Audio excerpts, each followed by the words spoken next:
Sign will need 100.9 FM. Difficulties and the hurdles that prevent development, that prevent good decisions from being taken, that prevent good decisions from being implemented. Give him the wisdom from above. Father, we are looking up to you because only you can help us. And now we thank you for those in authority, in every sphere, in every department, in every area. Grant them wisdom and deliver our nation from wicked people in authority. Deliver us from evil men who will sit in places of authority and do evil things. Deliver us from vampires who will drink the blood of the nation and leave nothing behind. Bless our nation with good leaders. And for those that are there now, we thank you that you are helping them, that your grace and your wisdom is given to them to lead us forward into a good and a better situation. We give you thanks for your great wisdom that is now released into this nation. In Jesus' name, amen.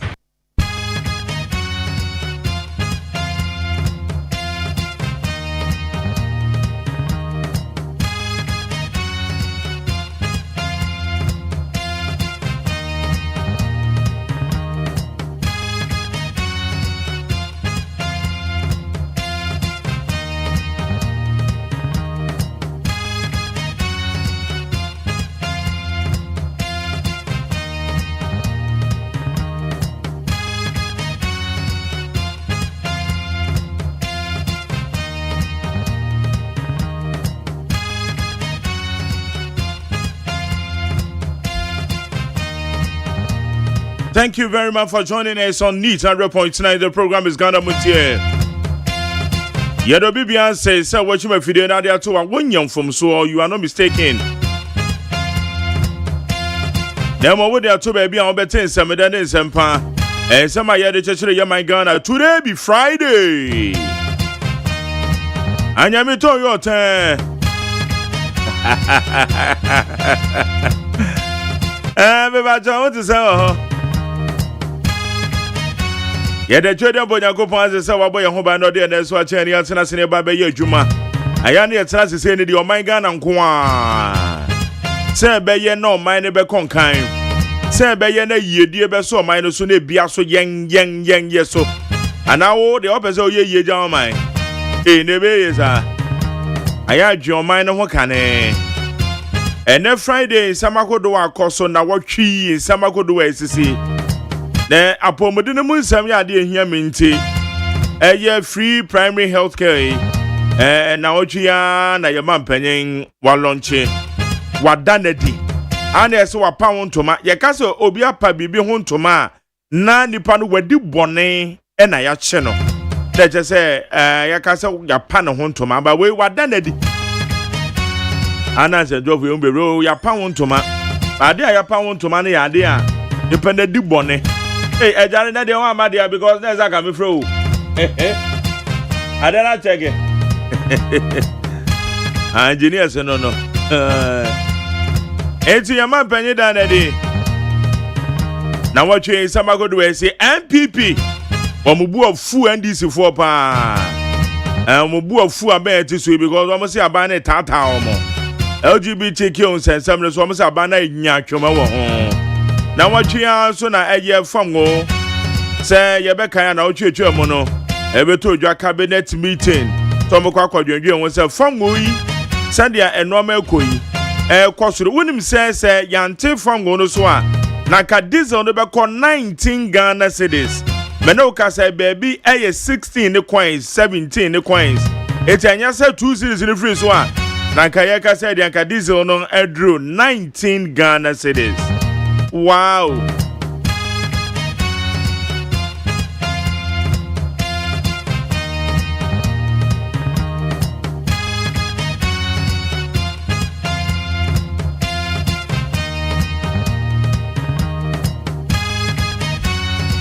It's not just no.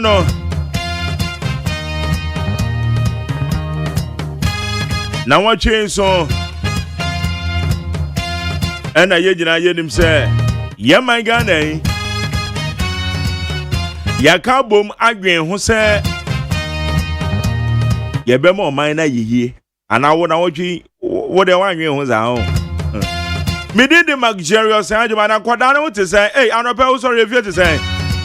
And I was sorry, I wonder what maybe I come, and I would your buffo, what they were getting one buffo, and I would couldn't want buffo, watch your Quadabi grammar just on the pay, walk Cassafio, hey, Bebacho. A buffo be of fear, Monshana Morizov.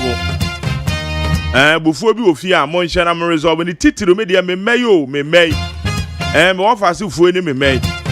Woman, you innocent to woman, so be fa woman Brazazizo. It is Amon Tokwana Mokono. More fan coffee for and Cordano, Mr. Wamama Quine, next week, one will be a school. Monye ho, now one school bag giving us say, and Pabua socks or no, a school uniform, and near wine, and near pa. Mr. Bombarding, sell better for Fronadia Mount wine. And then there's a Mojen who the only about a school fees, you know.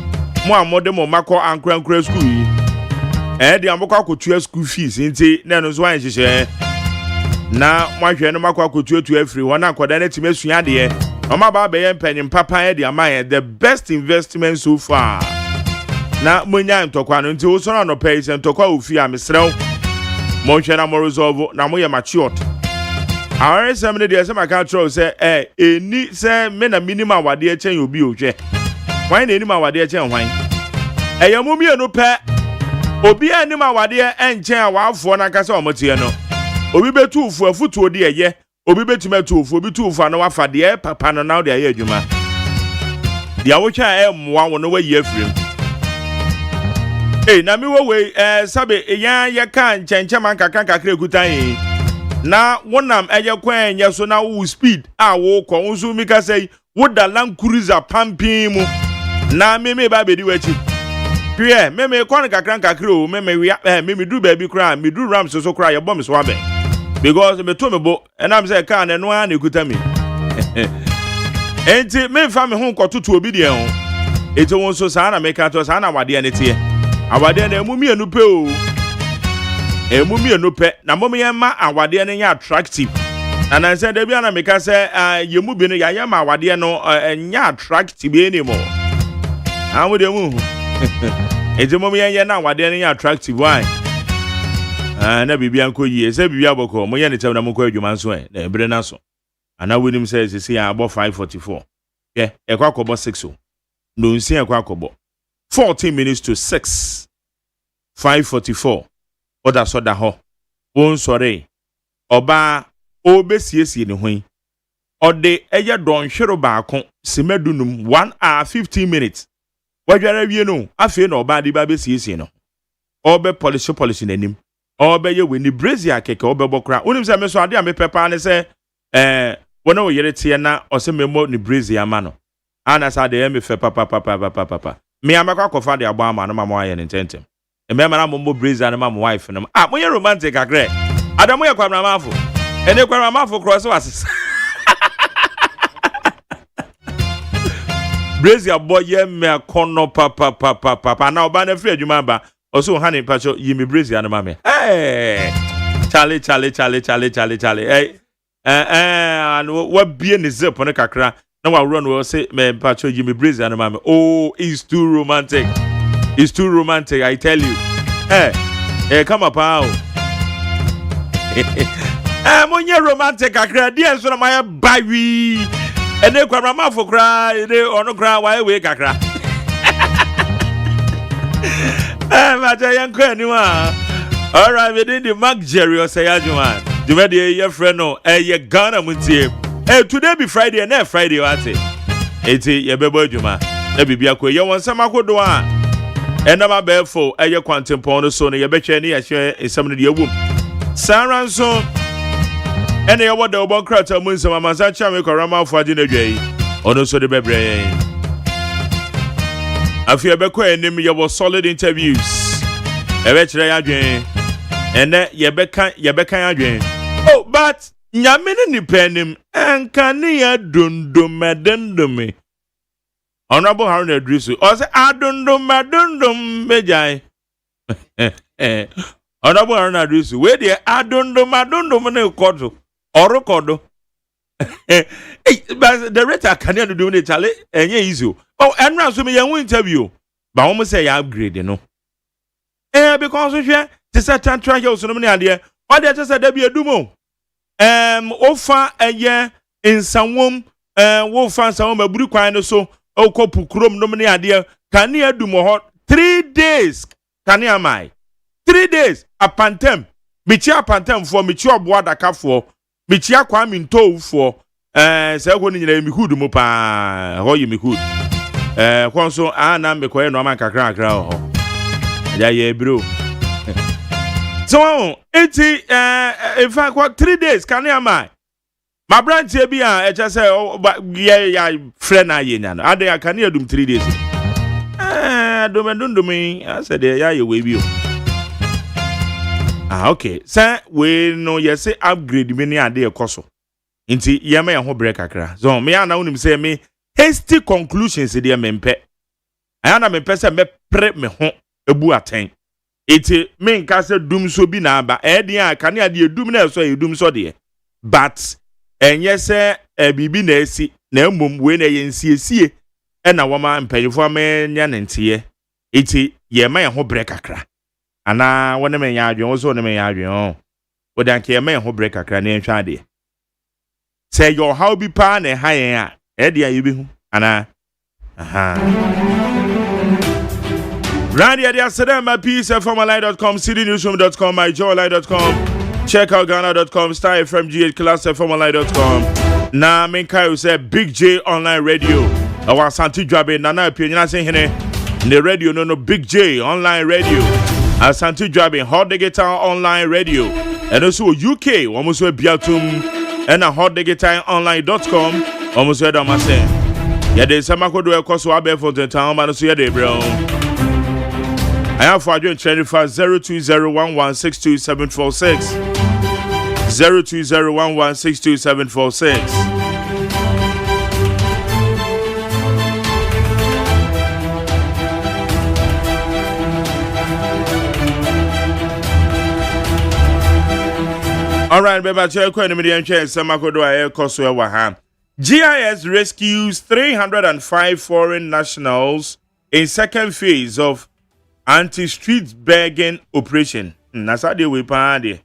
The Ghana Immigration Service has rescued 305 West African nationals, including 113 children, in the second phase of an intelligence-led operation targeting suspected human trafficking networks operating under the guise of street begging in parts of the Greater Accra region. Just on himself, Wama, and then I'm crying so, Celeste Radiano. Ebenum, Yadomu free Niger, nomini idea malum na beguana, Yadom Babos Abrano. Human trafficking, ya trafficking woman Yadomaba. Nano na de Ghana Immigration Service, or many other power, woman use out for Nina, or Sarawadiano, and many be crying now, one more green yeno, no or Kutablade, be not their sound account. Not their sound came, maybe back with Benjamin, and I'm a social, you know. Sada na maswa she akwa oh boss but we not the second corner na me say me muna na me sister na echi ami munu me na me tiri so kra dere me wonim say o jina wa na otiti o ayo fa so ho dem say yeah akwa na say me fa so ho fa so am say me fa so eja eya na me di menu ko ya na me see me dana se so me fa so Sanfo Ghana Immigration Service wo mu yi o mafiri ya kwan so o mu jina jakwan mu no sachet water price high defying government is economic sabotage. A sudden increase in price of sachet water, the pure water that millions of Ghanaians depend on daily, is not just another market fluctuation. It is a direct slap in the face of a clear directive from the Minister of Trade and Agribusiness.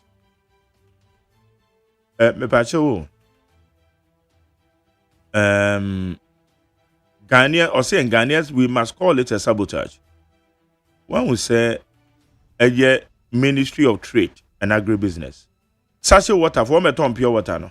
Omo yeso betum enre ya na mesoma Alex say Alex enkoto bi mra say no ma to mampa.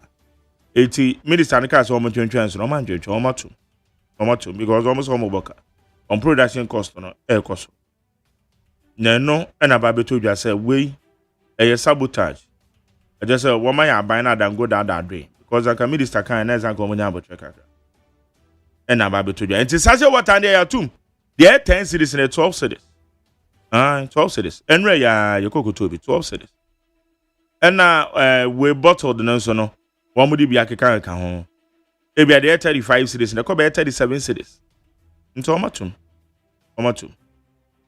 all right. Africa's future depends on jobs, infrastructure. Kufuor. Former President John Ejekun Kufuor has called for a renewed efforts to drive Africa's transformation through improved infrastructure, youth employment, and deeper continental integration. Oman payenda da Kufuor dia tuja say, yeah how nyina bibi man. Ejuma o adede no kre ejuma depa no ejuma ya ngogo bokro no ejuma ya ede na ewom onko nsori ngonko di konkonsa na mu no why busy o ejuma ya on tena bontene wunim se me hudu no mo ye wo ba bi wo ho a ahomache na me masora me ba ejuma no na amanfo so te wo agb omoji wo mani ahomache no na onipa no wadwuma ye no obomo no show te se dia meti he ya okakwa kwetena wo se saabere no watena hwa ma no nan abo no egusu wie bi oti bie ba awi nti omanpanyin dada Kufuor se ye hawo ne pa na dia ye adwuma eno ano aka no Srim say Attorney General will comply with order on OSP cases. Now, OSP ni Attorney General semi-crowded. The Deputy Attorney General, Dr. Justice Shrimsai, has stated that the Attorney General's Department will comply with the High Court directive to assume control over all criminal prosecutions currently being handled by the Office of the Special Prosecutor. To say criminal prosecutions beyond Special Prosecutor Yebiano, Attorney General say will take over because High Court no. Really until say bia special prosecutor so they be call Supreme Court and say court away anymore no and they akwa bene now nim say Ghana your Supreme Court no enya 150 years Ghana Supreme Court enya 150 years in me no can say we are celebrating the 150th anniversary of Ghana Supreme Court na eno na ye ka say nti atentene na adwuma no atemu adwuma no boa ababe boa ne samafo nya atentene ne atemu adwuma na ekosen na dabia no mekoso aka se lawyer Martin Kpebu yedana se na adwuma no enwie lawyer Martin Kpebu odi anopa bia osori a me na otie me de o mu se adwuma no yenwie because wonim se ori asi edu nketia eka se any idiot can go to court na yentena se but enokre any idiot can go to police station. Any idiot can go to court. Enye ye Martin Kpebu a onim se nka kwasea bia be sore na wakoka se we repo ne ba a enye nokre. Ye be chew. Ye chew wi a. Ye do be court. Enam se rape anase wakokum obi. Eno ne sabre na enye bailable offense. I just say ye grant you bail enye ye obedemu a. Kopem sa asem no bewie. Asem no wie na se omungu se ese na enye no kra. Ansa ye jawo.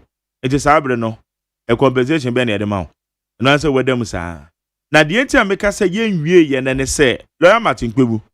De wo mu ne se kwasea bia so betimi asore. Na wako eye se mpa bill no wo ho no. Na wako police station na wako bo police for amane se waba bewia no wabɔ no krono. Womreko a wonim ho hwe na de wom no se police for bechew na womo so mbe grant to police inquiry bi onom de amount wom bu dwia wom de obekɔ court wom de obekɔ because criminal your friend say charges no me de abɔ wom de okɔ court a eye bailable na emom no na wanhwe ne obenya judge ni bi obebaili obe grant bail no conditions no de be ma wo no wanhwe ne yi a obesa akwa dem obeka akwa dem because meet you conditions in the end obeko so ahim so ade na nipa no so say na chese ntro no watwa de ato so ho it is akwa no na ka yenhwe Ghana mra no ede na say ye de fa ho se obia keke betimi atwa ntro de ato ni nua so at the level of police station now because lodge complain no and to say ye ntwetwemu hu say asema wo ken we dey dey see ani ayetimi hu say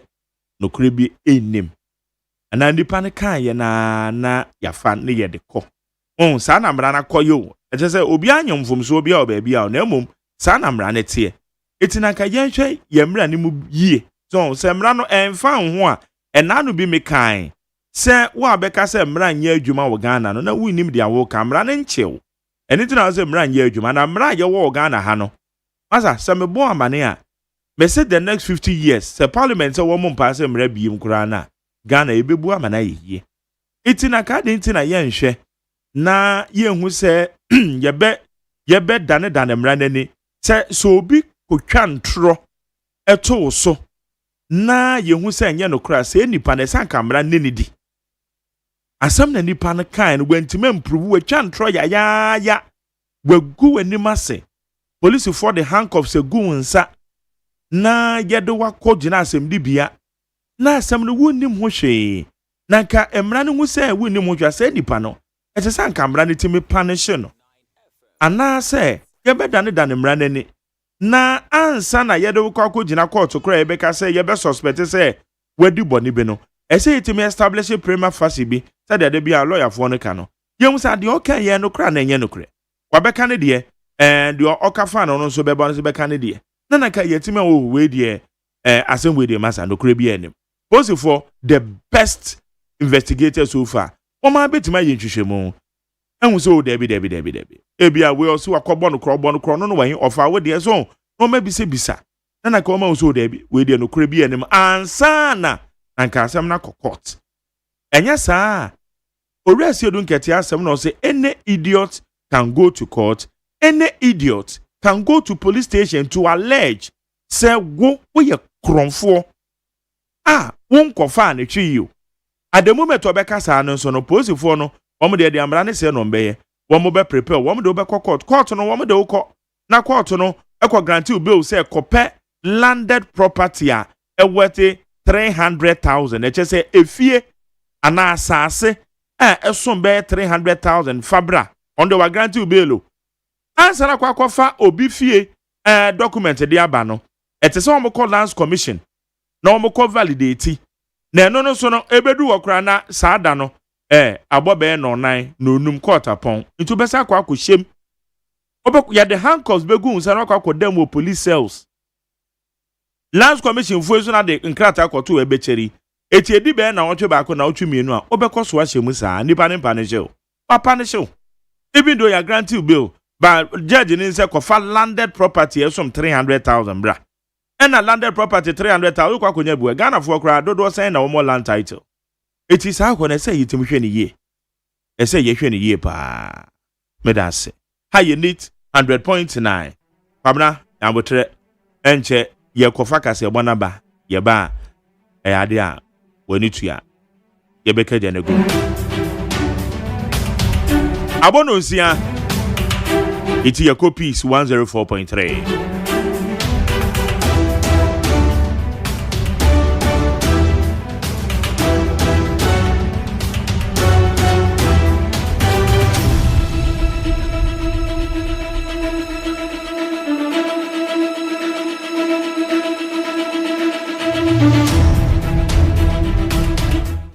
junction so and na ye de ni chemo Kumase wasante mantemu hello 101.5 FM so braso se kase bo aya boa no ya my Ghana godie mu nsem ye si nkonwa na afa ye de esom anopai ensem bi edi akotene o kase bo mu ya bete anim ekuo bi a won sha banse wom gina adwadifo ku na ahyase na wo kasa wade a wade to dwa nyina ne se no adam woni wosoafo ya wo hwe my Ghana sikasem so hia ne nyina adam efa ne AI system no ehu Saso and Ghana Police Service in Penny for Bamanie. What year were due to Johnny said, none were there better ja, said Brekum Chelsea a brand here back Sebe, any pabon phobia bomusutuno. As some opposite for Kanyan says, see, I didn't pamino, yen said to me as so womo pechi.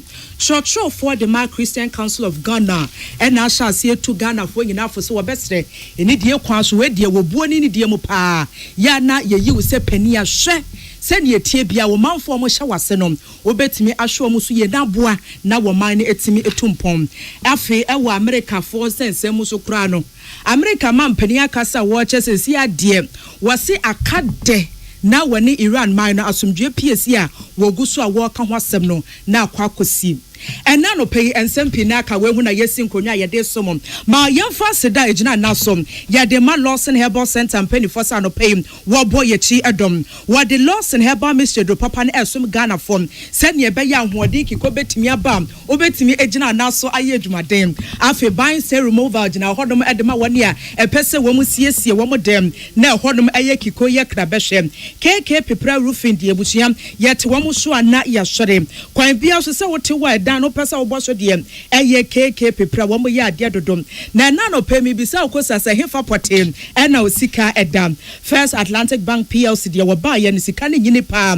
enye ade a eda fomom na ongasi ilele ye be ye duane eda ne kasem ne amanfo di ane obi ani age ne ho de a eno ane onganom na no pay ene a wuti okasebo mo yemme ohene wa kasebo ahene Africa sebo ne mu nchemu ani Yasha na watchi ase na nsem sha ase se boboba Ghana ha se ne nyina ne se wani edwedifo kuo Ghana ha sha ase ya wakasa watcha se Ghana banye bra yete wa yenke bi hyem de nya ne ntia se wode nkrata tintin bi apie montene so na sankrata na wode aba na wode a wakasa si ade ya nyoma begu port se ya kwan ye fa so yi ne nipa na mum publican AI system kwan so entia no sa ne se abefo afidie na si honom wo ba ya ne abohyem ene bebia ba bibia no kama na yegina so na sike dimu sefata no na yetimi ajew na eno na traders anase dwedifo ahodo bia wo my Ghana moteye eno am se ye no ane se na me bebia dundie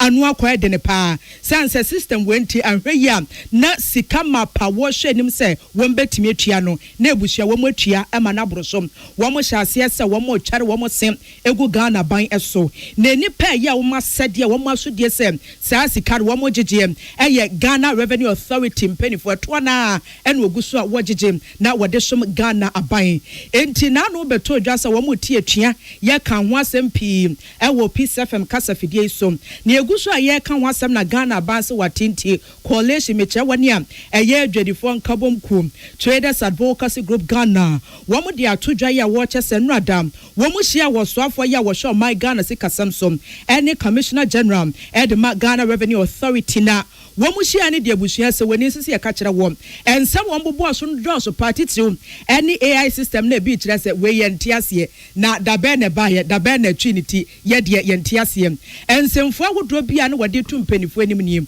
ni edikan se AI system nankasa wo ntiase ntie be ya mpanifo nto obo asese ne wo betimi atwe ede ahonom afe ne edoso mienu ne se wo se eba ye wo sere nka be ya mpanifo nhwe se betimi amo mo bre kakra na system no wo atimi atiase afe system we ba ye nti wo mu dwumedie ne ekutia mpopapa wo besere Ghana ban se saa bedwoko committee na Ghana ban guso a waya hyehyese wo ba bete no ye betimi amo mo kwan se ne be ya saa committee no wo betimi akomo ebi na yentie mwe wo mu kire se bra meeting course a wode nsemfu apole 9 say to Ghana ban enim no abane tie na supem no so we de maka ya tenemum ensusuye mapa ye ka ho asem enim Ghana ban to ne bo ase kirechem ya wo chese esie ya wo mguso a wo mo kasa de ne tie bia system no ayire so ahwe be be se nefu anase donhwere be se aduonu na de obeto obo ase aye emu ahwehwemu ensi ho no mu a abane kire se consultation se bia ye to nsafe nim defo ne kukudamfo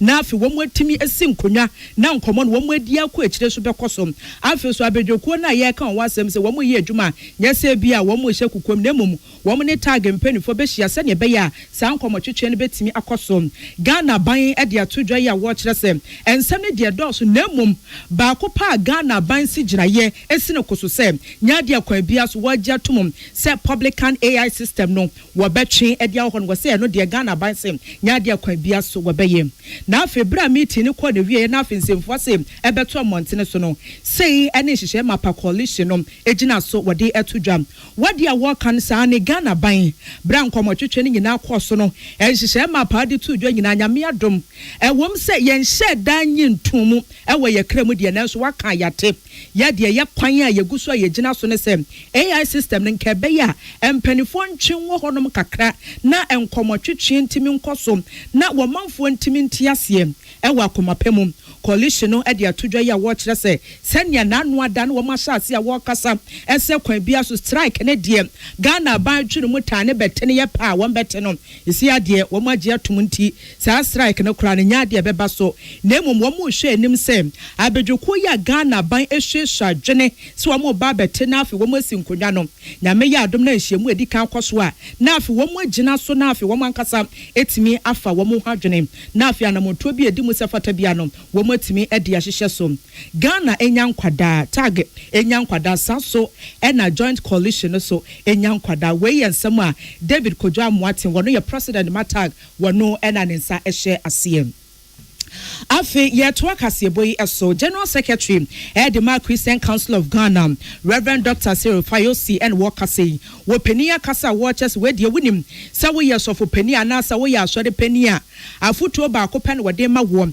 se wo su ne wo ban ya wo da ne di wa abrabo ya wo boy de bia ya na wa hwe ne ye ma wani nkon we sansem abrabo bia wo bo se so fo penia na se elder no enipa bemba wo nyina ehwew yemfa ne se ye te hei na pepra ya asore elder ye tie pa na George na se Dominic mo wo mu nyina ya asore mpanifo wo mu subani abrabo bia wo mu da ne di no ya ye wo nche ne nyina ye gusu a ye hwe se usuba na te sen ya ma opaninie abrabo na wo bon se pa na usi bono wo ye obi asabe wo mfa ni pa anya hwe wo ye obi a ye yi me pani enti ya me pe na me ye he wo bi entumefo ena sefo no General Secretary so obesre saa ne ye ne de kwa bia so enya de beboa wode sansem wagina to dwabram graduation dwumedie course won krapomponi mantam ena wasre se wo ye pani na ye yiw ye de nipa dodo na to wano sa ampa wo sa pani we de ye hwe mu a adwuma wo betimi aye ne edi kan ne se wo se wo bra ho asem na de bia de wo bɔ kwan to wonom se ne be ya manfo betimi aba wo nkyɛn ne wadi nkomo na afi so ye wadwene se wo besesa wadwene ya wadwene se wankasa wo ye pani bia na wo ye semufo bia na wo ye pani bia ye yi wa ban mu wo se bie kwan to wonom se ne be ya wo manfo pɛ kwan so wo betimi aba wo nkyɛn a nya afi na ne wo mo tetenkyɛn we ya ye kwekura no boss ye nim dada ye kwe wontie ye obo ni tinkwa magye atum wobo ni tinkwa memfiu wasere se wo ye pani a de bia da hunu se wo ne wo manfo ya wo so wo mo no betimi ehye mu edi nkomo yie ano baba ntimi nkoso ma wo manfo ne ba wanim kura na wo mu nsuro na emom wo mu hunu sampa boss we de wo ye papa wo betimi aboa ye na afeso wabra abo na wo bɔ no ma ne ntimi nane da ne anipa a wo mo ehye wase ensem sei na Reverend Fayosi di tuja. We have been taught a lot of things. One of the things I said when I was giving my closing remarks is that for lack of knowledge, my people perish. And that this issue have come long ago. And I also said that there is an evening that it says Chakbono means travel and see. If you have not traveled before, you think your mother is the best cook in the world. Or you think that you are the best leader, you know everything. But when you listen to other people, in other words, these things have been very beneficial to myself and I believe the people who participated in it. So some of the things that we studied is working on our attitude. In fact, John Maxwell said, attitude is not everything, but attitude is one of the main things. So if you work on your attitude, you'll go very far as a leader. Ania yekotie wonom General Secretary Edema Christian Council of Ghana Reverend Dr. Cyril Fayosi na no see na country director Edema Equip Ghana Bernard Kwam wakasa ya to ne boase bobo ye emfaso de mapa ye yiw secondifo a ewose wutimi nya na boa na mpunto mapa etimi eba ni pa bra bomum wase pani bia na wase yetimi hwe ne yehia wase wutimi nya kwan se wo ka nipa na aboa no na wodi subampa bi ewro munti wo bia bonte ne wo kwa wase eya asemesi we na montuo papa wo tu na mahweso a mehwe nei metimi edum pemprenso a medui. Right.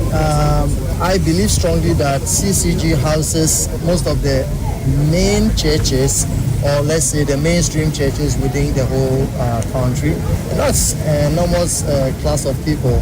And so as we continue to train CCG and its member partners, I'm very sure that this training will be cascaded to all the members and to every fiber of the society. And that definitely is going to bring about that transformation.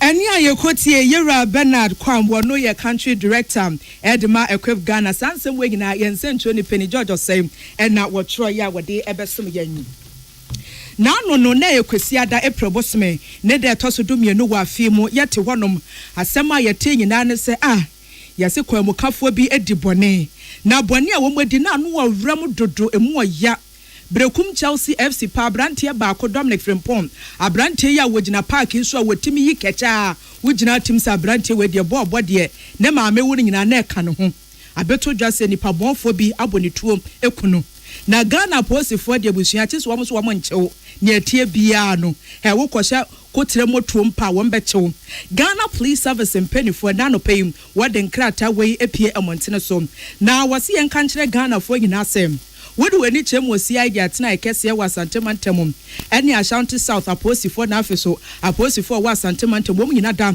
aka ho abom se boa ba ko ade na saa kro no sem na ekọ so kwame dwomo sre so enam so ma brante ne firi mu no womo ato obuase akoye nhwehwemu ama enipa bonfo mienu akromfo mienu ena aposifo se womo nsa etimi aso womo pa achi na ne nyina ne se IGP se bra wotiye na wotie PCFM ye kasebo na wodi ahenka to ne buase wo kirekire mu se asem se na esi wo kakura no na awrawo nyina hye na komemu ma wontibi kura nkasa ti IGP se wotie pepepe na wo se dabi wadie wontimi entena ne to so ntim wotie ne mrante ne fi nkrapomponi mantem se wonfo ani nchemu asante mantem se ne beya ye betimi aboa mu na nipa bonfo am wo mu die tutura asem se no yensa betimi aso wo mpachi na dano ye probosome no ne de toso dunum e wa afimu operation no koso team no kopie mu etimetim kumase ya chese du ho sa na ye chi nipa be se mienu ne wodi kan ye Muhammad Ahmed dodo na fa na I can do bo ne sa gang leader na we pagya ne nsa ye megimitu e na ne oka ho biom e ye Bawa Gideon eno so kra na posifo de atodwa wo chese bra ye yes ye kwachi wa mu se no wo mu kire se ye de si egina we pa de ahoden e wonti Womudi kan poma to hwe aposifo so ena Ghana Police Service hwe ye ya to yeboase atete ye eye service with integrity ne yedi yedwuma na emom woni wo ye wadwen se obedi nsemfo aye mfa nchew enti won poma to hwe aposifo so we to de we yato etuo kasa ne we akasa ti ewie echi no nipa na won de wa na adwene se woni aposifo ketim so no wono ene praye aposifo sem enyoma wo nsa ka ye ni etuo afei wo ye no si nchen a blantan bi pepper spray boot akese na mobile phones no enye phone ba kope ebi ye Huawei ebi ye other phones se iPhones na tifo nyina na pullover tuntumi bi so ka hom na aposifo de atodwa ya watch sem abrantie Mohammed Ahmed sem womo to obuase bisa no kosa hodro so na wontie adwuma ye wate asefo asase so ahomachi de hwem oba besi akan news adai na kronobo na wo bo no so onde adwuma nyame wo no anase ye wo no beto asase so ye de hye ne nsem na no wo ye nemum wagitum na no ada sa kronobo na ekọ so wankawe ne sem wodi mu akotenem na fufu so ebeto odwase wo bia wo ye momo ye kwa akoto ahye ne so abrantie Mohammed I can do say anim wono ane tu sa na mo no wo ye no si nchen abrantie a wafiri mu Brekum Chelsea wose ya no so kra de wo ka wo na mum wo ka che Ghana Police Service enyi wo mienu pe wo mo do so pa wo bi ti se Dawuda wo ka ho hefe ka ho ni 80 ka ho na saafo nyina no wo mu adwane sanse wo mu nheda enye be memu na Mohammed Ahmed ya ye ka no asem enam se wono ene hya ase na wo tututu enti no aposifo de atodwa wo chese wo gi ya chesa Dr. Fogusu a womo hwe no nyina achi no aposifo gina ne so mpempe pa se ne be ya wonwane afe Bawa Gideon ne de wo boa se ne be ya nhwehwe mapa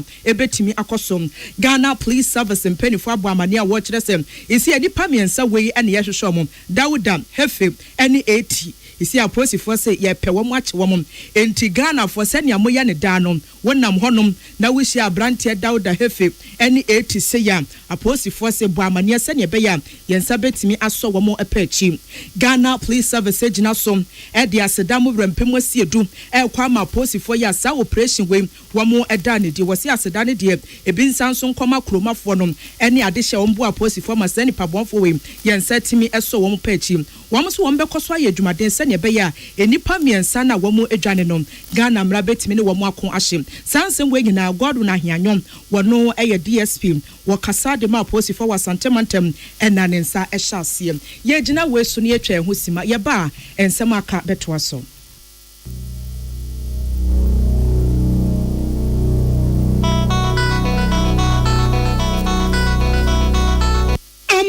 The Amoka Freddy's Corner Home Appliances or the Abba Freddy's Corner Home Appliances Center. Home appliances are a ye papabia, a biwo Bransbane, Media, Samsung, Kaiwell, TCL, TV, air conditioner, freezers, fridges, water dispensers, and Nidia Keka home. Niaubenya good warranty dear. Ko Freddy's Corner Home Appliances Ukokomemle. CCTV a Boama monitor of properties, any business at anywhere in the world. CCTV and Nidaho, a wood detector, clear pictures, Wi-Fi connector. Ultimate connector my phone. Now monitor baby a wo wiasibia.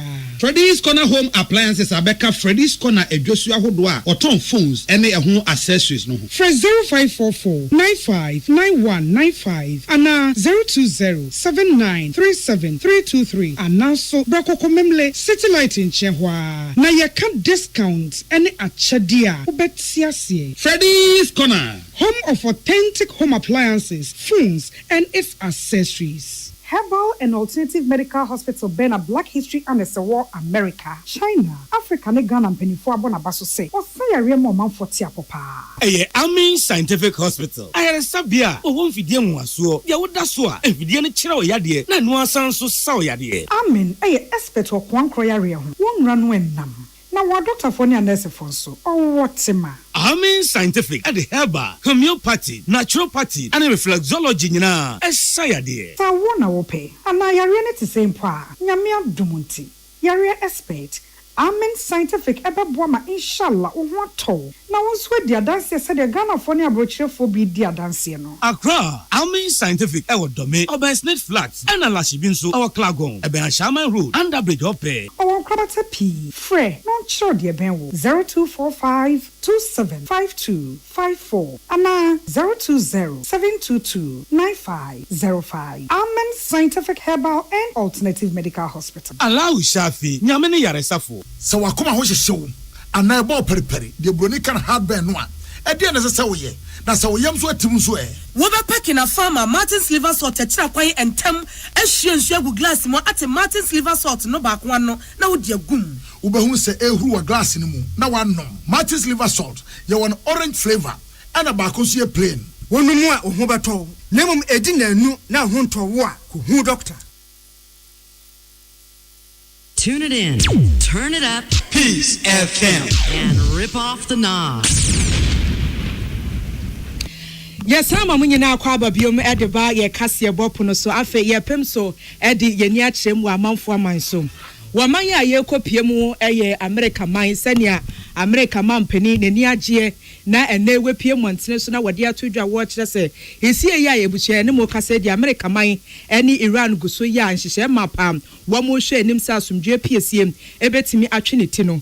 Donald Trump akasa wo kire se akadem wose akatu ene brona kire se saa diu na wo ka hosem no ne nyina timi ayedwuma na anu ada na mpanifo de tu dwabo amane kire se wo hwa wo ma biti se Israel na afeso Lebanon se ya ceasefire ho asem na wo mo ka no wo mo se eyenefo du na ehya ase ne sei no na wo manfo dodo na abisa se na Israel fo pant wo mo asem a wo mo kan wo betimi edi so de san hyehye mapa wo mo ka ho asem wo betimi edi so de na enso brantokwa ne hya ase na afio manfo hya ase na wo mo bodewro ceasefire we de koshi amane na asefo ne ni kwanse kwan bia so mutimi atwo no na afei adwenkyerɛ ne sɛ wɔn nyinaa ahwɛ anim sɛ Israel deɛ sɛ wɔnyɛ si pempem sampa saa deɛ wei ne hyehyɛ wei ne wɔbɛyɛ wɔnya kan ya no wɔn ahyase am wɔn etu ho anamom na ɛno na America mampani de ato dwa wɔkyerɛ sɛ saa da ne paa deɛ ɛyɛ da kɛseɛ da ponda kɛseɛ ɛde ma Lebanon man no ne nyinaa ne sɛ ne deɛ wɔde to dwa nso wɔbɛsrɛ ba ne saa sɛ ceasefire ɛkɔ so deɛ Hezbollah foɔ wɔhwɛ anim sɛ wɔn na suban papa edi eni kwan sɛ deɛ tie bia no wɔn ahyase am wɔn gu so a wɔn kasa asomdwe wɔn hyehyɛeɛ na afei Hezbollah foɔ na akɔkɔto adeɛ ni kwan sɛ wɔn ɛto ɛbrɛ mu yɛ a yɛ kasa deɛ Israel na afei Hezbollah foɔ ne deɛ kyerɛ sɛ wɔn nte sɛ odogo bi nu abɛ wɔde wɔn ani kyerɛ mu Lebanon hyia no so a kyerɛ sɛ etuo totoɔ no wɔn to yɛ ahomakye nyina da na wɔn gu so a wɔn ɛto nanso ɛbrɛ mu deɛ BBC nsɛntwerɛfoɔ ɛde ato dwa yɛ a wɔkyerɛ sɛ ceasefire ne hyɛ aseɛ sɛ ɛyɛ adwuma wɔsɛ nyame yɛ adom asomdwe bɛtwe ne ti na wɔbi bia wɔka ho asɛm kyerɛ sɛ asomdwe ne deɛ ntimi mma no wɔsɛ asomdwe bɛyɛ adwuma ne nyina mu na abɛto dwa sɛ UK ɛne France bɛkɔ so ayɛ dwamtinafoɔ ɛde ama sɛ ne etie bia no Strait of Hormuz yɛnhwɛ sɛ yɛbɛtumi abiem kwata koraa ne fiada sɛ ne ɛbɛyɛ aman ahodoɔ ayɛ krado sɛ wɔn bɛtumi de fam go akɔfa hɔnom no wɔn bɛtumi ayɛ afei yɛnhwɛ bɔɔl bɔ nsɛm ɛno adam Europa League ɛkɔ so Celta Vigo na afeso Freiburg ena ehyiaye ewie no na Celta Vigo for ato atena baako ema Freiburg for ahye miensa enti hwan ena qualify dia eye Freiburg mrantie no ena qualify Aston Villa na afeso Bologna na ehyiaye Aston Villa ehye 9 ema Bologna entimi ansemu adabraka Aston Villa qualify Real Betis ne Braga ena ehyiaye Braga ehye 9 ema Real Betis so ehye mienu Braga for na qualify gate na welcome was and was 3-5 and Nottingham Forest na afeso FC Porto ewie chi na chese Nottingham Forest for ahye baako FC Porto entimi anya ho hwem enti Forest for na wo mokọ wo monim yenhwe Conference League AZ Alkmaar and afeso Shakhtar Donetsk and ehyiaye AZ Alkmaar for ehye mienu Shakhtar Donetsk so ehye mienu enti ye kadia Donetsk for no na etimi qualify AEK Athens na afeso Rayo Vallecano ene hyiaye Athens for ehemiensa Vallecano for ete kanmu baako Fiorentina ene Crystal Palace ene hyiaye Fiorentina for hemienu Crystal Palace ete kan baako enti Palace for na qualify afe Strasbourg ene Mainz ene hyiaye Strasbourg mrantie no ehye kano 9 Mainz for entimi antem yenhwe ene Ghana MTN FA Cup semi-finals a ebaso Ediana Stars na afeso Nations FC ene behia Kasiebo no esi ma yemfa sedam ema Lawson Herbal Center where the Lawson Herbal Mr. Do Papa na ba eba ya che yade hwe ya na eya se wo ye adwuma pa na de bia wo ma excuse se wo yare de anhwe ya na wo kyena nko ya pamo ewa adwumam enti wonya Lawson Herbal Mr. Do ne bia eno se hunam ya 3D typhoid anase sebi kokko esi utompo ano ni nyina ebuatimi tu ase ma de hom wo ba wo konfikyire maye wo no obi ahwe ohunu se bosom ewu na wakwa akwaje na ketua de a ene Lawson Edro ne papa wonya 12 years a woda so ye children won ka hom wo ba pemfo maame a wo ma obenufu so ebusua wontimi enum bi na wo pebi ato a enso tokra nya nasom ewo pharmacies na afeso over the counter herbal shops ahodo nyina benya bi atom 0248619999 0248619999 anasem 0242133577 afi magenko siesie ye fiem de bia ka se wani ate oye boga meni ate me ye boga na anu ye ko fie pa na OWC mu wo sink mu wa hwe kitchen wonuma enti floor tiles no so eto saying show office show hotel show restaurant and for bus one bedidi na wonuma ye finse na green ye de ya ma o ye chi ho rough basa ban say remover ni say me same wunye bia je ban ni ene kofa ban no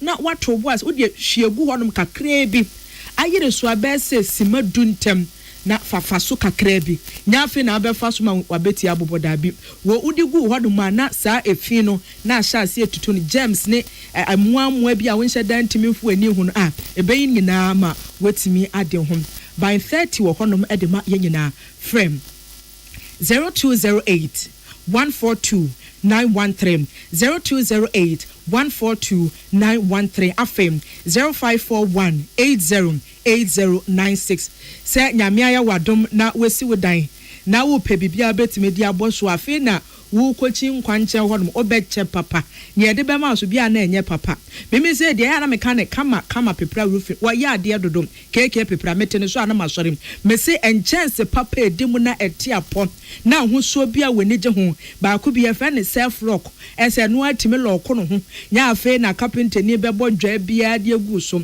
wo hia bi de abo wo dan so ofie ana se bia wo office school bi na wo si be bia wo tie bia na bra wo hia iron rods ne cement alozing standard one bia oba keke pepra se bo ne de da fom no anse de chew ena afi wose amfa nto anim se enwoma na wo ba beto no nia wo de hya wo dan na se akwa wie ni nyina ebi wo honom na apese de beja okra na de beba beja wonim se yatena ekese no e wo dobro entu betimi afrem 0244 912100 0244 912100 0533 218646 amra hia so adenta 0203 997372 Kumase fa de mamponten kwano so 05446884 0544684069 fra ya bejo so esi bank ya bana address nemum bebia ye gidisi wo mo de oba customer care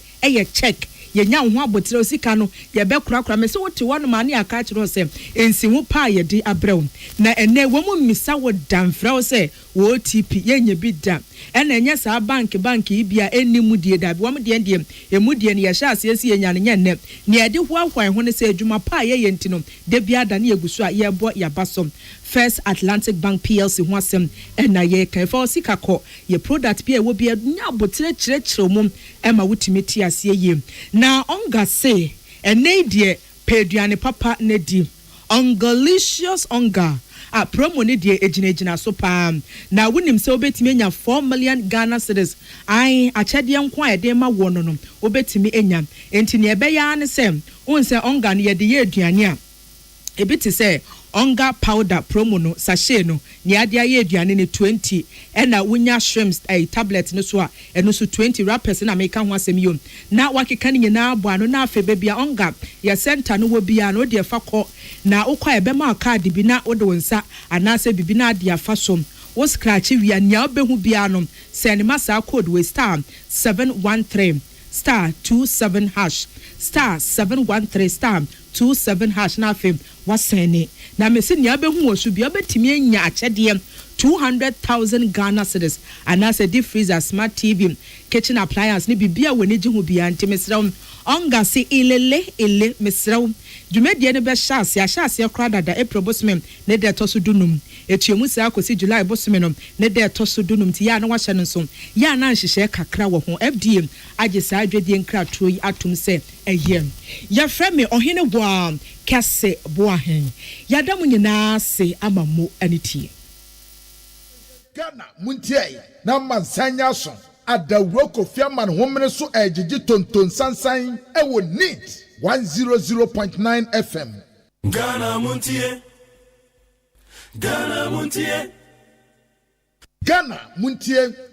muntie na mansanya so adawro kofiaman homene so ejiji tonton sansan ewo neat 100.9 FM Hey, catch it. List ni nie. And you ma beto to dia me baba no ho ade no. Twem so betumi a. Asew.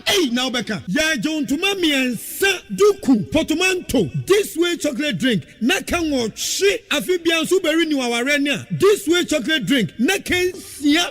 Asew. Wo den kan no tumu ho. Me be mo anu nso hye kura de aka ho. Wo hwe de wepi ho. Wo ka se batete e da fom won. This way chocolate drink. Kra cha be baba ware. Asew. Ye fi ase this way chocolate drink ya sorry anopa no ne yenom ye bi hye fridge nom no se snack ye nya hoho a no ne de serve wo mo ye didi wie ne ye pe bibia bogu ya de so a this way chocolate drink ne yenom and this way no ti ano a he se kire wom kokko wom brick wom bibia wom ade wo hia ne so hye this way chocolate drink de wo hia ani so hye FDA ahwehwe se adwede nkrato emu agye atum se eye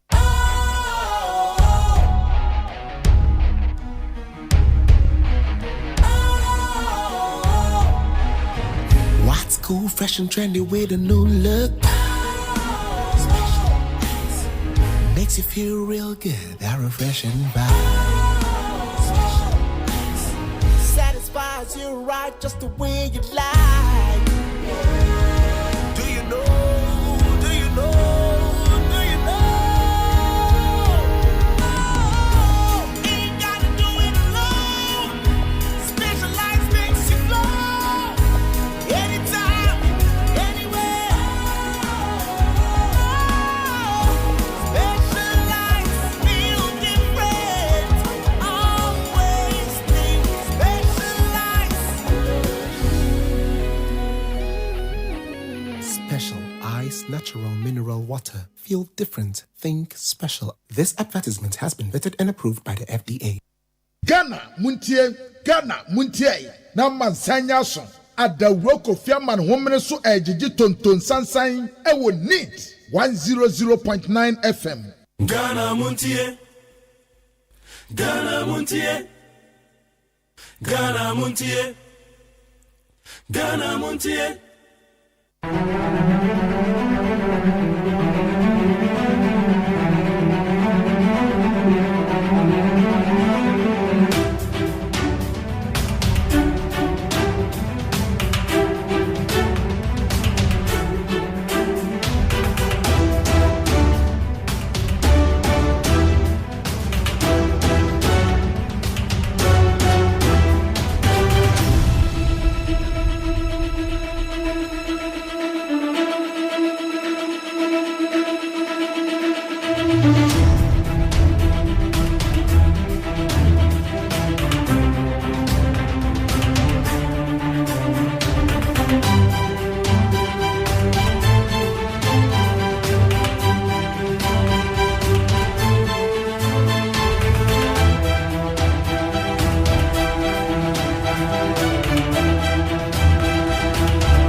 Particularly disturbing issue has emerged.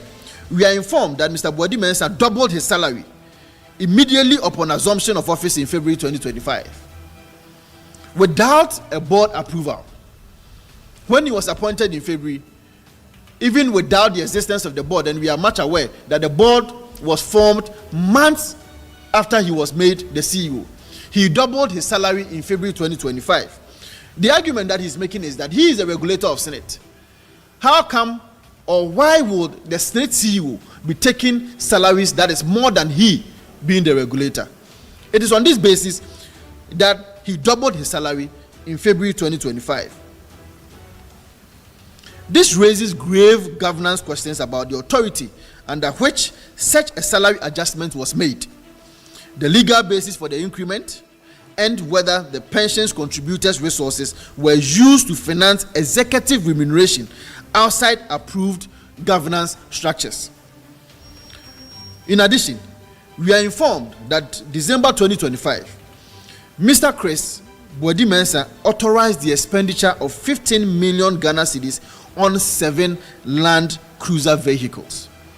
Today, if you go to Toyota Ghana and you want to buy a brand new 2026 Land Cruiser, you won't buy it for more than 1.3 or 1.4 million Ghana cedis. But here is the case that he is spending 15 million Ghana cedis on 7 Land Cruisers, which means that each Land Cruiser is costing the ordinary pensioner more than 2.2 million Ghana cedis. More than 2.2 million Ghana cedis, almost 80%.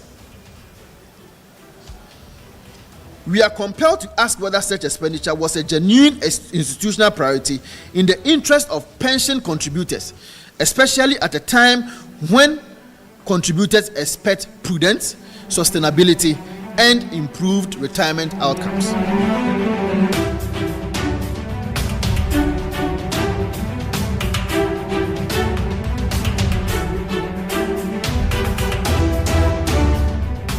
In prison, I attended a church service.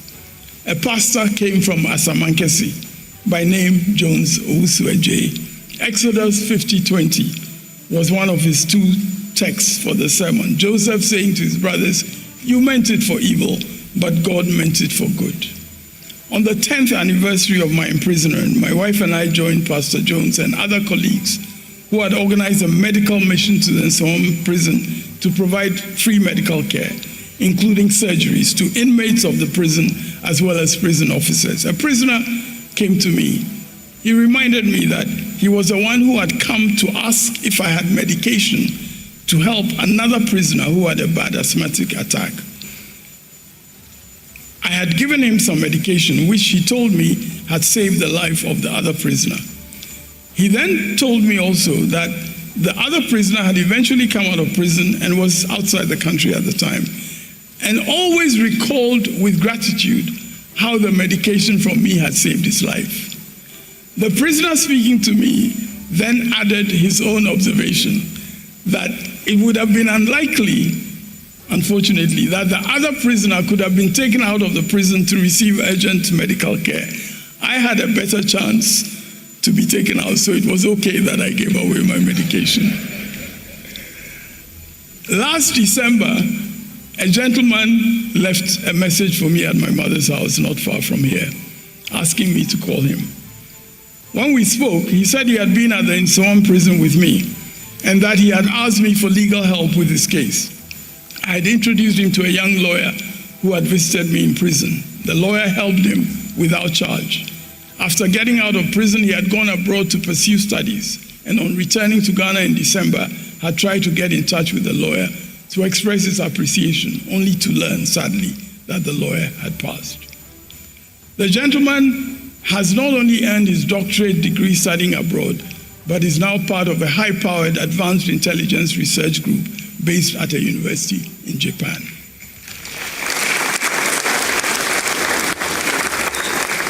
God Meant It for Good was the title of my reflection on the 1st anniversary of my imprisonment. It was published in the Daily Graphic.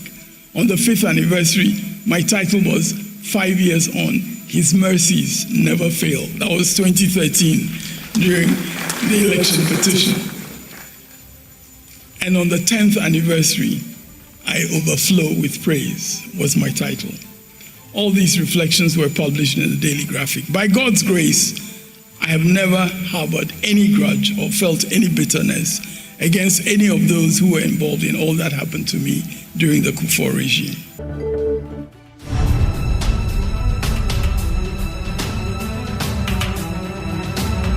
Mebacho lawyer Jaju Chikata and out in and no.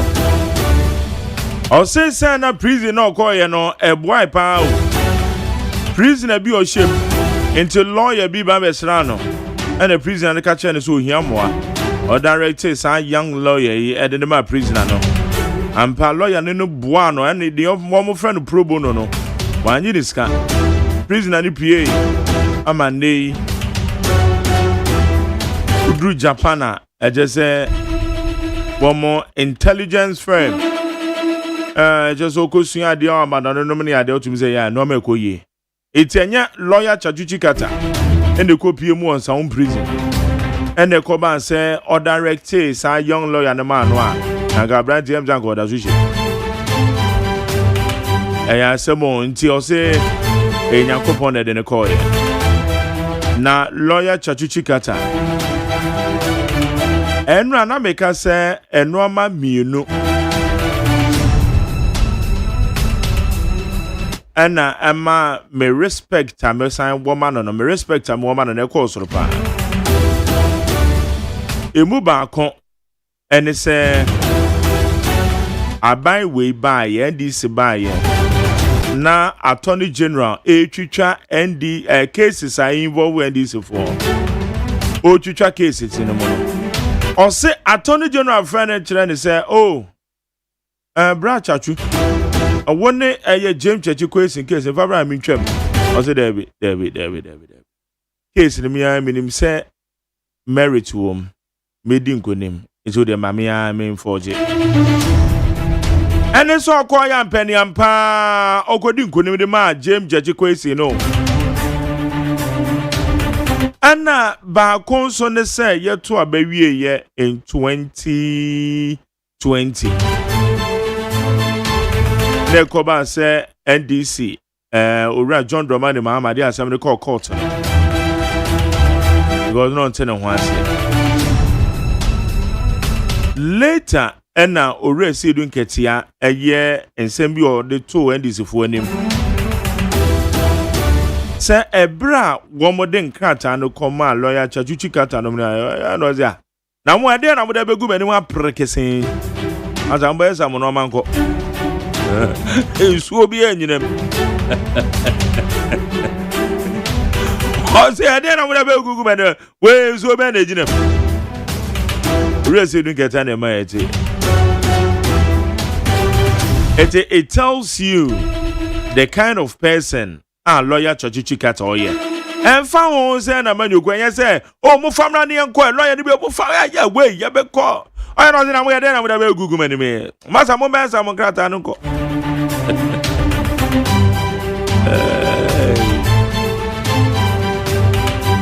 in fact I must admit say lawyer chachuchi kata I have a lot of respect for this man.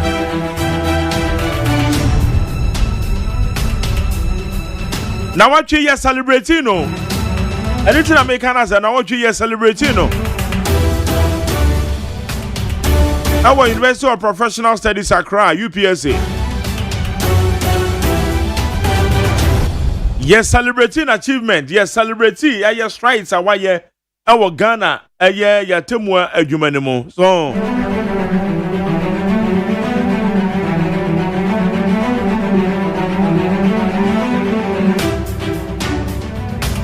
And it's na many abra mechanism na me born ni.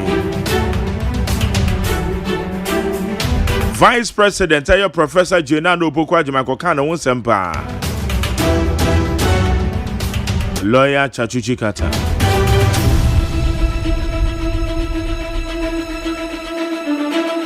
Right, how you need 100 points in a Friday for I do 0201162 0201162 Many of my son Chame Quabramafu. Yeah, did a one cut almost some suburban.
Enra mene Ghana Edward Kabomko the coalition including Traders Advocacy Group Ghana. One by my program so Romo yes Kwakosia Finance Minister, Akwakosia Commissioner General GR Ghana Revenue Authority. One more coin and one bene by one more than Krata Babetuja. Yababe don't command of pay.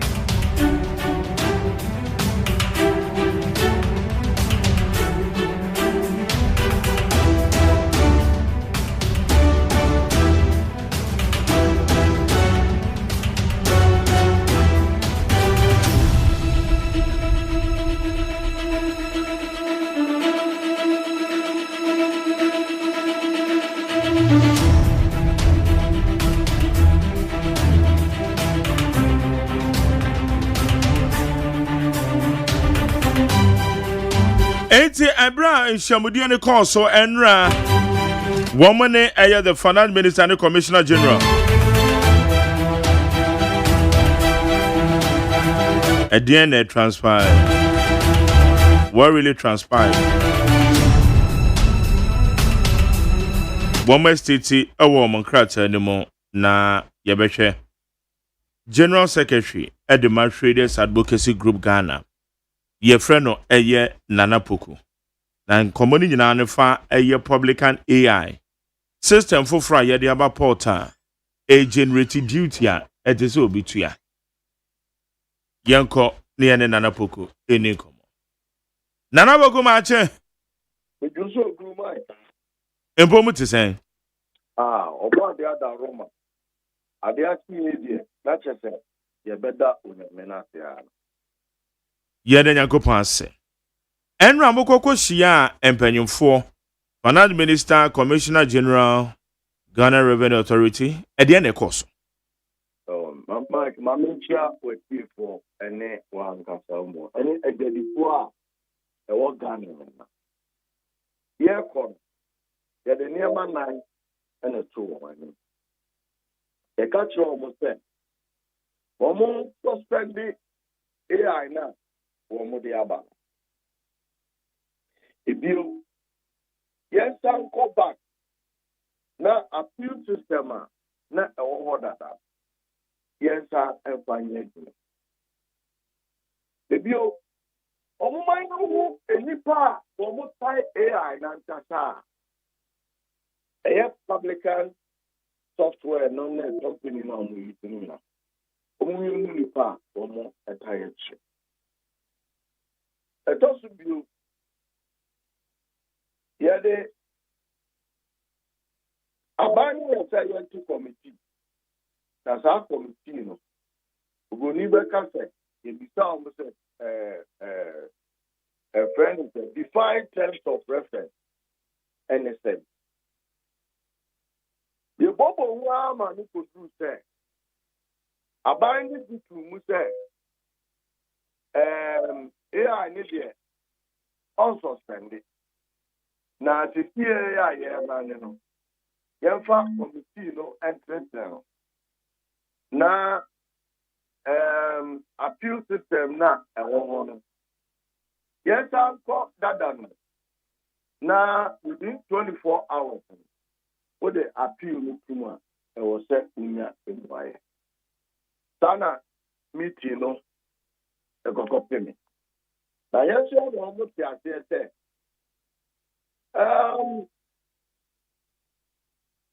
yes, that any strike now we will put the strike on hold. I said the battery in Sankaka. Now Yakoso anyone more at Impuya Ama and Tiasia at me Ayajuma. Now that's a minimum. Yama almost demonstrate X-ray. Said ye, almost fast to the AI no a year. Now, ya show say, prices that what would you share AI system no mono? And yet, Sana, young as before, yes, for your name. Now, if you what would you say I know I refer to swift transfer. Sebia o kotodiema e wa kwantu. Na what transfer dika e de free ha e de akoto onyema. Omo factor the traditional way yen agedifo ye didi ye gano anka omo system no. And yet, any transfer to every Ghana, at the farmer on it, to China, Ecofanium. Ludona, if you are fast, you cannot know something. ebona boto ano na odeko etisani kofa niema no odepa na womo eya valuation na manoa baby a problem ni gina eni o the young fan say this way chocolate drink pato ebomu say eyen siamebo a sa entiano ebia abrochie yetono baby $10 yetono baby $7 yetono baby $11 na ojadinino akofa $11 na obedru Ghana I say one cost scout the prices now this way chocolate drinker factory no eto emma atufo $11 no one the AI price no is starting from $20 if you $20 no equal $25 equal $30 equal $35 equal aqua films bia $60 and almost share AI system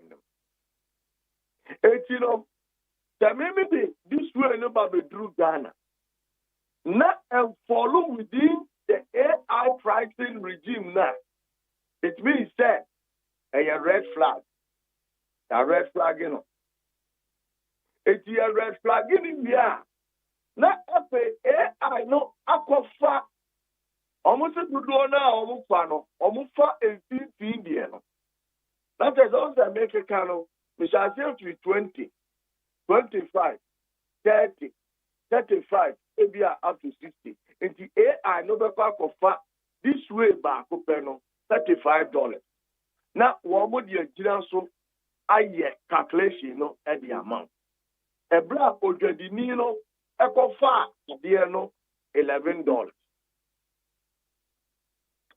and you know a backward year no that sika o de kofa niema any the way AI etia charge no a pro sika o de kofa niema no and I hear pizza wo say na se complex year mo party no a mo party mo ba Ghana for afra wo yiyia mu na mo ani mo nyam akogira say if he said yeah jadi for there so what is to my ya yes you are back to swama Ghana for na yeah ba try to benya times 2 if you see a traveling ticket any at the court it in the mic the way I buy way at the AI name ya kwa yes say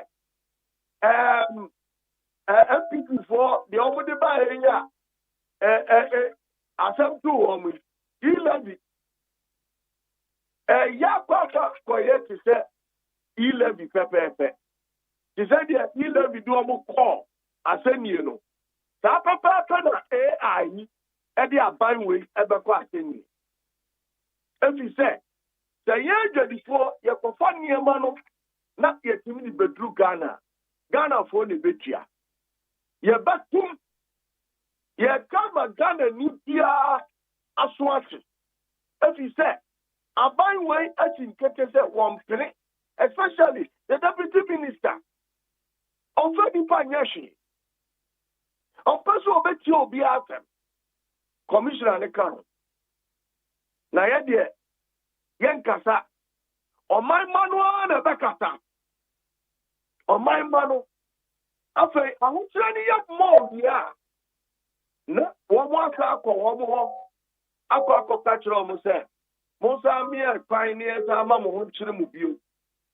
sa pepe ene beye ye jadi for there yen kasa Ghana for kuntra ona mu jadi na wo ba jom na se ya tu bibi mu e wo ho a tawanu tu e mama di ojadini na tem if he said chinchin yen sa bi achi na ojia ye be pe di ama na mbom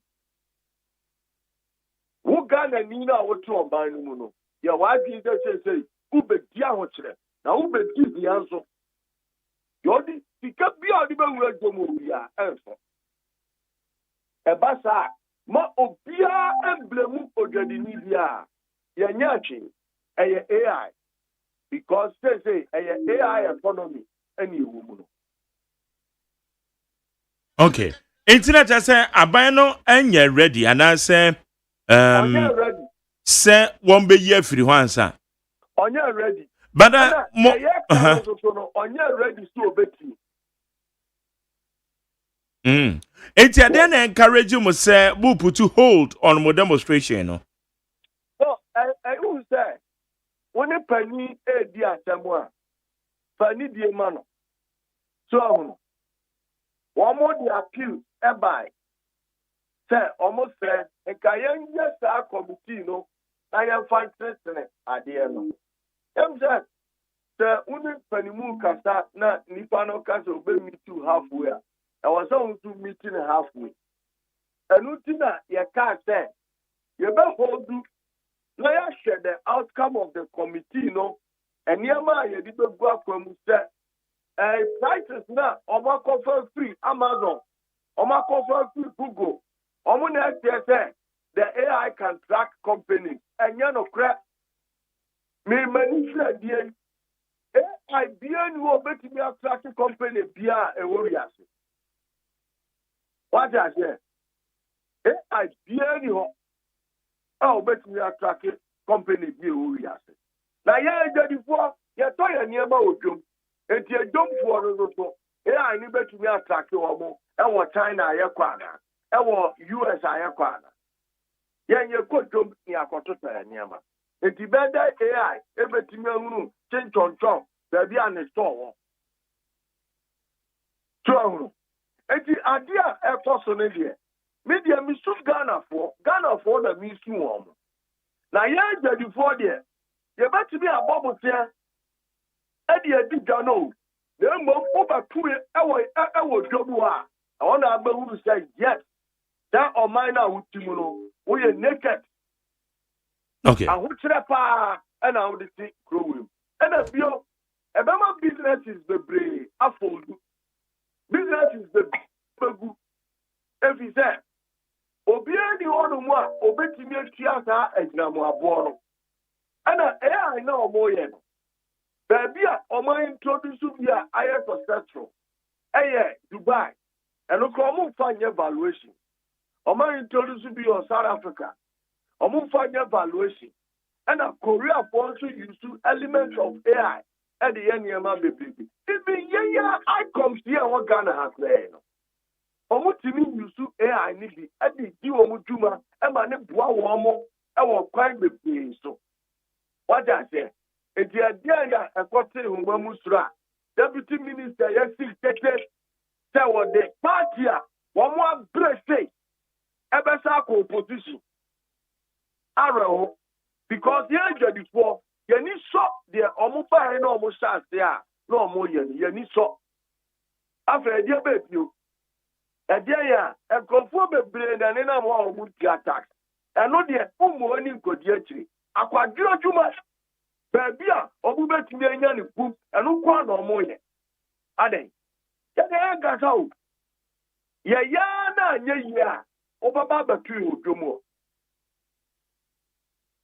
Okay. It is a say, as we speak, Mama Moho and copy me very bang because the Amoka, the titru, Yamia Duma, a Joada. Yabasa, also. Na committee at near Sasia should a brand new site. If you say, and for 4 hours here, and container back to the destination the container came from. So, especially frozen chicken, no name. Tanya man kuko free Bama on your new Abia between. Nebo by a day pocket. Nebo by a day papa. Now, now you knew a hoko back or threat. Now, Connie a catcher as a cocoa no, Bacope a 50 Ghana. Obato.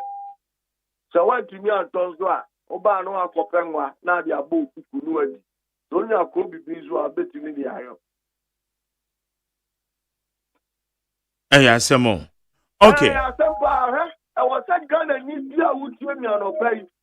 Sorry, free.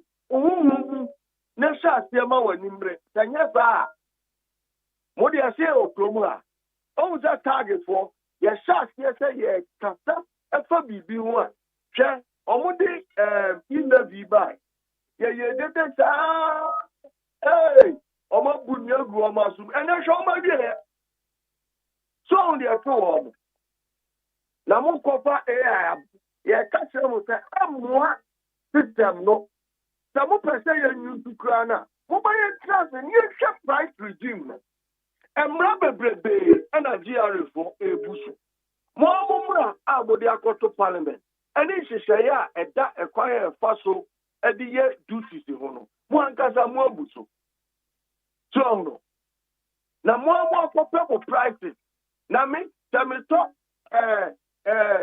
this way free China now koto this way free London and US and boy ɛbɛ adan ya de nkasa o na contract nyemu na yemonhwa wo mo okay na mo akasa mo interest na ne sen ya mo pese mo hu wo mo a eta akire o ma eta akire de mo hu o ma na ede na wadarobo taxpayers money any day master contract you ana mark on tax ye to tax pa ayanya bia deputy minister no ni bottom ska edo di tia company ne kana anu de be o man sika etino adentina o my interest on pese ebe hunu wo mo awde adwuma na ma wo it means that bibi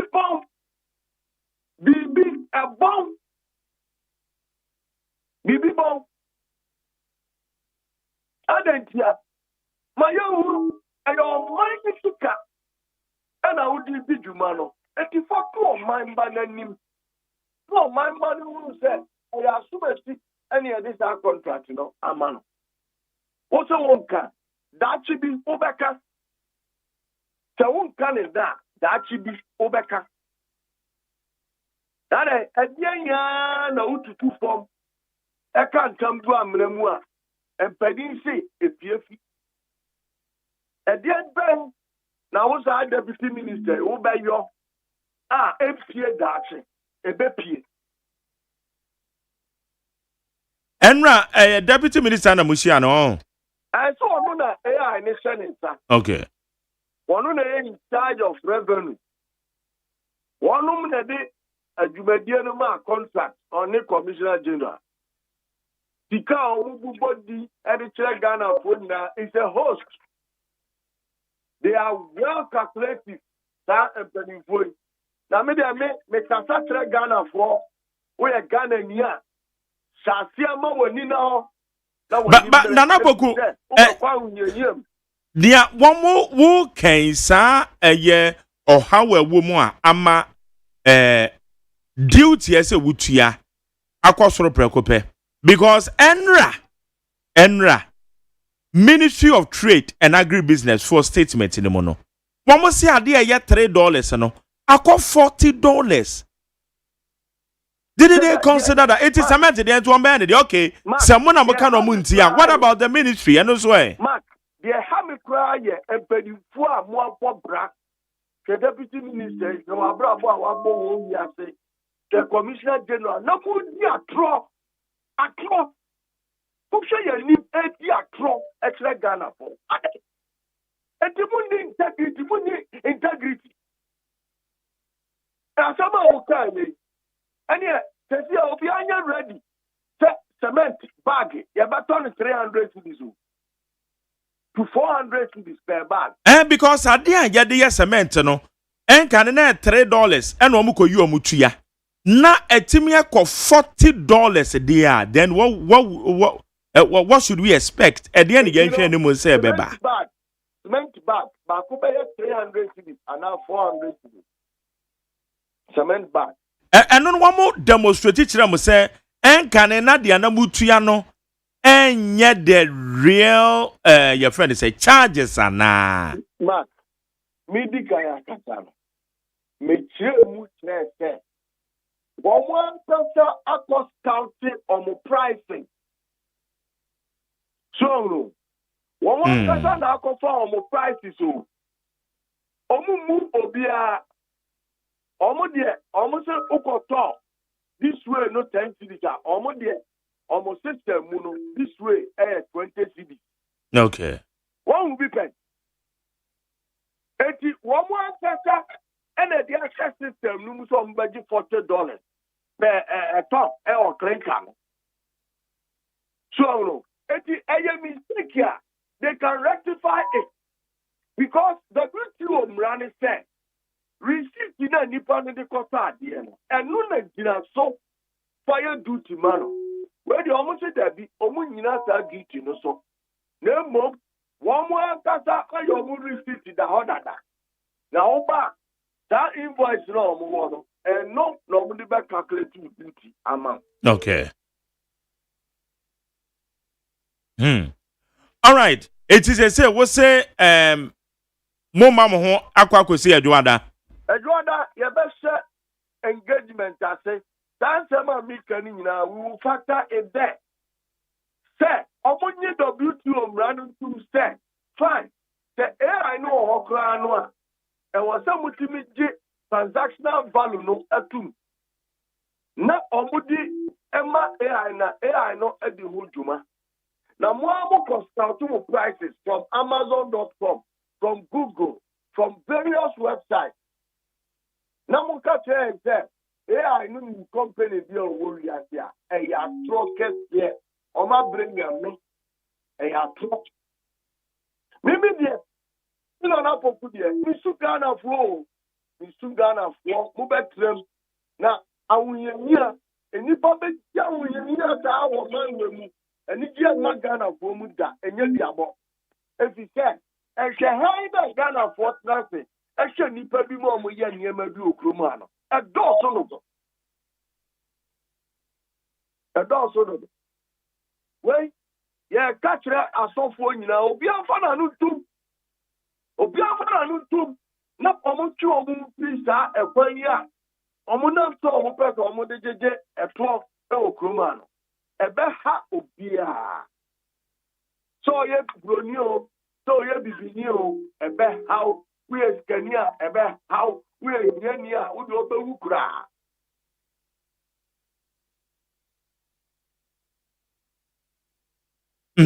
Okay. Nana Boku, you better answer no pay.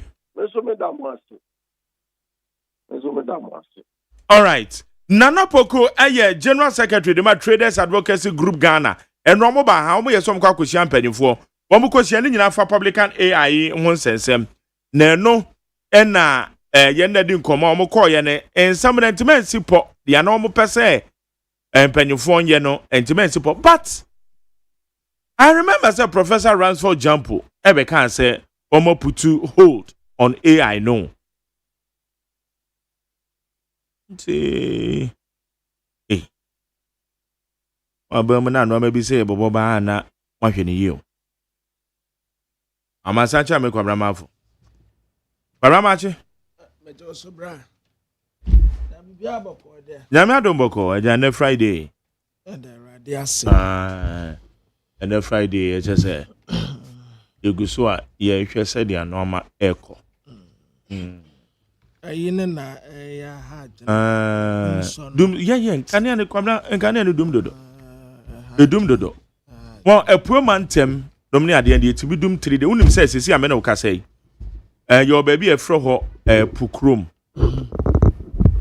obuadaka apantem kwaminto yaudiodu sa area ko nyina eba ensanwom no kwamna kane dum eneka ho 4 days kane amai it's no can upgrade no ho ana hard ne 4 days over Tantra Hills ha no many ade enra se medi nkomo na me na mfo na etie Alex no many ade wo mo ye no se Jerry ya ha ne de every day enra kane send mo yeah na enra akra de anopa no na obi testing me say omo wo eja heba yeah papa no a obre ya ponche Christmas ponche yeah oh my yira no wo say anopa ne say wantumi antie yem bebre omudum no enti anwumra ye 6 o'clock news wa me kasa se dumso no ha agene no ye wie ya na ofre me se after saa time wa me ne kasa na kan ya na mai eti na me hu se yes Ghana gas for the letter ba say bibi wo mu plant bi yes wo mo letter no ho wa hu so mo plant bi yes shut it down no me ade na ma me but what about baby I do me days good one way because mo plant no shut it down da ben yeah ebema sa dumso no ato aso bebre sa it is terrible. Man, in fact, dumso no enya de a obi ape. Debi. Kwamna. Obi ampe dumso. Enya politics asem na ye ka.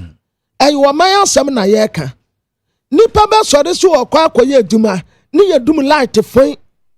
We wasted the whole day wa anya hwe. Sisi ahwese de awia no ebo. Asi ya said tuni no, e de bi aka ho. Ewia boy yire manipa de no ho bebi anye na uwo fie se abatan ene wonum ewo wo fie nyina hwe wo ma setenem eno ane se enyinam nkane afon sa ebi betumi ademu amade ate adai ayasemo na what the letter ba se ena mo gas dien na shut down what mo ye de aduma mia wo man we yankasa no aya metena wa ma jere esa min give up na mentena me ba bi nyene me ho enka wo bia asem de obi apa bia wonye ye wo obi a wasada kwodi nimdie enyantetiye e wo gasim ne ya permanence nchen ne ya kwa kope obi a wa ye Liberia nia wa hwe books so ni ade na besi wa se wanu no ma hwe gas na gas ejuma no ka se eye anu ne ye de ye eye practical work do Ghana gas or no bisa ma me na wo Ghana gas wonu ne se ade a esi wo wo mo plant na wo mo sa te down no frani na bisa ne se eye de ya freno na bisa no se na de no a wo mo se assault down no eye dan wonim bibia fa ho besi de no ma jare wo fi se obi a na wotam no besi aso o meye morning so obetumi aye there be ene de entisa gas yeduma no eye practical work plant we connect kwa ha we nso ye say we connect ba ha we efro ba ha we ye outflow we ye input we ye dan dian wonim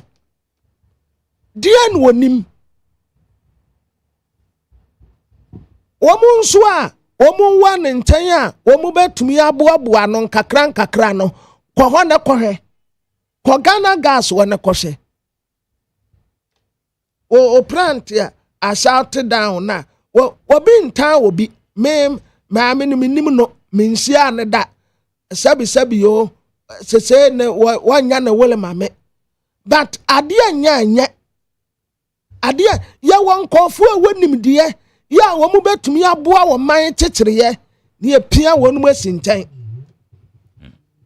obia ye benya ne bia ne akotam na besi wonu se wo meye gas adwuma obia ne atam na si wo so wonya gas adwuma ade anie dum so ne too much it's getting out ya jinsam mun sana mun solve no you say upgrade transformer upgrade substations being anya kura it's getting out of anya kura uba sori ano pasa ube kwa adwuma na fo ni edum light adentia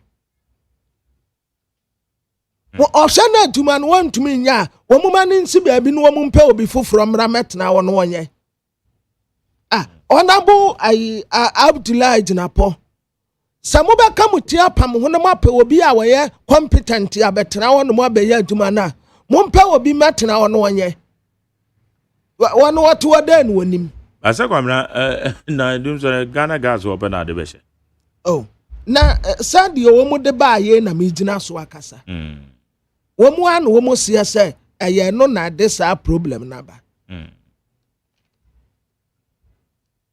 Some oh hard and Yamini independent and Kania dundum and hard. Na Jerry Anra KG Yera Alexa Peudade Ukutia ne tax. The tax returns good. Na 153 million Ghana cedis ya. 153.21 million Ghana cedis ya ukutia.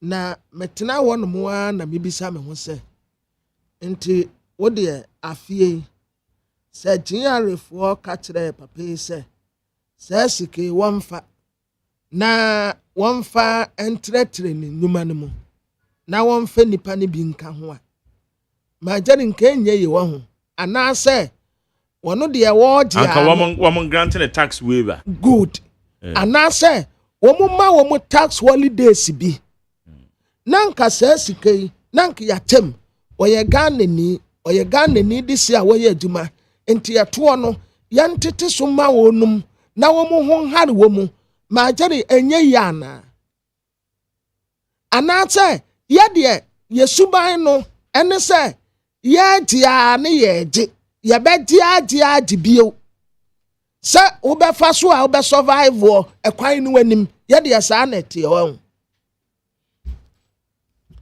na we na sabi yo enra madam fo ba ku bi owo angel en wo friend ye bon komo no wose kwabena firi na de ko obi bia ye de adwuma be masa nkofo we yi a nipa kro be ba be ka ho asem no ye be ye no enam se bra mo me da se wo de asem na to ye be ye no enipa wo mo bua wo man kekere ye na ye ne nkwada nkete asukwa noma ne yakotitititim nwa foundation nwa foundation na sampanimfo we a omobua wo man kekere ye no na ye de ya no asi wo mu ne ye twa wo mu adapa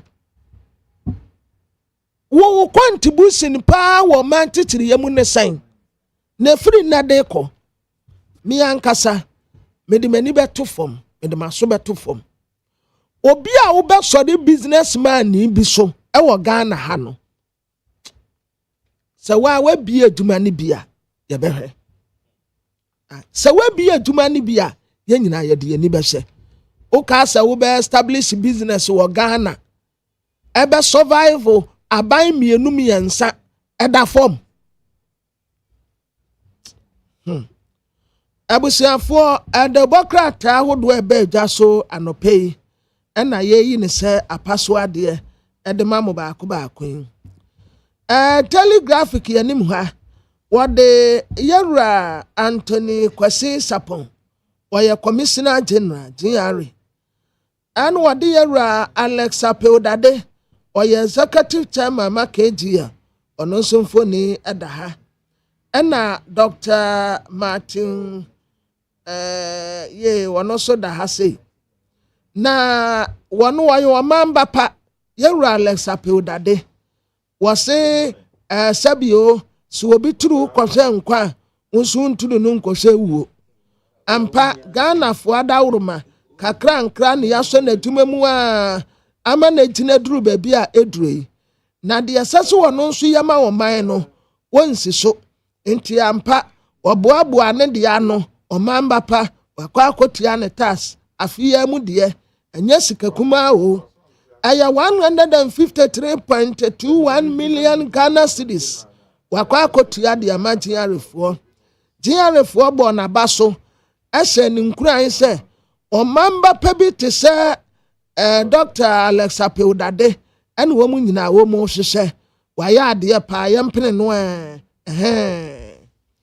na 33 senior high schools and womo pilot to wasi womo kan kodom foforo no e wo saafi mu ode ho asem aba Bank of Ghana governor and wo katre IMF se womo support wa womo de ma Africa no womo reshape no womo nsakra mu kakra UPSA law school ɛna ɛnra wɔn bɔ ɛtatuti kata abaso tatuti kata na ɛnra papa yi wɔbɔ ne yiraba so papapapapapapapapa wɔbɔ ne yiraba so sɛ ne yire wayɛ adeɛ na me nsira no.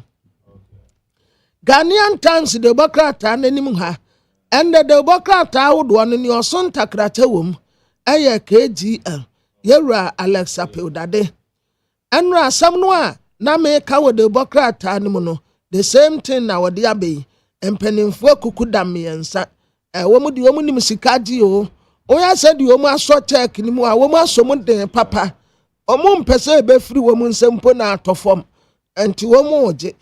KGL Group 153 million Ghana cedis corporate income tax or the GRA4 abonaba so wɔyɛ ɔmamba pa ɔnkɔ so a na ne kota kakra a wobɛtumi de aboa wo man kyekyere no ɔnkɔ so na ɔnyɛ no saa. Yɛse under remover ɛyɛ Dobro police checkpoint adrobafoɔ na ɛka kyerɛ IGP sɛ Dobro police checkpoint no a esi hɔ no onyimfiri wɔ na aposifoɔ no ɛwɔ hɔ no mu na tete nipa pa aposifoɔ de umbe da tete nipa mo anso mu nyɛ the right thing.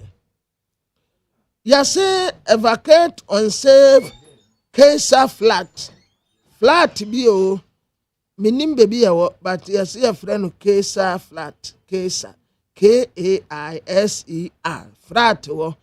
Yase obi a uti obi atu na dan no ebetumi adwiregu nso pɛ de asɛm bɛba high court wa reject to wa mensa ne bed a wɔde kɔɔyɛ no wɔse daabi osomu a enye yenti aba asɛm no ato akyene na a tele guide bokrata de nim ha wɔde ni Richard ni amakwe ene ne yire Joanna kwe wɔn mfoni abɛtoa asɛm no akɔɔto di yɛ no wɔn so wɔn nte aseɛ okay odi ɛsɛ property no wɔn atɛwie nso a ne yere no ka sɛ ayɛ a ne kunu no wɔbo no nti ɛno nso wɔn nso ɛno no wɔn nkanka ho nti sisi a wɔn kyɛn ɛno so sɛ ɛdeɛ na court no bɛka afa ho brekum Chelsea player no a anwrɔbɛs kɔbɔ no tio no yɛate nipa mmienu wɔn susu sɛ saa nkɔfoɔ wei ka ho ɛna saa abɔnofo sam no kɔɔ so de bokrata anim ha KGL yɛwura Alexa Peudade 153 million Ghana cedis GRA wafɔfere ne promise no watua wɔ mamba pa wayɛ ne deɛ kama nti monhwɛ so na mo nyinaa nso obiara nkɔyɛ ne deɛ na wɔkyerɛ sɛ GRA ɛfoɔ ɛbɔ yɛwura Alex Peudade aba so sɛ ɔmamba pa sɛde a wayɛ no wɔn ani sɔ paa nti ɔnkɔ so a Vincent Eko Asefua ɛna wɔde ne mfoni abɛtoa ne mse wɔkyerɛ sɛ National Pensions Regulatory Authority for wɔn di sika bi na sika no a wɔn di no ɛyɛ 50 million Ghana cedis a wɔn se wɔn de tɔ Land Cruisers 15 million mpo bɛyɛ sɛ 15 million mfa sɛ 1 million ɛyɛ 10 billion nti 15 million bɛyɛ 150 billion ɛna Land Cruiser nso mfa sɛ fufuro yɛ abɛsɛ bɛyɛ sɛ $100,000 daabi ɛbɛboro bɛyɛ sɛ $200,000 bi brand new kurate ɛwrɔba no ɛbɛdu nti sɛ okeka no ani nyinaa bobɔ mu a ɛna kyerɛ sɛ wɔn so wɔn kɔtɔ Land Cruisers ɛna wɔn san de bi kɔ yɛ training media sɛ nka me yɛ CEO a nka me sika nyinaa me de bɛyɛ workshop ɛna training mo ba na mo kasa mo nya wɔ de tia na ma kɔfa ba me yɛ training wɔn mo yɛ workshop yɛ training wɔn mo yɛ workshop we a yɛ no yɛ di 10 million Ghana cedis ni yɛ sɛ de bu akonta near the air to change of wolf retire by. Womo say working dear, a tompabuama woman, and your tones you, yet or pie, yet or drink a car. Obi oba we shop ni bi anso ya ma ni TNT no ma bu akonta afentem civil servant for civil servant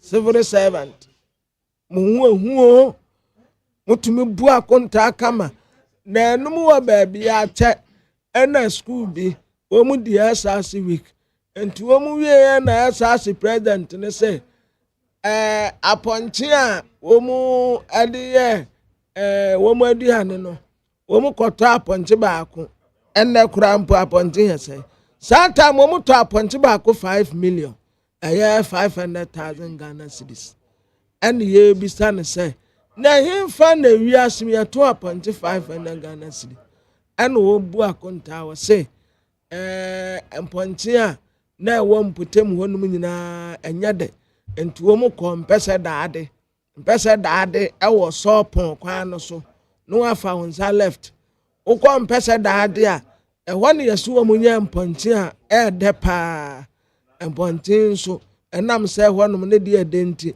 price ni ye different wo mu e be so aba kwan ho bebi a ye be fa ka obu akonta ma 5 million no eso pepe na no na ko asefo ase wonte ase eko wonte ase scan ye di Chief Justice and all called for excellence in justice delivery. Excellence in justice delivery. And yanasa Emma Wunumwe. Na the Bokrata, your friend is a Ghanaian point in Nimha. Yara Alexa Peudade, to say the Medin Kaka and Rande, or Sontakrata with the Bokrata would winning in mu. KGA group at Rese.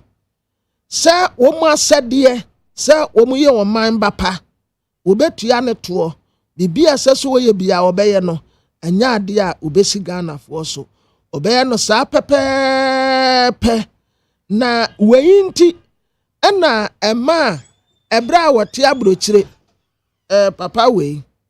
Anya se bia wo ba wo no ankasa wo de natifia pre.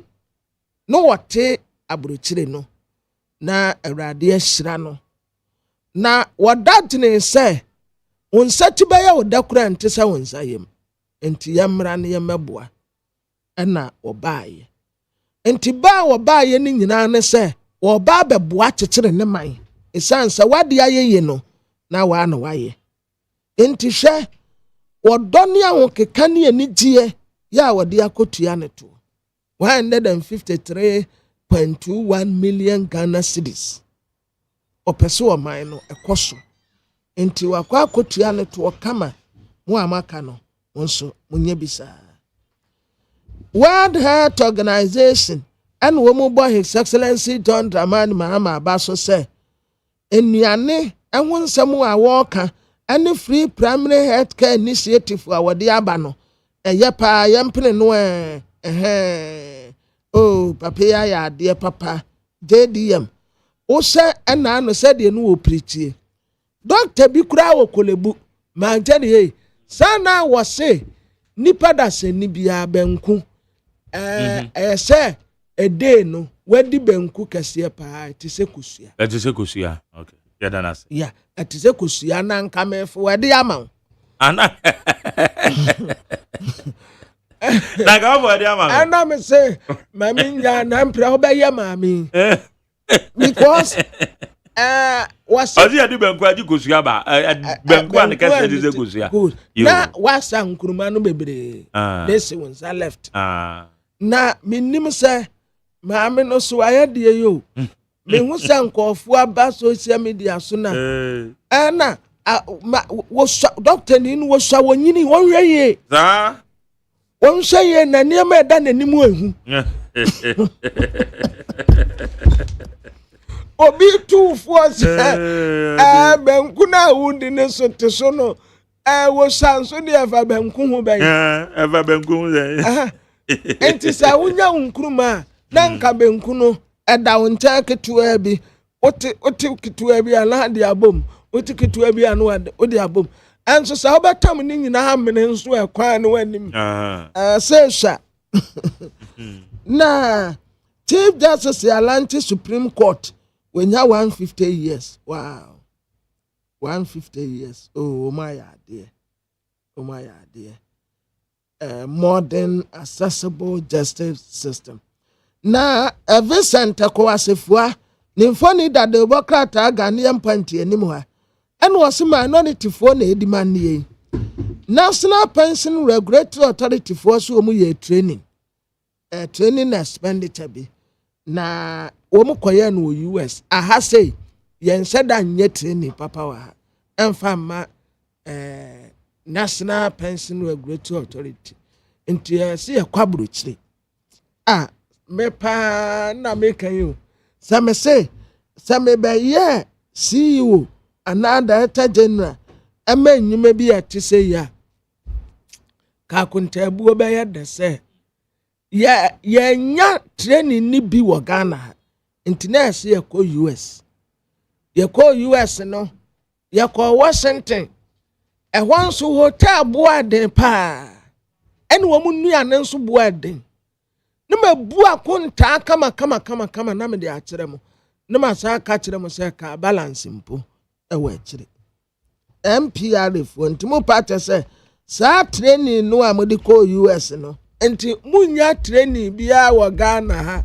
eva ma mu nkofo no ana wow mo se training no bi wo ha eno no wo Ghana na ana nse dan koye bia akra se nka ne adundume na disturb mo bia no wo modum light bia no modum light they say ko US na timi flow ana honso weather no ye kama na to wo ye training na adwin mu da ho ba wo hwe se de awie egbe you train business now ena enka wonim se ma jare wo mbetumi afa lecturers ni bi kura wo University of Ghana ana KNUST ana UCC nanka omu ama omu training enso yempe abrofo omu kabrofo yie omu ewo training no mo training nkofo na maye this can go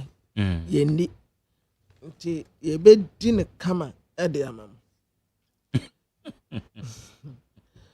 the chronicle the Democrat anim wa say yes aposifu atemrante na pie Gideon Bawa boda oh nice guy o majari emrante omu hu afepa o yesi womu na brekum Chelsea for bass na womu kworo yeah nam so ma player ba ko bu oh say abrante fefe pa oh my god TikTok kama and Ghana footballer oh Ghana ha when ye ana minim say an Roberts no majari womu enhu say footballers yeah because womu say footballers yeah enko womu ha womu because footballers no womu sika be na kura womu a ukowro bomu tisi womu mobile phones no wajeje tisi womu mobile phones but ya chi wonu KGL Yewra Alex Apeudade 153 million corporate tax January watia look at a train watching into Temu Donson Luke chapter 8 verse 17 for nothing is hidden that will not be made manifest nor is anything secret that will not be known and come to light bibi anyone more esesum a MP enye ni nyina mom na epie bibi bi de MP omu de ewu bi de MP omu de ko na yesi Ghana good economic data nkwa yesi kasa tenten entoponko kasa tenten owe entoponko ponko no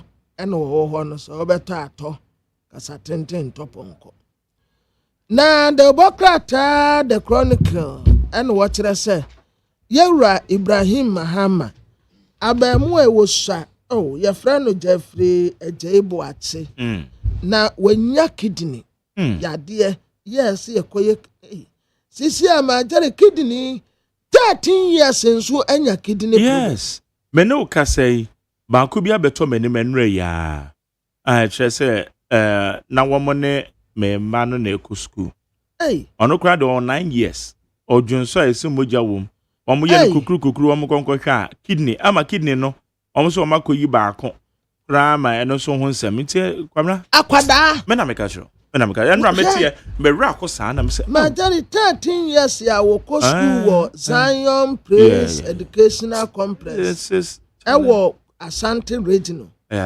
na yɛwura Ibrahim Mahama atam no de ne kɔ aburokyire si yɛnkɔyɛ transplant ma no ɛyɛ $40,000 ya wafa wɔse wɔ mu nkɔyɛ ma no na obi nim de akwadaa yi obɛba bɛyɛ daakye ba majari sisi adeɛ yɛ hu yɛ hu ba akwadaa 13 years anya kidney how eno ama bɛyɛ na akɔ ne video 13 majari na I think say yantu nkɔfoɔfo ɛwɔ drinks ya yɛde ma yɛ ma no di kɔ school no carbonated ones no o de kɔbra lawyer Kwame Adolfo ya private legal practitioner ni nkomo OSP ni attorney general say me identify na say de beduru ha lawyer ma chen na mpom te say woni ya ho ye na megidi se mo ho ye me ba so nyakopa adomboko o de a che ye good right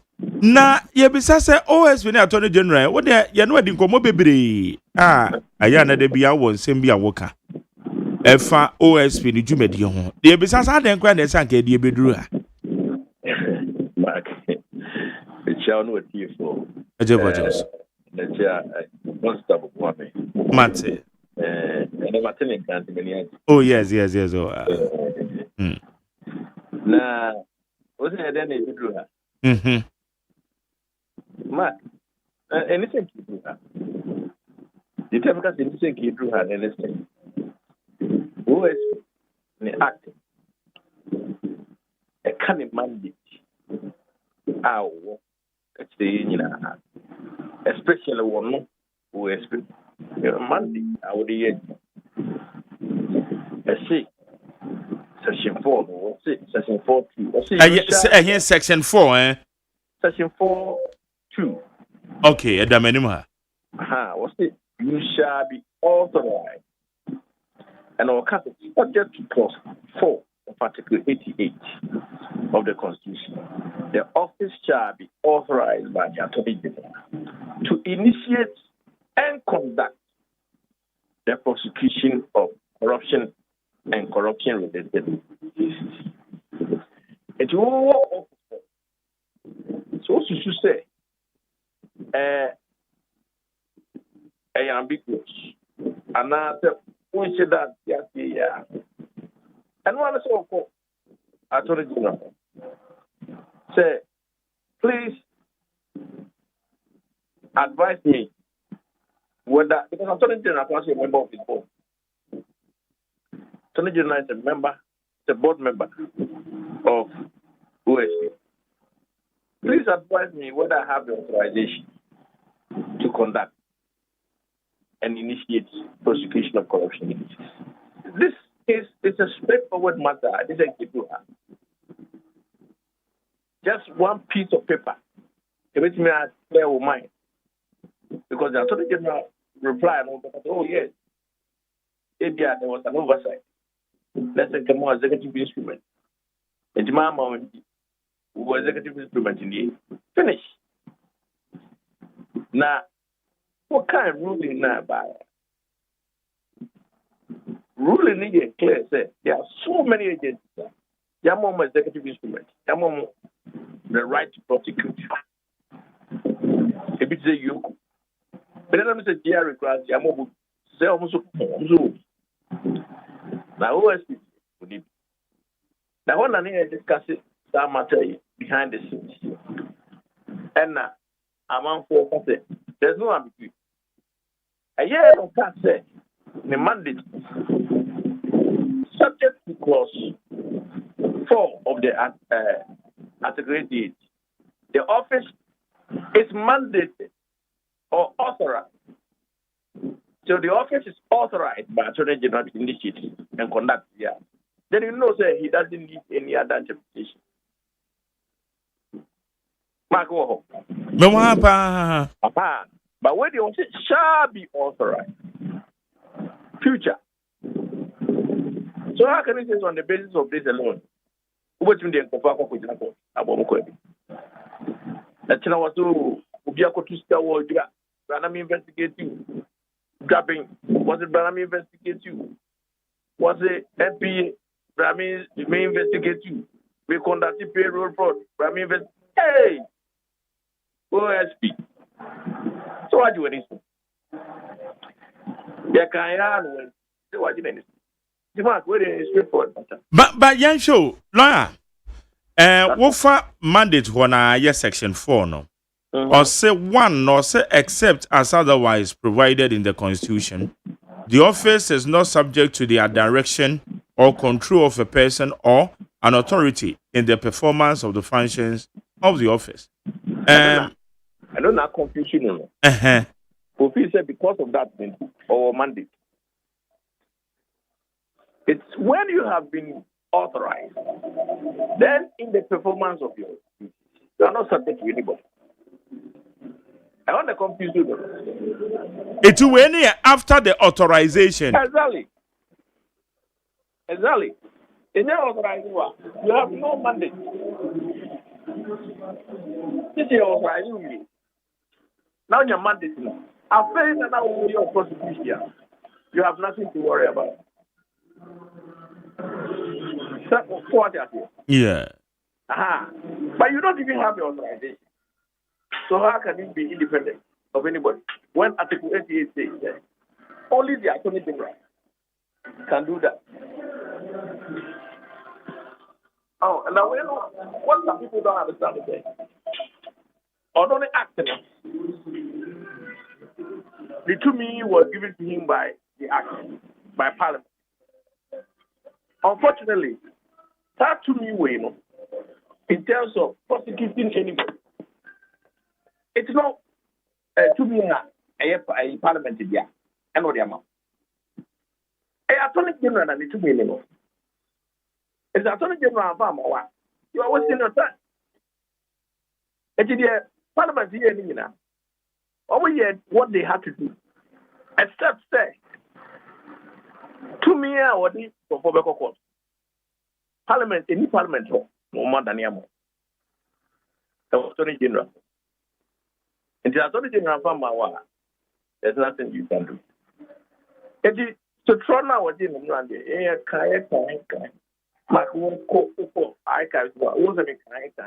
yeah. And what you know. But also, still, or corner name Supreme Court for proper interpretation. Interpretation of what? Yes, you shall be authorized. Do you have your authorization or you don't? If you do, call for what? If you don't, call for what? There's nothing to interpret. Na me bajo my yan share with you. Where yes criminal offenses, but corruption and corruption related offenses, any some criminal offenses, I don't know, and so be them. What's the corruption can be criminal? Okay. With a wink and a nod. If I give you something in return for something, it's a criminal offense. And so I want to link it into the criminal and other offenses act. So what is it? Because I don't hear acted and by acted. And we a recent law almost try to give you an opportunity to use authority to prosecute other people and are criminal. But you need to authorize. And this is basic. You know, was called for core warrant, meaning you are exercising powers you don't have. Core warrant. And it's something now you know say it's intensive now.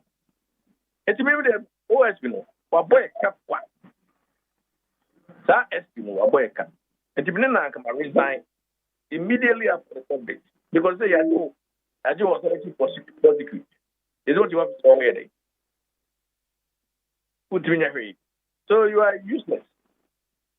It's better off resigning and let government find somebody else.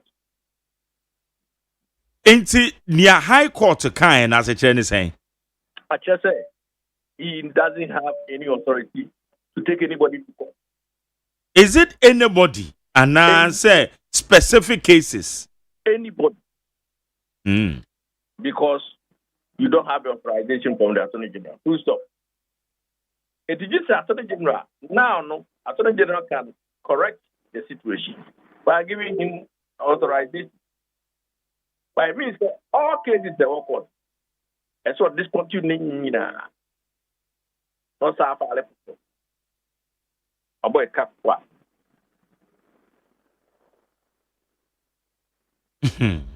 Some. And yet, the baby adjoins OSP office na ebia aben one person mugun into na sadio yakobanisa. Well, people can say whatever they want to do. I know your political answer. But legally, no. The OSP was wrong from the start. He was wrong from the start. Because how can you take somebody to court when you don't have authorization? When you know, as a lawyer, that authorization is with the Attorney General. And you need an express one over 5 years. And what 1 year you could do over 5 years is too long for you to figure this out. So the SP must go. He must go immediately. So what's what the office already? You can't take anybody to court. So why are you there? It's better we cut our lawsuits. Let Kayabo get but he doesn't deserve to be the SP. Then the government can appoint somebody who can do this. Okay, but so lawyers, he can't take anybody to court. Sir, Emranon Kaso to me and prosecute you be court, but yet the Yawokan ye Juma and the war ne act in the mona. Or cast or take your authorization. Or take your authorization, not got any panic. Sanity. Now the case is a work out now. What do you without authorization? And there's no ethics. Like what? No one have this is what you can do with no authorization, no ending. You have to discontinue all those things and get the authorization and refile them. A car, this is too much. It's too expensive for us to continue to have somebody incompetent like you there. Office, I said, yeah. I won't get the office. And the young I said, yeah, wow. Mark, you see, it's better we don't throw the baby with the bathwater. Usha, I have 2 occupants in the disappointing Ghana. The office itself is fine. Now, office, yes, there's a mandate, and that's the office they are big, sir. Why don't you seek clarification? It is 2 occupants, especially the current one. The office itself is good. And you may say, we are prepared to do the job. Competent. The office will become more useful. But not this current SP. From Wagan. Yeah. Okay. Enti kwa also the Beko Supreme Court no wo de ugina echira. Who say bibi betimi afiri mu aba.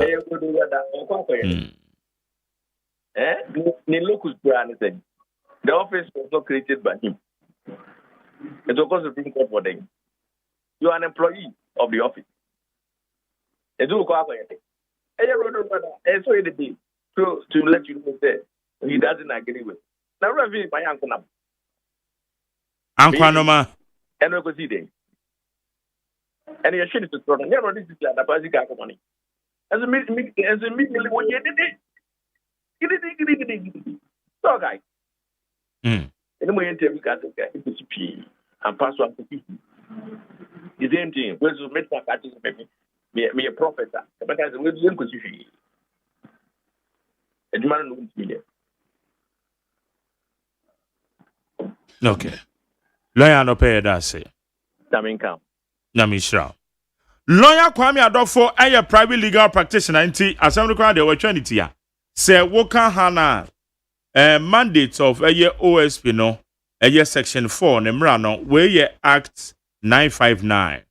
Na wofa 2 na or say subject to clause 4 of article 88 of the Constitution, the office shall for the purposes of this act be authorized by the Attorney General to initiate and conduct the prosecution of corruption and corruption-related offenses. Okona Odijina Odiakase. From Adrian 02011 62746 02011 62746. Ghana Montie Suni high need 100.9. Ghana Montie. Ghana Montie. Ghana Montie. Ghana Montie. And now Friday, Tiabeko so I can kind messages no na ye the amount.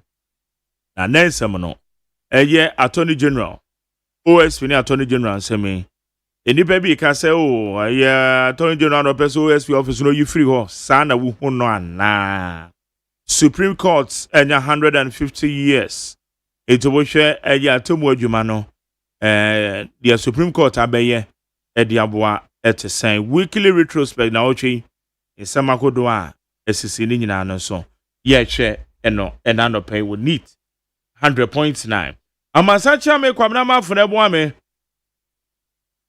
yedi de obonkrata mu nsam no yedi bro tie we hey catch it list ni nie enwoma beto to de me baba no ho ade no hwem so betumi a asew na obeka ya jontuma miensa duku potomanto this way chocolate drink na kan wo hwe afibia so beri ni waware ne a this way chocolate drink na kan sia asew udan kama no ntumu ho me be mo anu nsu hye kura de aka ho wo de wapi ho o ka sa batete edafom ho this way chocolate drink kra cha be pe baba ware asew ye fia say this way chocolate drink ya sorry anopa no ne yenom ye bi hye fridge nom no se snack ye nya hoho a no ne de serve wo mo ye didi wie ne ye pe bibia bogu ya de so a this way chocolate drink ne yenom and this way no ti ano a he se kire wom koko wom brick wom bibia wom ade wo hia ne so hye this way chocolate drink de wo hia ani so hye FDA ahwehwe se adwede nkratoe mo agye atum se eye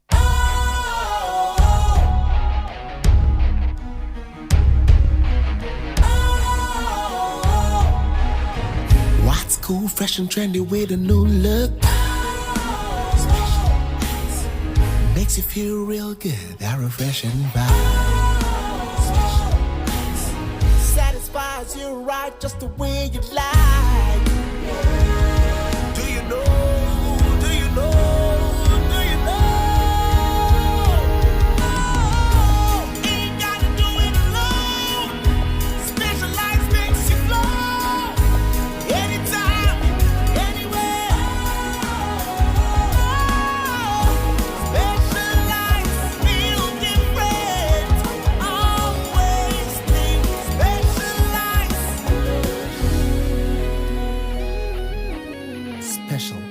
Natural mineral water. Feel different. Think special. This advertisement has been vetted and approved by the FDA.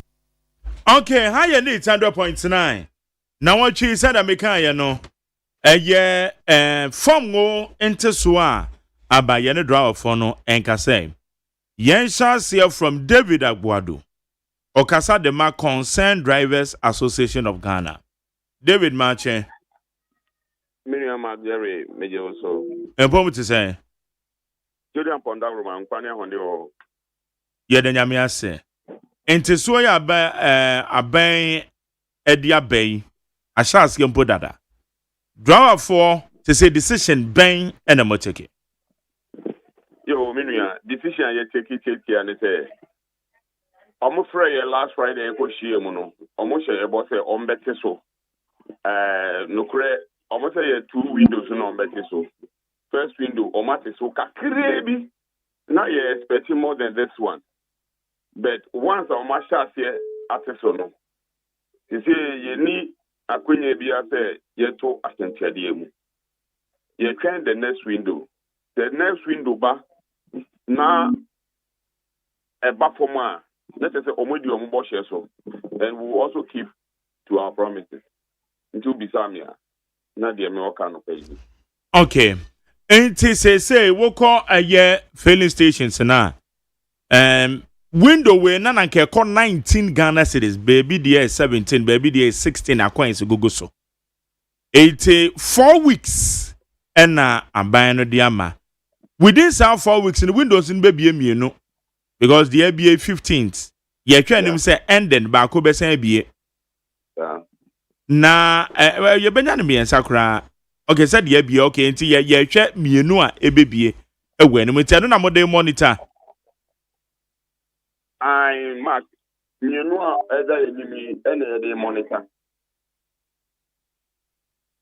Okay. One about remember the Star Oil any go on as say almost the lower side.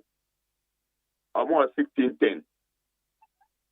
Any 1325.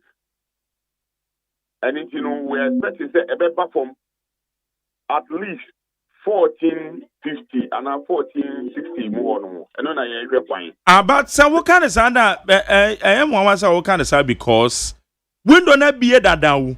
And then I can call 19 I bet lock or 17. The another 16 and can call 18 and coins and I bet lock it 16 hono. It is our case I will hear them say best about 14 I mean take one I say because I buy reduction take effect.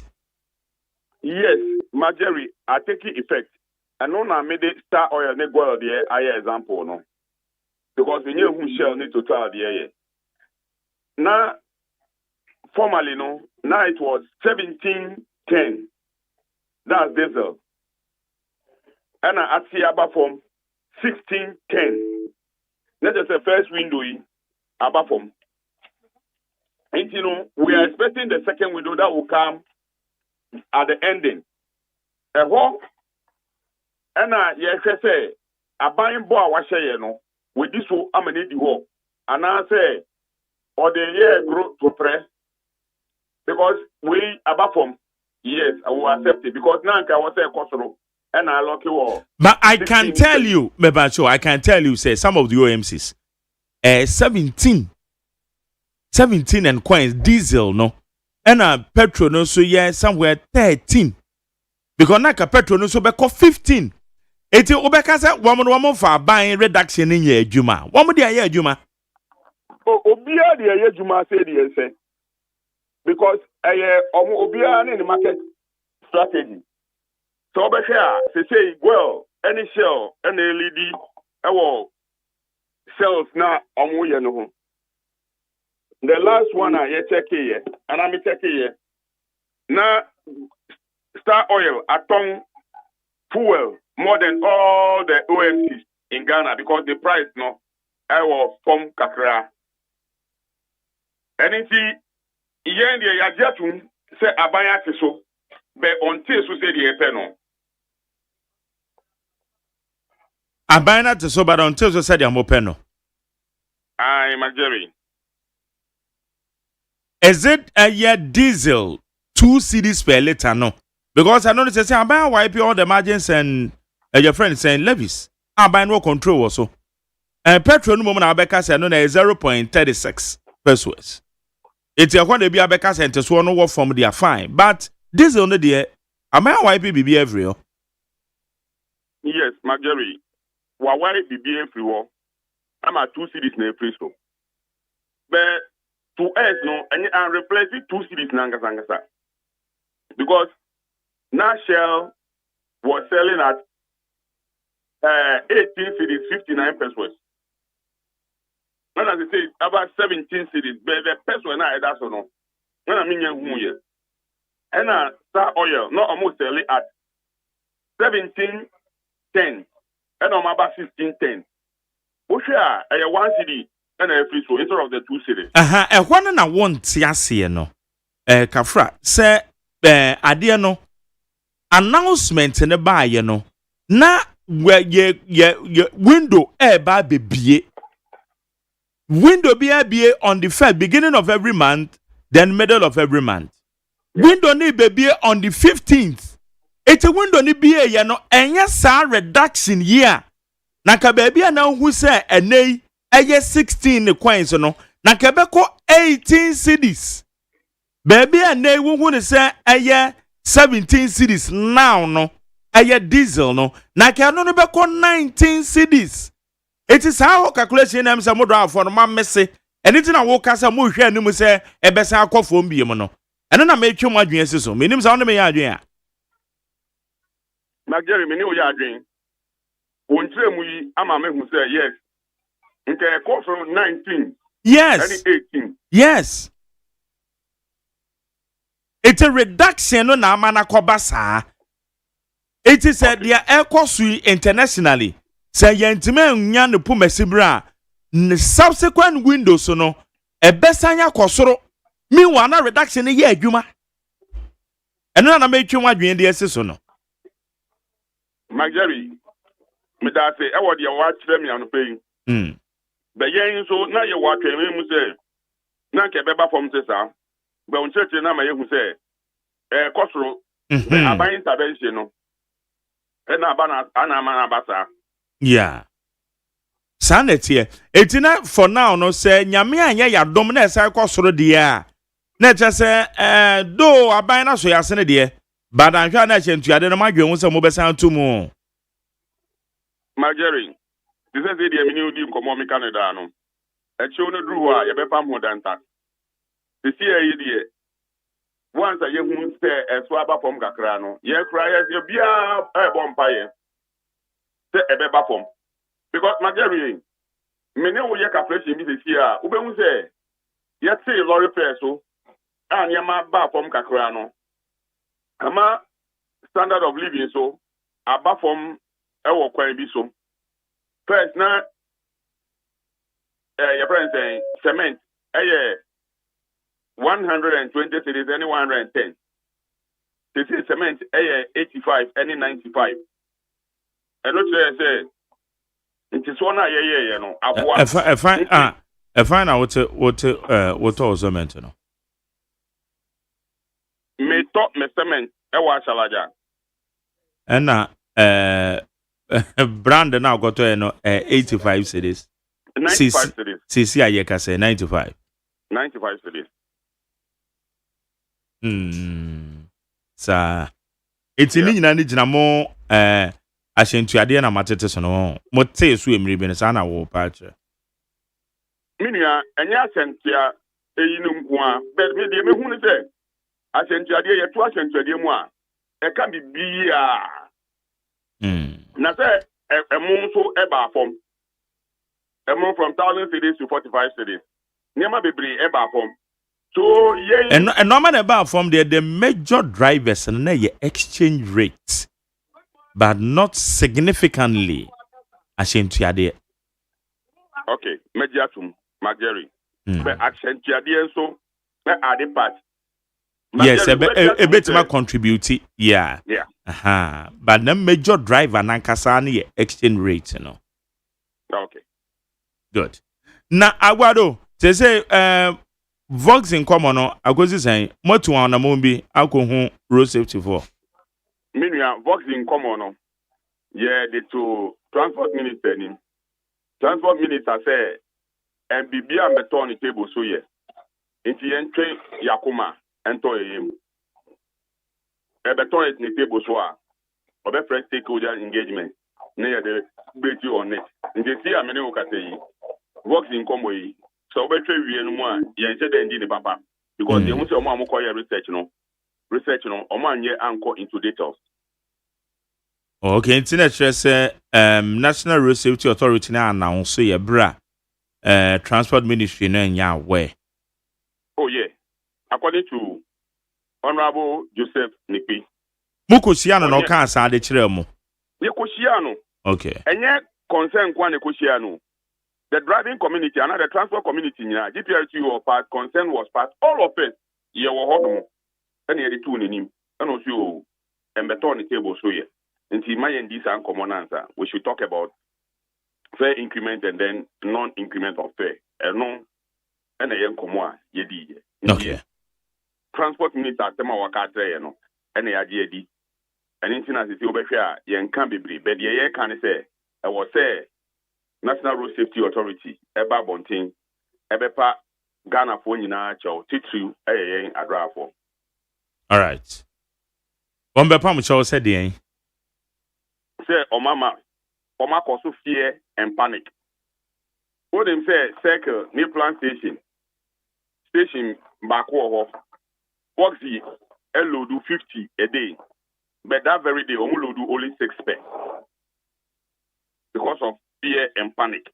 I'm cost so yeah.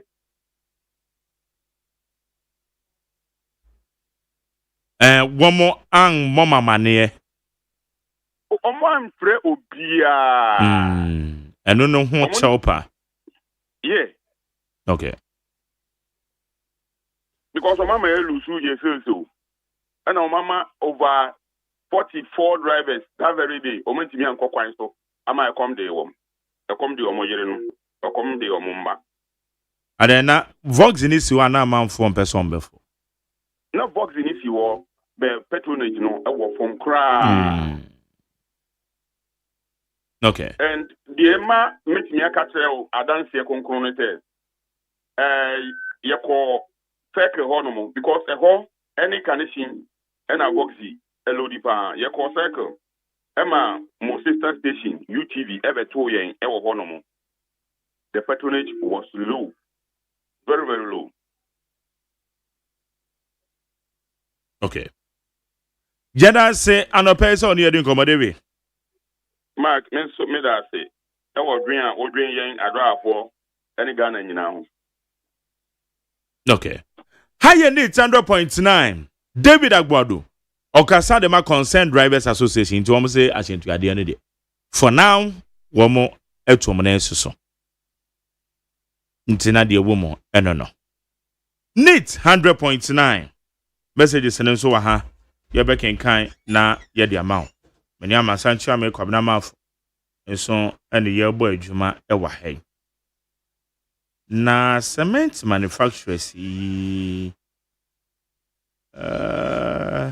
Enra Trade Ministry statement a woman de buy no. I'm say it to me a come. Because we share and koma akoso. Na we share statement every trade and agribusiness and buy ya. You know maybe you have to change it's your beshe. You be rem. Bobby. Now when you're cement for and woman I may pay me because who say and we share statement and I make na echrese no men koye because cement for na kasano woman no at the petition e command trade ministry and an woman culture trade ministry say and namo anamutu bi akoso eye AI say public and AI asema ye kai ama woman no ma bebre yakosoro enu nti ekoba say trade ministry no so tro command Ministry of Finance say woman enhwe saade no na woman ntu ho anamon cement for na tro command Ministry of Trade good so woman sector woman yi no clinka ne woman keka ndo ma bi kan dem she da ni mu na woman de keka bom ya cement na already no ampo no already no ampo a no man no yeah sa wo kose sika a woman tua wo ho medimani ahu ebi parama men kan cement for die Chamber of Cement Manufacturers Ghana when we tro de koma a minister when the crata we tro on the 13th April year to Honorable Minister, Ministry of Trade, Agribusiness and Industry, Accra, Ghana, also Honorable Minister, petition for urgent review of increased FOB values on cement raw materials. We write on behalf of the Chamber of Cement Manufacturers Ghana to respectfully draw your attention to the recent significant increases in the free on board values applied to key raw materials used in cement production. These revisions introduced without adequate stakeholder consultation have imposed considerable cost pressures on manufacturers.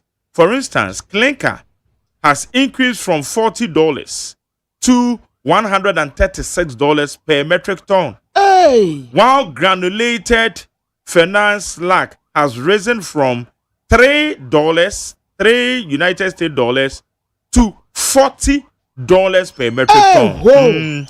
Such increases appear inconsistent with prevailing global market trends and threaten the competitiveness of the local cement industry.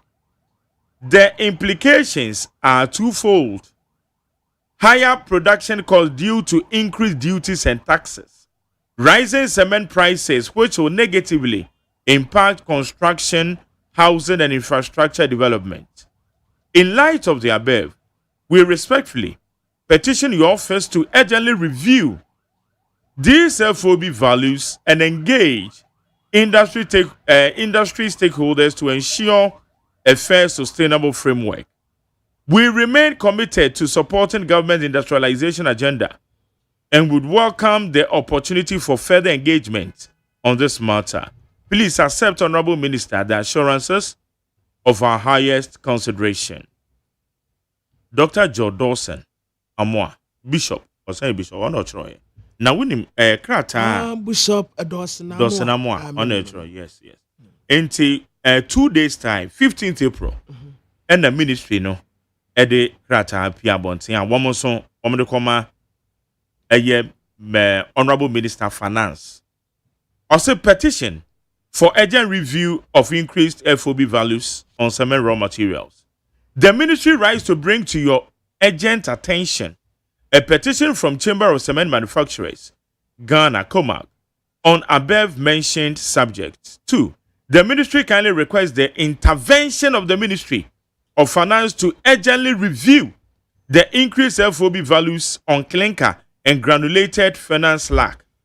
The review is essential to safeguard the sustainability of the cement industry and to protect the broader national interest in housing and infrastructure development. The petition concerns the recent introduction of publican AI system, which has led to the significant increase in freight on board values applied to key raw materials used in cement production. Specifically, the FOB value of clinker has risen from $40 USD per metric ton to $136 USD per metric ton. Adey. We are prenu crown. Adey. Sample crown. Adey. While granulated finance slag has risen from $3 USD to $40 USD. We also prenu dumpo per metric ton. The cement sector is cornerstone of Ghana's housing, construction and infrastructure development. The sharp revision of duties and taxes on these raw materials will substantially raise production costs, which are likely to be passed on to consumers. This development poses serious risks to affordability and growth in these critical sectors. The ministry stands ready to engage further on this matter and provide any additional information on clarification required. Please accept the assurances of my highest consideration. It will Chief Director and Etroko, your friend no watumfu Netro de Coma, Finance Minister. Now, Finance Minister, no, I respond. Or no, fan at the MI. And no crown on Mokoshia, yeah. I'm watching no Mocase. One more, we need it. One more, and put to hold on it. It's your best manufacturer. Yeah. Also, Deputy Finance Minister said there be AI public and woman team in case one jai the one more issue be a woman consult a committee. Hey. And an year can and the can one. This for ya ada will be do one quadro swana. I was the obisazable. There be on my jerry. Yes. And this ya buying no. Ada will be do one kwa baby aqua teaching the woman na saday. Hey, auntie. Wamu ni musa adi a wamu ye adi asambaba. Hey, NDC.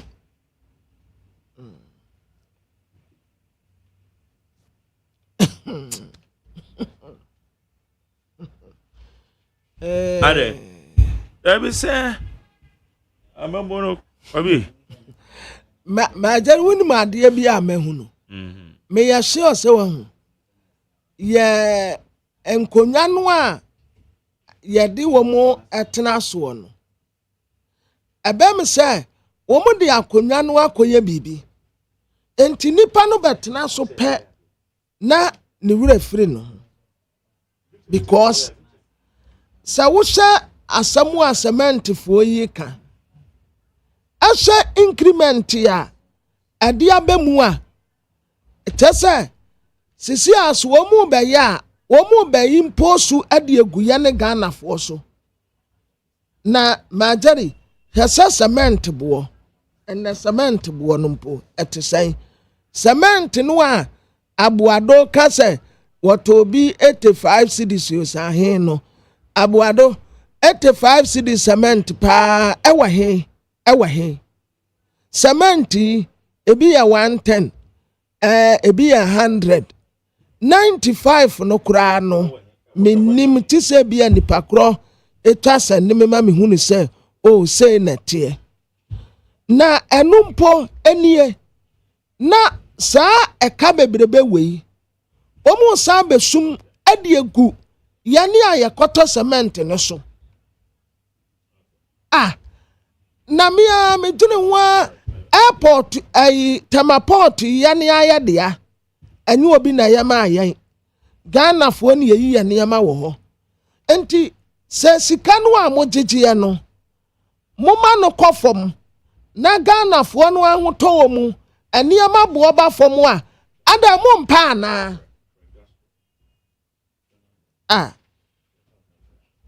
ato forcing Kwamna and then the finance ministry o de samaka menka bio en obi aka sametan no mentan nyehwe na NDC fo mesi baby a ato forcing dem bekwa akogina no mo baby a odem bekwa akogina no mo de mo fansan ba ho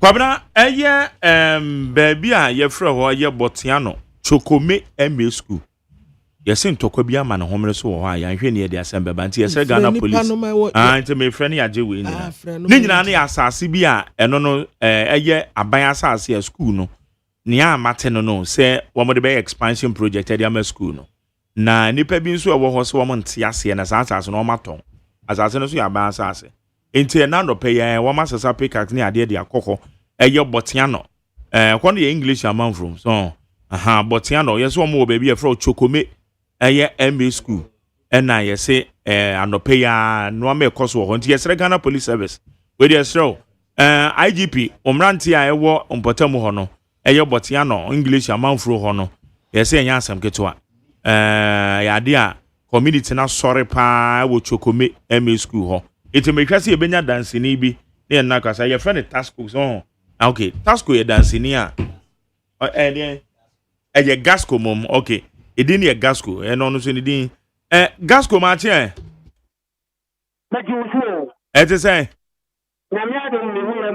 nyame adom na anope de na asi a ye say nya asem keto awo ye chokome MA school we yeah mpacho de eti ni say na ye wa ta fi the school no wa ha ta ta se no ho na aye school kola mu ho na mu yusu o mu de aye o mu pass na o man ni nyina the whole community no so occasion bi ba le occasion no e shu kakra ho na ya we o ye occasion ba yo no last year no na ebi mu yi o mu ti se azaje ni o mu de na o ma to amofi ake nti o mu ba be here asase ni sujuma e ye si o de ko atati wani die sebinia numayenka na school wani the bia ni park bia ka school bi atati wani aka ye di ka school hu a ema community bobo teno e chukome township e be boy anti ayasalo anti aja ya juma ama ya kotenasi ama ye municipal chief enu ya kotenasi ama municipal chief akatre ke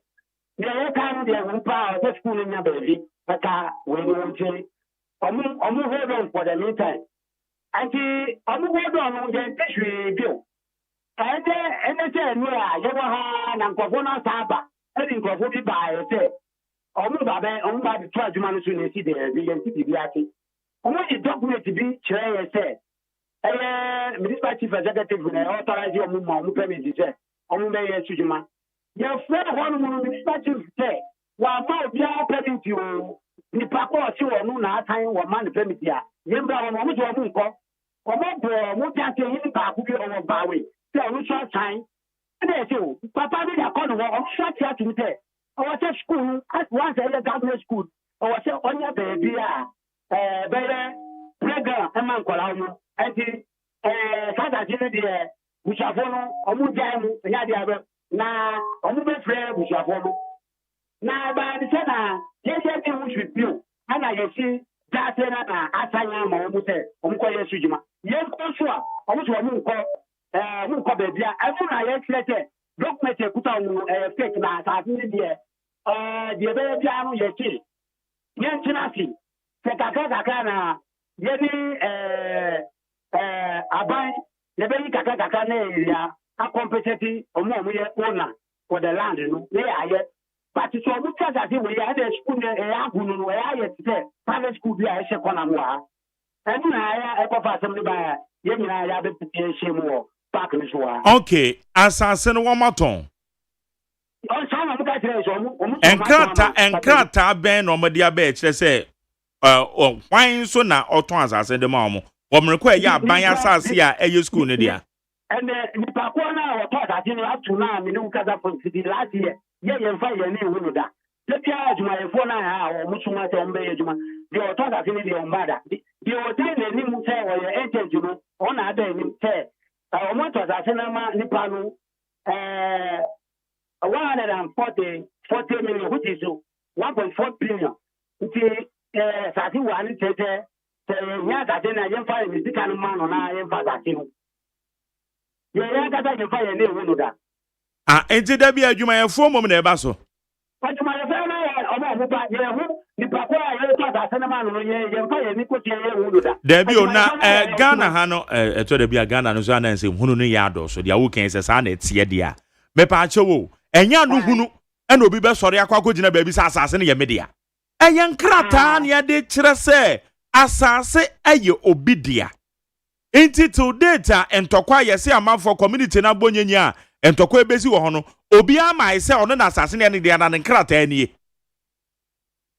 yes sana mran kire no dia me bi sa woni se si amene ukasa se community na ni ambre a ase entokwa bi kura pese esi ho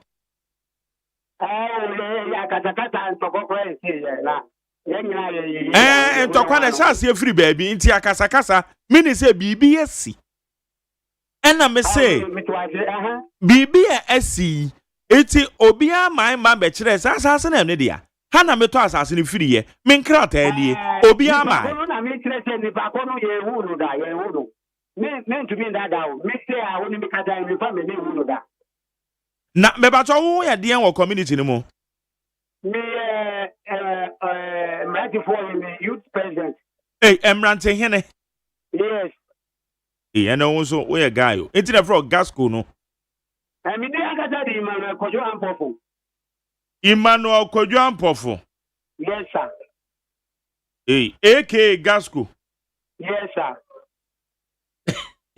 oh ye guy pal na gasco nti ese mo ba ne den this year ya fair assembly and assembly say omu be yi nipa abaha ya ombra be kan na ye de be juma because asase ne obi de dia nipa kro ne mra no mbe kire se na ye simple eno na ye kan because ma say community no mo de ba be ye bibi kra de aboa school no asase no individual say o di asase no de ya ni property o bon gotia no township and chokomeni nyina na ye ti asase ne ma school because ebi mu fra brako ebi mu fi ye honu be posu ebi mu fi botia no ya chemu ebi mu ko botia no MSD e wo so aja school ho na ebi mu drop ba chokomeni side ho omu nyina e ba school ha ada e tio aha no enta ho ma school no ama ko kola mu nya be bi ago ko mu ha youth no ebi weekend omu e be bo mu sa omu peaceful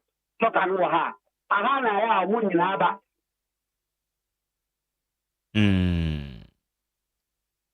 Okay. Enti say bambofo bi aba ho because akasa na timi bibi ba. Bambofo bi aba ho na so be maintain peace answer na assembly na bem. So far the boni bi emba. Still community no so wo mu gina ho ya no ba ba ye.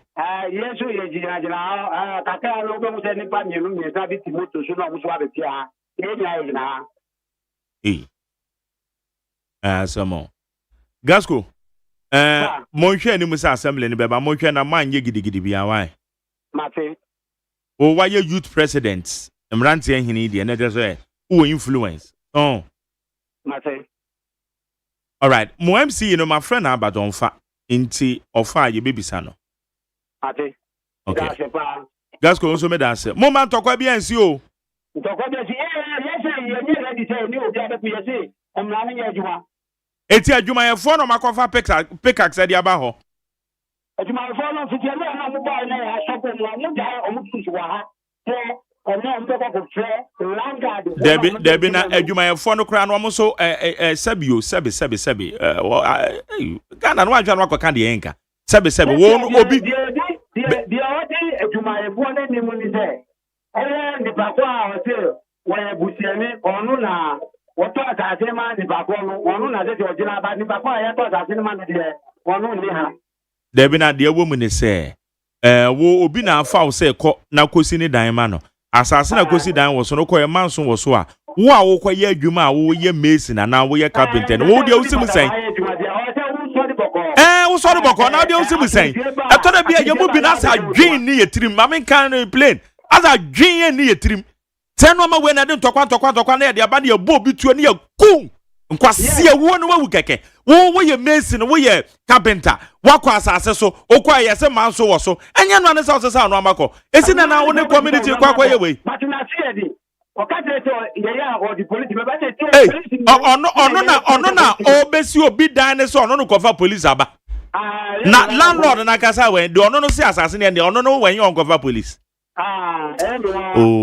eto de bia owner of the land no kwa no from the beginning ye dia tasu koma ye that police commander what you on pese police asem ba eba atati we it is my for police first plan what I think kakra aba no ene yakọ play police ana ene one on pese police asem bia na no ka kire Gasco we dia asema wu kan se me establish prima facie said the lawyer for no beka I said your obi pese odi adango da mo isa adwen itumomo mani na ho why say emu da ho fine say nipa ne say genuinely mo say nipa ne say genuinely wato asase a enye no ne so oba no de okuta ne nkrata okay na say na we dey we enye asembia we nya asembia mo fa mani dia chire bibia ne ebesa aba mo ho why thank you very much thank you too Emmanuel Kwadwo Ampofo oyemrante hene ewo eye chokome botiano mpotamu ho dodo na nim se friend Gasco one ne ye no ekasa yi nyina nsa no pai mente me ho ase bi ama no homene so asase a wo mo community ni nyina age atum so mo de be de aboa chokome eme school no na wo mo de aye expansion project obi abasa asase ne ye ne de asase no so ya ban asase nipa no so wo hia wo mu hu no eno asa busuani bia ba se no busuani ni nipa asase ne ne dia oba yo nkuta nkrata bia wo mesi ni akwa kosi dan no wo mom na wade aginam akoko ntokwa be pa to ibra wadwen wo fom mo amoyesa madwen wo fom ana me dwem ho adwen yerade ha yo woni pe bo Ghana ha wo mesi ni a wo kwa kosi obi dan ya ma no okwa na manso wo so a enye no anesa wo twen wo boko na kwa ka kire nipa se ibra esemesi wadaroma wasase ne so no manso wo so wo mo akwa ntokwa na aginam nyansa ben na wowo obeso wo mumbu ni nem eto ben sa no bi epram obi betima kun wo kwasi ye wo kwasi ade no nyansa ben na wo tobo kwamna ya no man to da bia no man jimi no do to do ade agre ni a enra police amok Enye Jimmy, enye Jimmy Devio. What dey do? Police amoka apakisi wo na obiasi for me kodua amoka na otu akọ. Na police ni to eduraba. Ozo to eduraba. Wo akotu ka no di. Wakotu ka di dwane. Na ye tesi nu wo dwane. Enye Jimmy a eye de. Na bisa wo say ka no koton ama wa. Obeto ama me. Police amoka esi wo. O police ni koto eduro. Agency so se besi for mu kotu. Why beni oh kwabra na ya wotumi hwe nipa bi adwen de omutiri ma no bisa se na iti abosom nkrompa na ye de wo se nipa de ha me ne se woti wo ba bia wasumu adu bra ai yasi ande no ko position yasi to say ya man yo ni yasi to see betua sika sei Dear Granny. What is that? Sorry, no. After me to one of my pies, didn't say I read it, but Quabrabi on question I dream. Be a na dream. No, no, my friend say, Brandy back could be a minimum. One more or conumuri. One we na a fan the trimuno, and what chase a kind. Why? And to go for your motia bobo yaso, and no more conto qua, and go for no over power no, and woman bune prepra no to tano, near the Akogu hospital. Quabela, over the tibia Mrs. Doctor, and say, it's a Joe Sandeka. Ya woke nyina no kaza tintin nyina se eje wo sende kakrako enya ne za akodin se hunu keke se ante wakoya da wakonum wi anope ne na mwan se wa fa tire ho wa gba no wonum wi ye afi won nam hanum ade a wo ye no ye nyina ye hu agire wonu hu ato na konum ni wi afa ne tirimu a wakodi ni nkwase asema etuta no ni ye se wo bese kwaba ho ka Tisa asem ya ye ken di abrante ye kese sa na etia wo mesi ni de obi se ko na dwuma ko ya asase no manso wo so wo de wo se mu sen sa wo kwaje ntokwa ne ko kwabna efa ho asase na wo dia edan na wo dia ade odan na wo dia enya no sa wo twe ho oba ni ya papa ni tirimu keke kwabna professor Kwambi Jan se mega jo so chia o say Jerital kwabna mafo. There is no akonya anywhere. These decisions are driven by unavoidable realities of governance. Ghanaians complained about Ken Oforiatta. They are complaining about Ato Folson. And a lawyer, Ghanaian also complained about Setekpe. Obi Obeye finance minister.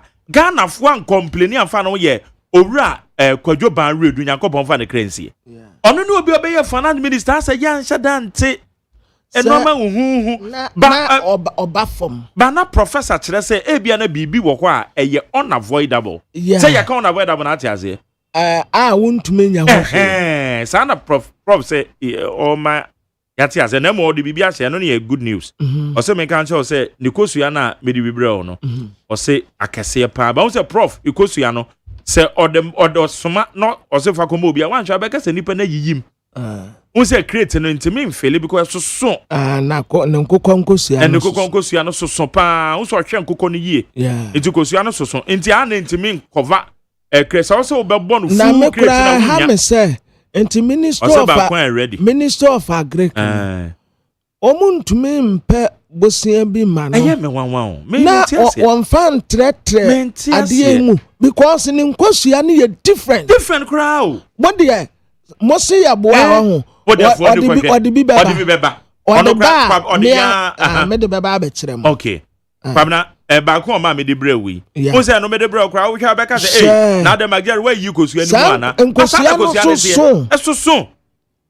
Esoso won battery cage nso na oyewu se akokọ no kọ toilet kra na afidie abefa isukom na ade akokọ na oduru afidie no obi na no na nso agum eye akoko ndidi wie na kosua na obeto a oto ya na afidie na befa na odinam ha enuane a wo mudi itete se wo mje ntimi ma na bosia bi se bi ade ni mu na emfa more workers mesen the site wo akrofu ho no kwabra nya asem ketu o eno so je ye ka we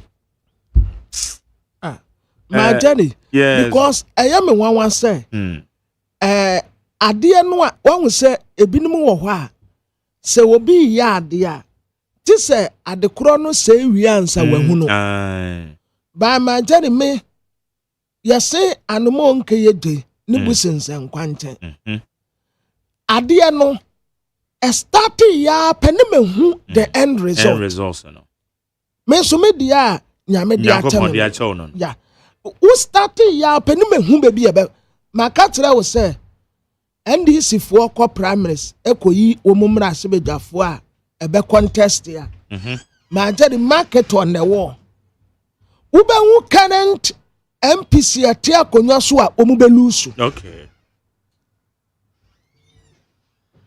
dear finance minister oye no me udi ube hu be bia ube pia NDC for akwakodina ena mehu se nananum abosom pewe kunwa omudi nka sisi waso enti obi aka sempapa kire wa awonte okay kwabna unim finance ministry asem ya yeke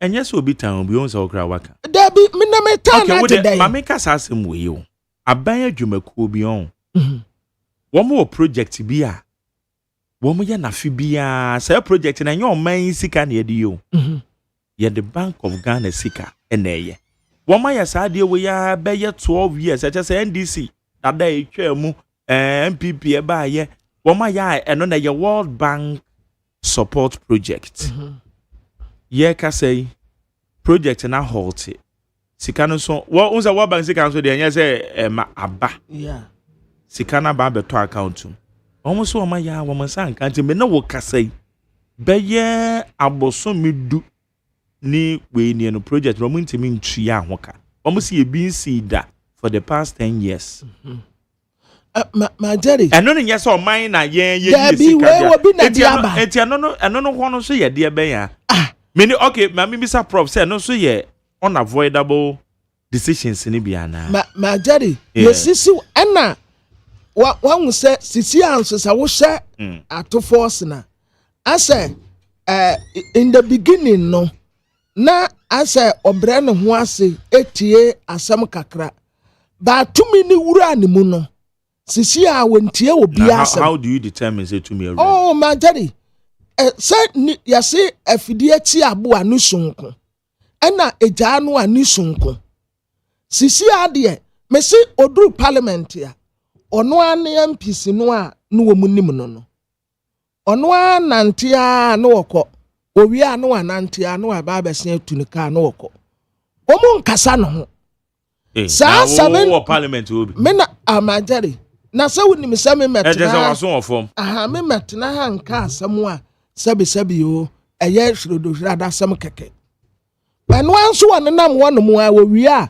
no woko ne baabi omu nkasa no ho ono anu wodi ne nkwe because ayi wonum wanwa se nipa wo munim wanopa na wo shaka wo soka ne ase wo manim wanado ayi wo mu wanwa ayi wo mu wanwa se ministry ahodo ya ewo minister of wine minister of fisheries minister of way minister of wine eka wo mu dede nkofo a wo ma ye aduma ma wonum asese wo mu tuatua wonum ka sika nko wa wo budget kura yetu ma wo se o budget ni no tisa wo the explanation ko ansa na the budget na ma na sabi yo ministers na yeyi wo mu no ada wo mu ya nkwala wo mu nim hwe ne yade wo mu akotena wono mu a wa yi me se me na me ye minister of need FM na wa ye budget ya mame a wo se men san kire emrew na me makire mu ade kura me de budget ne na ada mi nim dia me de ba ya anka mete ho But I can also say when it you say aban sika na yes say otro bibia ko ye budget fama no na wonu anya na de no mu hu akonta na jadi da ben na wote say da ben na wote say ye ta budget e de ama ministry na budget no wa ka say okay wo pese o che say budget a parliament na dia to no pass appropriation na good fama no wa ka no okay ti say onu minister no a wote wonu a say justify budget no why ya esese uhia budget no na wo hia nka ne ma no wa wo hwe na ni ohia bibia no wa kira bra no wa kota ma no ansa na ekoso yes aba okay say parliament na jitu mu wia fanadi ma no say wo de ma no na owia ba bibu won akonta public account committee wo mu ankasa bu wo mu akonta akama oh Baba em say we na intina na wo kan we no si awasa de GRA de na ka ho cocoa board ekona se gold board ekona se na ono na ede kan ono de so timi ntin kan ho minim se si a GRA tuma no de eye kwamra wo kan ho na kan ye de wo mu ne say aban bi aba or one strategies or the year juma no problem itenya to force na ede ne pe ede cocoa board ambition na no problem GRA de biara than our finance ministry na say dada no problem that's all gold board no so no president ni swadi hunu na de akwahye ho no problem no problem no problem itenya ono no problem no problem no problem no problem no problem no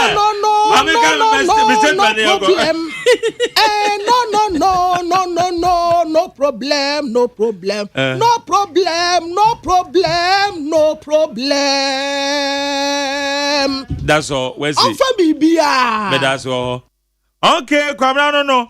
Right, I need 100.9 at Chamber of Cement with your friend Omonfe. Dr. Dawson. I'm making kind of messages in a kakra. I need 100.9. You show messages in the B. Abba. We a year Kwablevi or the free Pokuya say Benghazi. Ose Baba Amando and Abronya have tarnished the image of so many people with insults, but they are always left free. Chachuchi Kata, Dana Bodapi, and Kwame Pepra didn't do anything bad to the state, but they were jailed. So Baba Amando must be jailed for tarnishing the image of President John Mahama. Greetings to Dr. John Halm Kofi, Opokuyase Turubu constituency, and Honorable Agbo Akwetri. Akwetri and Akwetri. Akwetri. Wait, Kwablevi. I say MC of Pokuyase. Turubu constituency. There be mebacho ye ni MC of Pokuyase. Why you cannot? Why you cannot? Ye ni Pokuyase MC. I'm one fit at the free Samai Kese. Also, President John Mahama is doing everything to save Ghana. Now, Mr. President and his united team have reduced petrol and diesel prices, and God will surely bless them. Regards to Honorable Kwame Owin Frimpong, Samai Kese MP, and MC Mami Paulina. Mami Paulina. Samai Kese MC, no. Okay. Meshach Asante di from Asamarasi, in fact, President Mahama and his team need to be heavily applauded for exhibiting leadership that cares for the well-being of ordinary Ghanaian and the country at large. Suspension of 2 cedis levy on a liter of fuel is a very tough decision any government can take, considering the huge revenue loss ahead.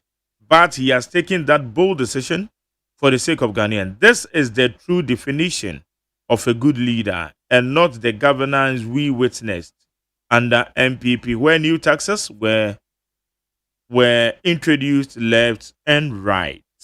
Meshach Asante Amasaman. Eko di soso okoto rasta bodyase.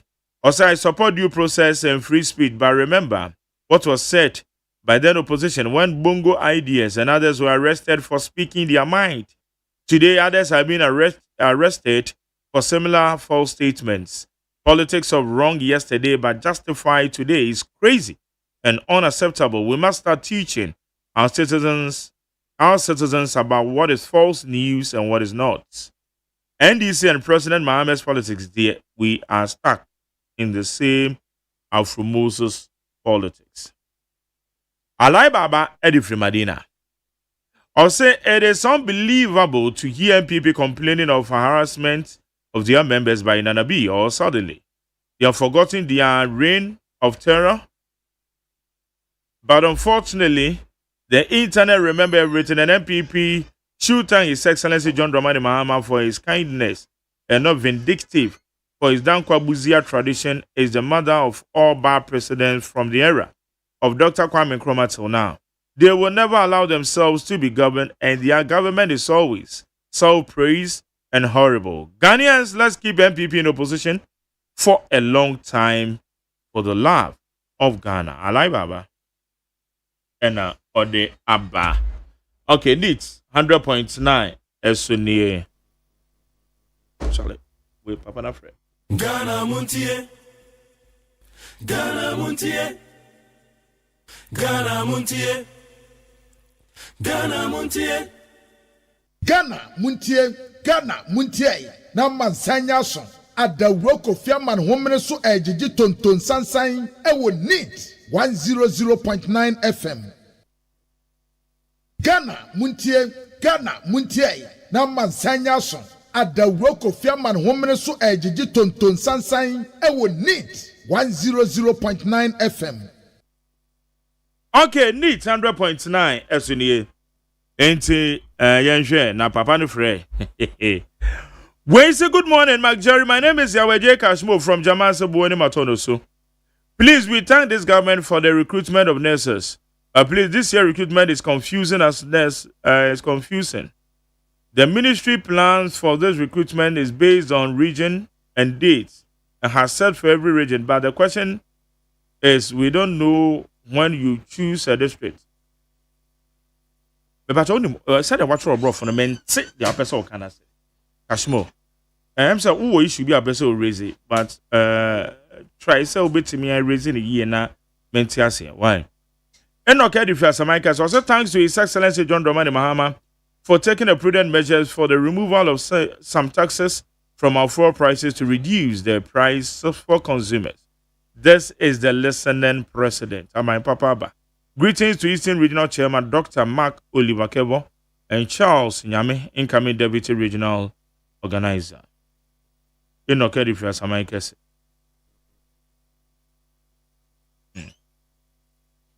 Comments Adomi Peletu say, happy 80th birthday to Mr. Kwachi of Domi Peletu. Long life, prosperity. Amen. Comments Adomi Peletu. When some I think Goyle has made a wrong calculation in the 0.36 reduction in petrol. Initially, they were selling at 13.30, so minus 0.36 should be 12 cedis 94, but they are selling it at 13.27, which is wrong. And you're wrong, girl. I'm saying and you're wrong. The woman is saying, window BAU on the 15th window ni BA no petrol no want sign call so it's a reduction way and Quebec more than what we are seeing. And na many driver phone ka omo kra na so omo ntia ase no later me chire mu na hu say agbuado e beti ase enti they all can yes and and wrong calculations but window na be on the 15th no at the from go bo no call so nti anya reduction we dey anka be cost more than that tete difference I said the NDC and the President Mahama are running away from their promises that they made to Ghanaians. They promised 24-hour economy. They promised women's banking, drilling a borehole for every cocoa farmer. But as of now, nothing has happened. Regards to Honorable Maybe Sawakumsin, MPP, National Women's Organizer, hopeful. Masse Honorable Maybe Sawakumsin, me who not check. As Ogusu Airborne Tour. Or per women's organizer. Into the ATB answer same BP for the man. Honorable Maybe Sawakumsin. Masawood Edifri Bantama Kumasi was in the run-up to the 2024 election. Ghanaians were told by the NDC that Mahama is the hope for Mother Ghana.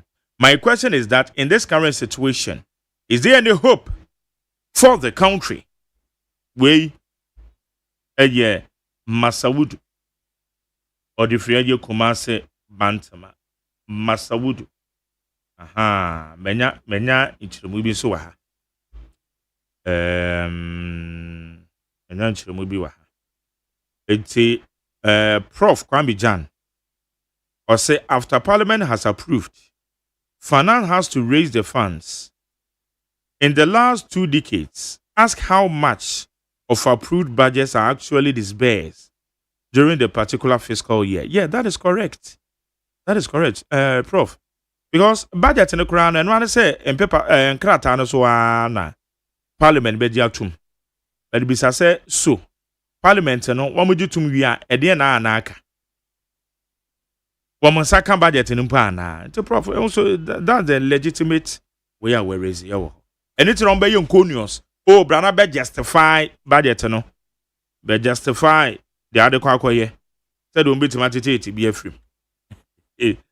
Where's some Jerry, please? I'm asking you, what AI has done to Ghanaian businessmen, or they are running away from correct and proper tax payments, no connection. Ejenim Boateng Castle American Town, Kinky House.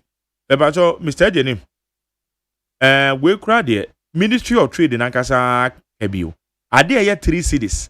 Na say, no, $3. Na say, call $40. What does it mean?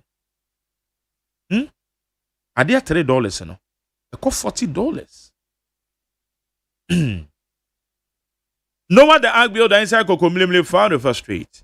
I see dear fellow patriots, we the youth of the New Patriotic Party have finally gotten our very own, who is coming to steer the affairs of the MPP youth wing for election 2028.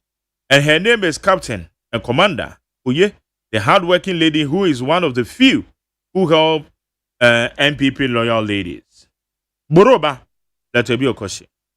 Also, please, McJerry, Mr. President, the AI at the port is disgracing the NDC party. Please call these AI people at the port and talk to them.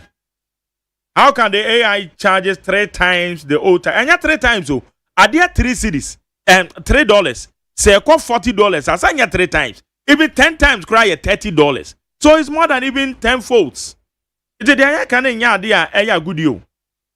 And yeah, good you cry. And yeah, good day. As a bomber, the na make us say a chamber of cement manufacturers, one more finance ministry, one more a year meetings. This year, Menokas 100.9 FM. See our Sunday GRA Diana Kahun, Cocoa board, Equanase, gold board, Equanase. Now, on the count, one of the two count. Minimum says, see, GRA to Mano. There be a year with Quamra count when I can hear.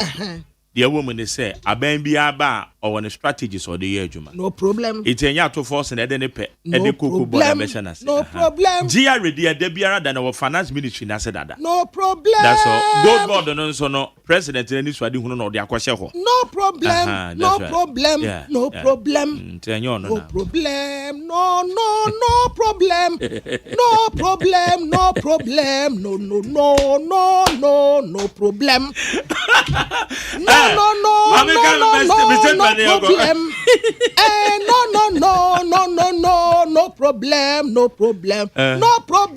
No problem. No problem.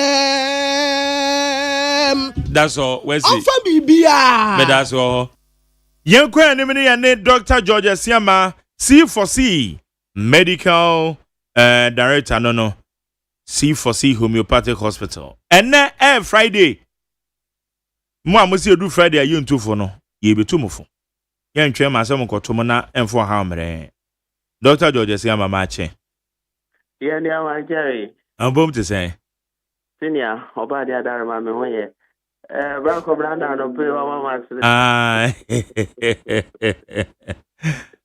come there so di chia okay anopa ye ko di weekend e ahwe ye na say ye ne ye brabo titiru ye tima bo ho ban yo Magere ya no person with that senior there no emfa we fidie kase so entia ye loyal listeners na yenda omo ase no kre na wachi asase ani di nkomo bebre afa ya pomodin sem ho ya hwe ye brepo no Require a faster, you do see a boost to Brebuano. You share some of the major causes of Brebuano problems. Yeah, you share some of the choir a faster improve circulation of blood when you pay the animal. You share choir a faster, if she at many pay the animal the brain, you bet me a free moon. Na and then make for Liverton at the amount. Yeah, Emma make for Liverton amount say if you shame. Ama yehu sɛ Liverton composition anaasɛ nnuro no ahoɔden a ɛwɔ mu no ɛkɔ yɛ brɛboɔ no mu direct ɛma brɛboɔ no ne tissues ahodoɔ a ɛwɔ mu a ɛboa yɛn ɛma ɛtumi ɛsɔne yɛn mogya no so ɛma ɛtumi ɛyi efi efiri yɛn mogya no mu ɛma ɛtumi ɛboa yɛ protein production ɛma ɛtumi ɛboa yɛn ma yɛ break it down aduane a yɛdi ɛma ɛtumi ɛboa yɛn ɛma yɛ break it down aduro koraa a yɛnom ɛma ɛtumi ɛboa yɛn produce nitric oxide a ɛboa yɛ blood circulation ɛboa yɛn ɛma ɛyɛ tumor necrotic alpha chemical mediators of inflammation a ɛtena nipadua no mu after inflammation no ɛboa yi ne nyinaa firi mu ɛboa ma hormones a ɛyɛ thyroid hormones androgen hormones and testosterone hormone estrogen hormones a ɛyɛ hormone mu metabolism function efi biara ɛbɛfiri hormone no mu bɛba no ɛboa ɛyi firi nipadua no mu no Liverton ekenya brɛboɔ no ɛma ne di saa adwuma no yie ebiom proteins ahodoɔ a brɛboɔ no bɛproduce te sɛ coagulative proteins albumin proteins ɛbɛboa binding to hormones no binding to nduro no binding to special proteins in the body na ama circulation na yɛ improve ma ama protein etumi etena nipadua no mu no ɔmɔden ana ma nsa nka Liverton kai sɛ ɛkwan bebree wɔ hɔ a yɛma yɛ brɛboɔ no ahoɔden no ɛba fam yɛ brɛboɔ no ankasa no n'ahoɔden no ɛwɔ soro Nyankopɔn de akyɛ no sɛ ɔyare a ɛmmoa foforɔ bɛtena mu a ɔnyi ɔmo mfirim nipadua no kwan beebi enya ɔhaw a ɔnyi saa afei ne mfirim sɛ ɔno ankasa mpo no ne ho tɔkyema a ɔnkenyan ne ho no nsa ne ho yareɛ sɛ Liverton ɛkɔ brɛboɔ no mu ma ɛkenyan brɛboɔ no pɛ symptoms a ɛkyerɛ brɛboɔ no yareɛ no bebree no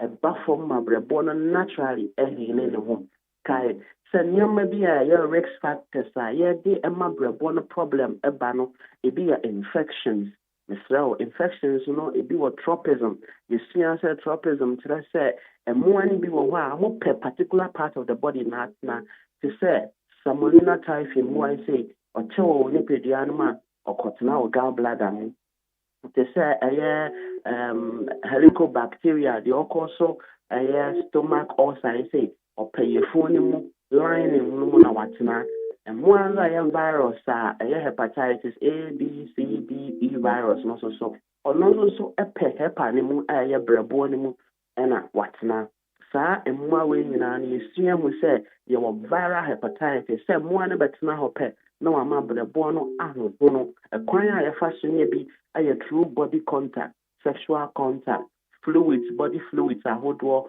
mother to child akwadaa ne akwadaa di agorɔ na akwadaa baako wɔ bi na ɔnyɛ protected pɛ obetumi asɛne ama akwadaa no so kissing ɛne deɛ ɛka ho nyinaa no etumi ma yɛnya ɛno bi na wonya Liverton na sɛ mmoa yi koraa wɔ nipadua no mu a kenya a wɔbrɛboɔ no ma the alpha cells the natural killer cells the lymphocytes and same ohwehwɛ mu ɛda na ɛdi sɛ cancer cells ne bi wɔ hɔ koraa ɛno boa ɛma fight those cancer cells no heptoglobins ahodoɔ ɛyɛ acute phase proteins ahodoɔ SAR proteins ahodoɔ C-reactive proteins ahodoɔ nyinaa no ɛboa wɔn ɛma brɛboɔ no etumi ɛma ekenya wɔn ma mutumi yiyi saa efi a yɛ bacteria ne virus ne bebree efiri nipadua no mu ebiom kae sɛ yɛ lifestyle ɛna metabolic factors bi so etumi kɔfa brɛboɔ mu yareɛ brɛ lifestyle ne bi ne sɛ misuse of alcohol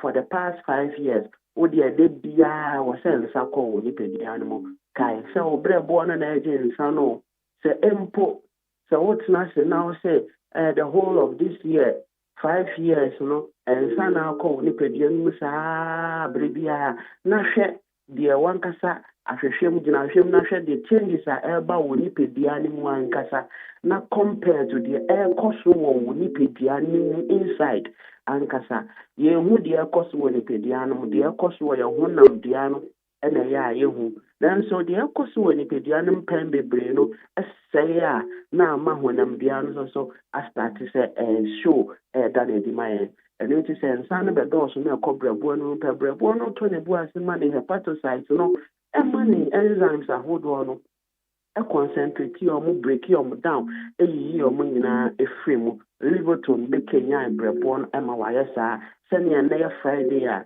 yɛkɔ ɛyɛ outdoor yɛkɔ funeral yɛkɔ programs ahodoɔ a yɛkɔ hyia adɔfoɔ yɛkɔ di awerɛhoɔ yɛkɔ seredi yɛkɔ so biara no one way or the other drink bi bɛkɔ nipadua no mu drink ne bi wɔ hɔ a na ɛyɛ nɔkɔnɔkɔ nneɛma ebi nso wɔ hɔ a na ɛyɛ deɛ ano ɔden no bi ebi nso wɔ hɔ a na ɛyɛ boys anaa girls nti na nneɛma a yɛmbɛsi yɛbɛbɔ din no yɛde frafra ne nyinaa no ɛkɔ brɛboɔ no mu na ɛba saa a ɛma brɛboɔ no ɛbrɛ ɛma brɛboɔ no yɛ adwuma boro so dodo ɛma in the long term wotumi nya alcoholic hepatitis ɛyɛ hepatocyte no bɛbrɛ ɛma ɔmo adwuma bɛkɔ soro ma afei ɔmo ntumi nyɛ adwuma no biom na brɛboɔ no ɛbrɛ ebi nso wɔ hɔ a na ɛyɛ nsampo na ɛde baeɛ na mmom ɛyɛ wo lifestyle nam a wɔwie no time a wɔde ɛwie no ɛna mpo nduro bi a wɔfa fofa no kae sɛ ɛnam no bi wɔ hɔ titi red meat no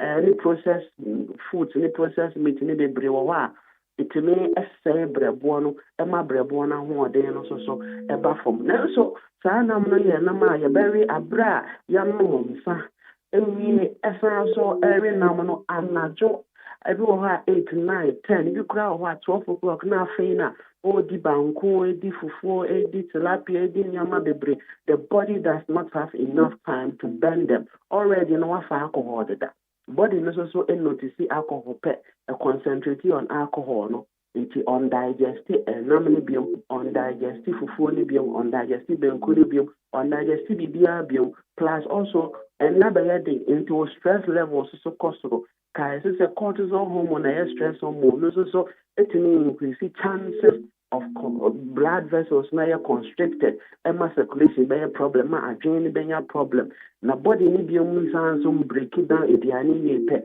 na amakase ye ba bebre ntubo hu se wo yefu no eye kase bebre na obese line no side no ebebu ato so bebre ba cha obo hu se wo nko ade obeye exercise so sa pressure no ni your phone no side ho nko ade enko fom de tie ne said so when you die na one pay dre betimi Kenya wo nipadua no amayetimi ayi sa efia wodo nyina pe the body builds what we call visceral fat and visceral fat is a harmful fat it limit the mitochondrium the special compartment what brebo no the ability or what you call beta oxidation burning of fat no ontimi nyene the fat they accumulate when nipadua no can say fat so be do so pe your tissue be a friend adipose tissue or say store fat in the mind the adipocytes are able to store the fat because our dorsal it is not a buffer so now only that fat ectopic deposition now it is high blood cholesterol high blood cholesterol so bad I say chances of you developing atherosclerosis are high chances of developing plaque are high and your blood vessels they are blocked Emma empo endothelial tissues are special tissues are blood vessels start to say exposed and their exposure can lead to thrombosis which is a formation of thrombus excess of mujano aboba po ebi timiti free ho ekosha akoma ni mu ema okonya problem akoma no mu ema ebi kosha lungs ni mu ema okonya problem ho ema ebi kura akwa adwenu cerebral embolism pulmonary embolism ema problem eba ema intini nyinampo ese ema etimi kofa adwenu stroke anase adwenu accident edeba the part of visceral fat so ya kan wa asem ya harmful fat and those so better tire ye phone no atitire ye brebo na atitire o gallbladder atitire o spleen no any organs akese a eboa produce blood ye feel ni pedua ni mu nyina no e ba sa fat no start say o feed no ho because we active fat it na o produce the from interleukin 1 to monocrotic alpha interleukin 6 where money no a chemical mediators of inflammation, bradykines, our body no episode age activity and a free pedianimo, and to me any because they're born who are then abba from a basta pet body no go through a lot of shock, a lot of equilibrium, a lot of problem about body no kidney problem, liver problem, adrenal problem, cardiovascular system problem, problem, spleen so to me that we can see and maintain your how the tiny pediano. So I can see the brain, for diabetes and grow your chances are high, but more than amount zanka level to. Yes, so why you the from grow. Weekendly, when I say brother be besiao, sister be besiao, and when you have a whole plan there 1 month or 2 weeks ago, out to total to hundro, out to for Fahunia Mai, and who beat as the association corner saying, Fachami, Sameka, we, Nelson, no cranny, or how no essence, a command on a woman, I age my brosoa in a long term, a best say we teen, Emma impo a bit yama one shot, not all your bed prison or camp pimp, Pacho. Ma wapom wode ho nsem ho hiao ma 1 hour 2 hours of excitement and go for 6 months 1 year of therapy medical therapy but now on pediano but more than our sanka livoton in Kenya or bone tissues awodo na intimi is having benefit ni na sa ni beta oxidation factor na enyi na makesia na build bebre no liver na nkasa naturally emwa and fighting regulatory cholesterol no maye emwa and regulatory your moja dodo ne maye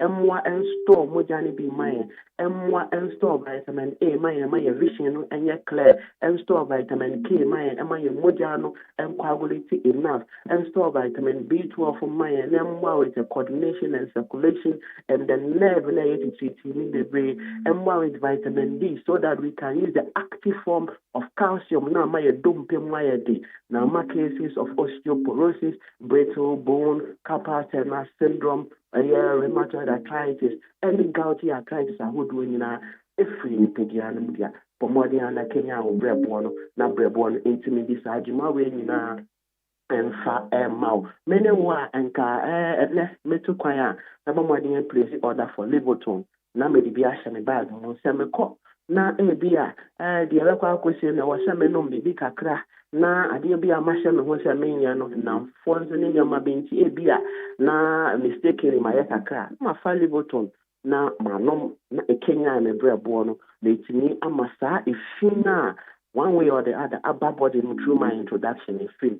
For number is 050-0040-331. 050-0040-331. And now 050-0040-328. Now first C for C. Now place you order for Liverpool. Pharmacy bia a bear one also so. Uko C for C Liverpool. Unsa abekebi. Saying case on San Kebi a branches no dorsal. Cape Coast, your Green Hill opposite Addison Square Garden, Agona Odo Benso branch Kessia Pa, Ewo Commercia or Ejoso Mujate Junction, Accra High or Adenta FDA Junction. The Pacho may count with Liverpool and the amount. So Liverpool, they are above from 12 years and above, will be to me a Phoebe. From that time, and I am pen the Brabona Modeno, I start to say, issue kakra because of no cornea, my any pediano, because of a year in the this is why I declare any pediano, and same podium, the air to my fraffery, the anea pediano, a lot of spices, artificial spices, a pediano, a monosodium sulfate, media camwa, essay pediano, essay organs acasiano, nabre bonus, and man. Say only that Zoom lion function there, that xenobiotic metabolism function there, and another in a woman Kenya breborn, Nabrabon to me this argument. A drawbell a Kenya breborn Liverpool, Usaka Liverpool, Swa, a battery of what's that there was a woody daily coins would be in a package and in a special treatment plan. We are now your advice as to also time cry was a woody. If you were not time, with the painting behind me,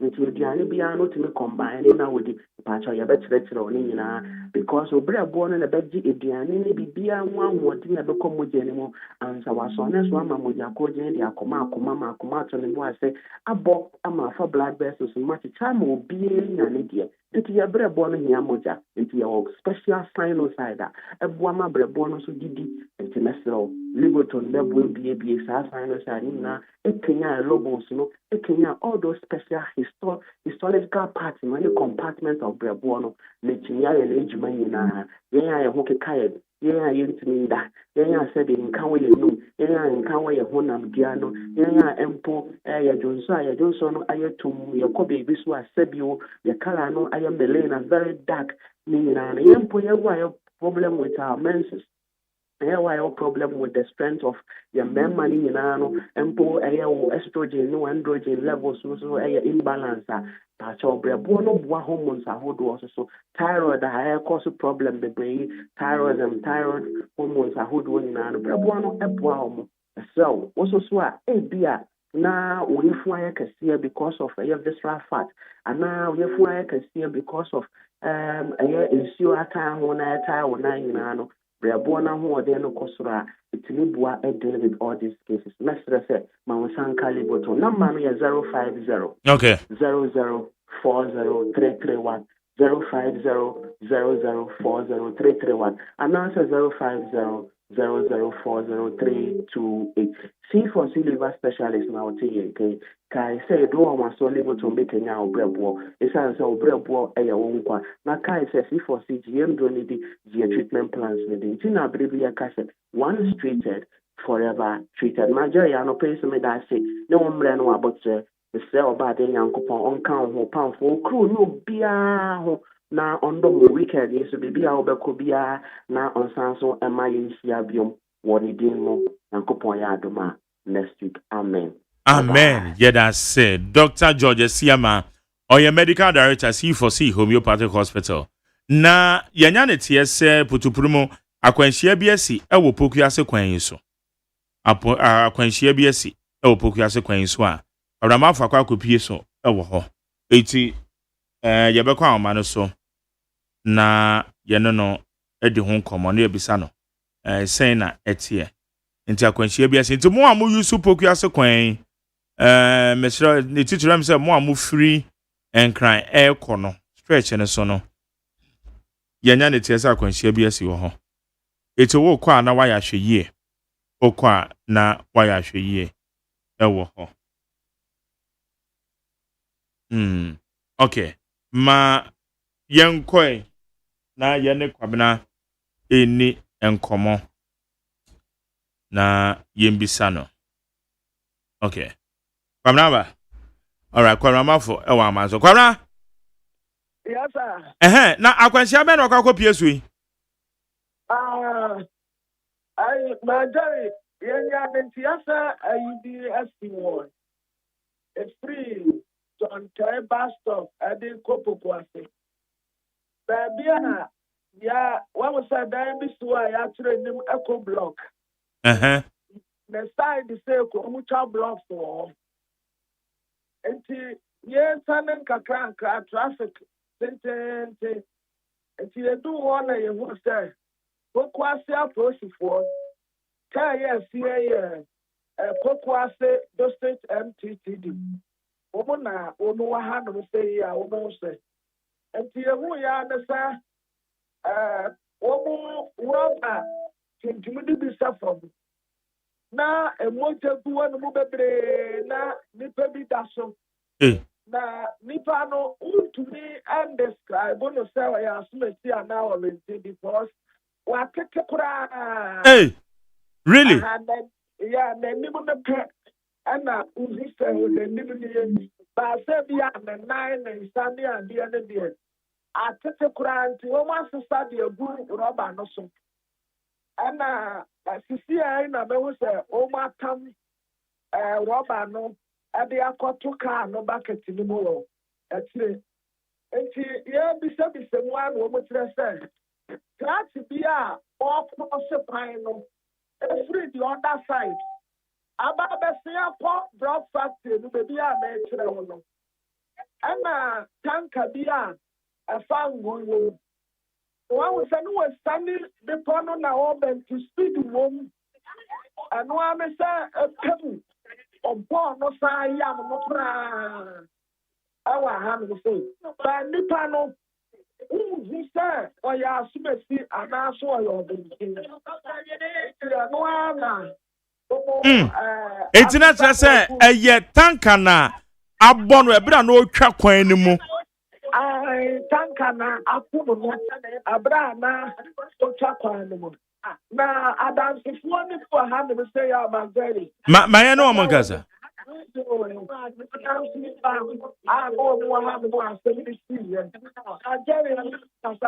Okay, yo, memo akwa ba de ba Nit FM so. Yo boss yo. Me prosu kan me kwato ade o fa ne prosu fa no. E na me hu se o ba nti me fa no ho fra. Nti me ko kakra na me ti se ka na ye den ka na bon. Nipa no wonim na munim no wonpoto mo. Me tell no ya o test pure water Robert. Otai se pure water Roberts. Pure water bottle any pure water Robert. Na ekwa ne baabi a yetwa mu a na se ekwa no wo mo baabi a obi timi twam. Ho ne de ho na ne yefa. Dabi ekwa na butwa mu fa. Na tanka no wo cha na walusu control na se de we I would say ho ne de sanye mu nti no omo ba omo di speed. Ho ne de sanye mu. O sanye eja he ba. People na apo opassion tie change ho. Yeah. Hey. I just say we the one ka je crowd. Bus stop bi su wo he. White House bus stop the whole side no na dey. Wow. Okay. It's about the san tanker driver no at the end they see answer positive for ba no me ade no. Me pa cho wa for park wo ani mu ho ti kan si ho ti ya. Yeah, some more. Okay. Beba cho ya dance. Yo. Babi. My girl, me no ka say fire service for na what say re na almost waba no. Monja no a ekukwa no do so pa. Enti say omode omuma say no eba wo go free ho no. And Ghana Police Service and so Pokuase for almost ha. But almost the way no the good pick up no back at minimum. May assure said definitely be a police hospital na ebi omode beko. Na dia wo kan de na say one more day Sophie and assessor. One more day Sophie and assessor because na did the baby. Until all time no one they are so bad. Police if one wire there. Oh wire there pa. Sisi a almost stop cars in the anti. More move free. The bit is so fan call barrier. Eba besi a popo kwase no. Sister omo to omo bo especially omo tie me no. And now almost so free. Ama sama eba besi a call barrier no.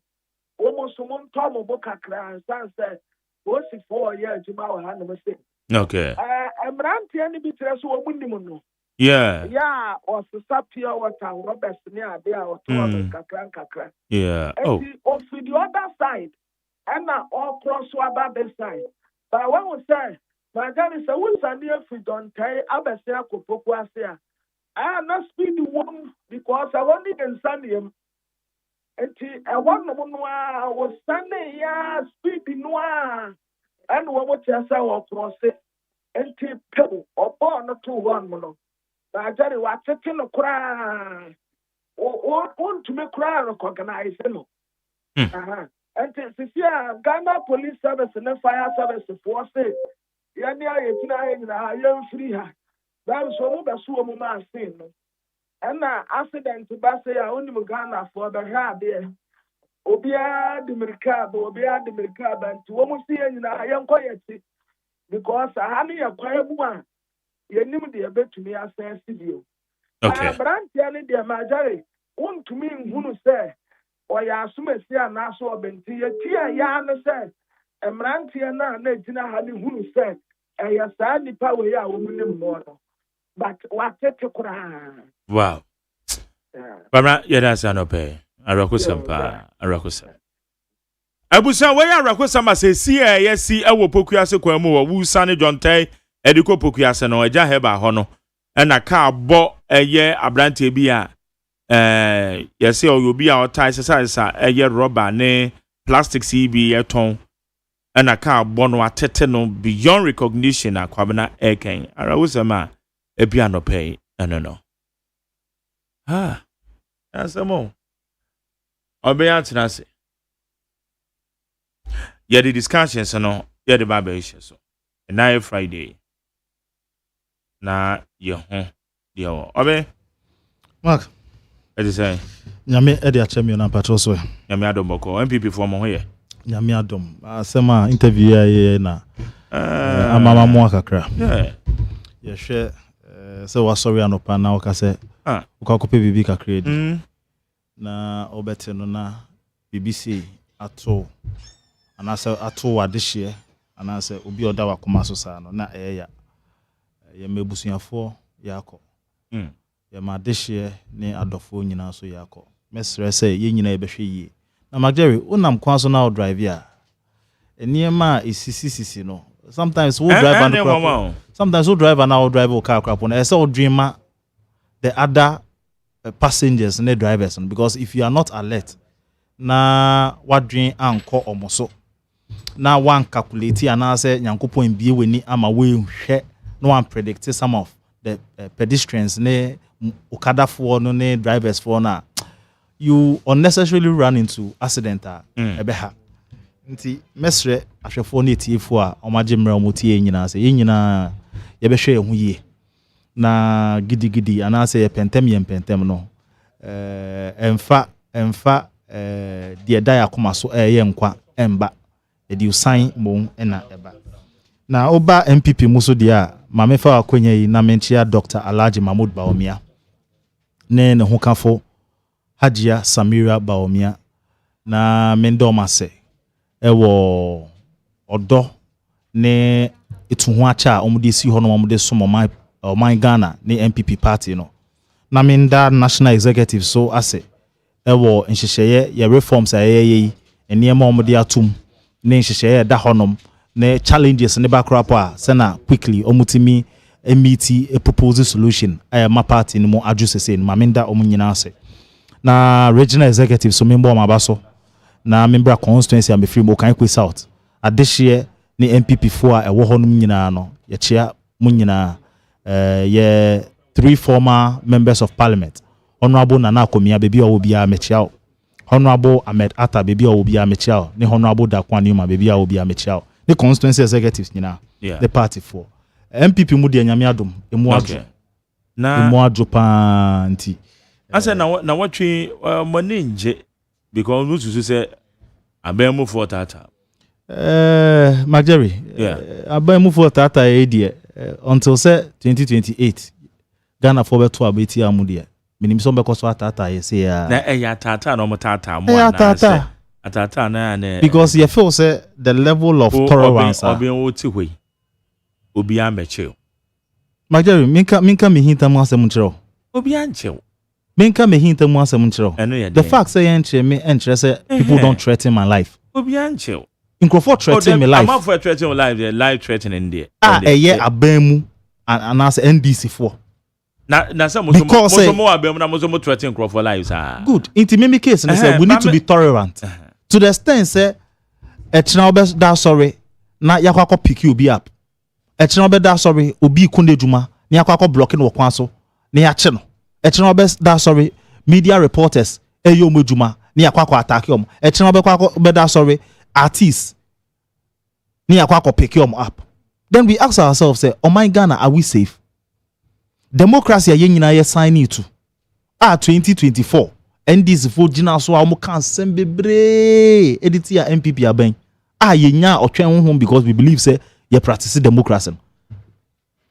Less than 1/10 of it are NDC for faces say no omu ni abotre omu ni otwen home omu ni tolerance.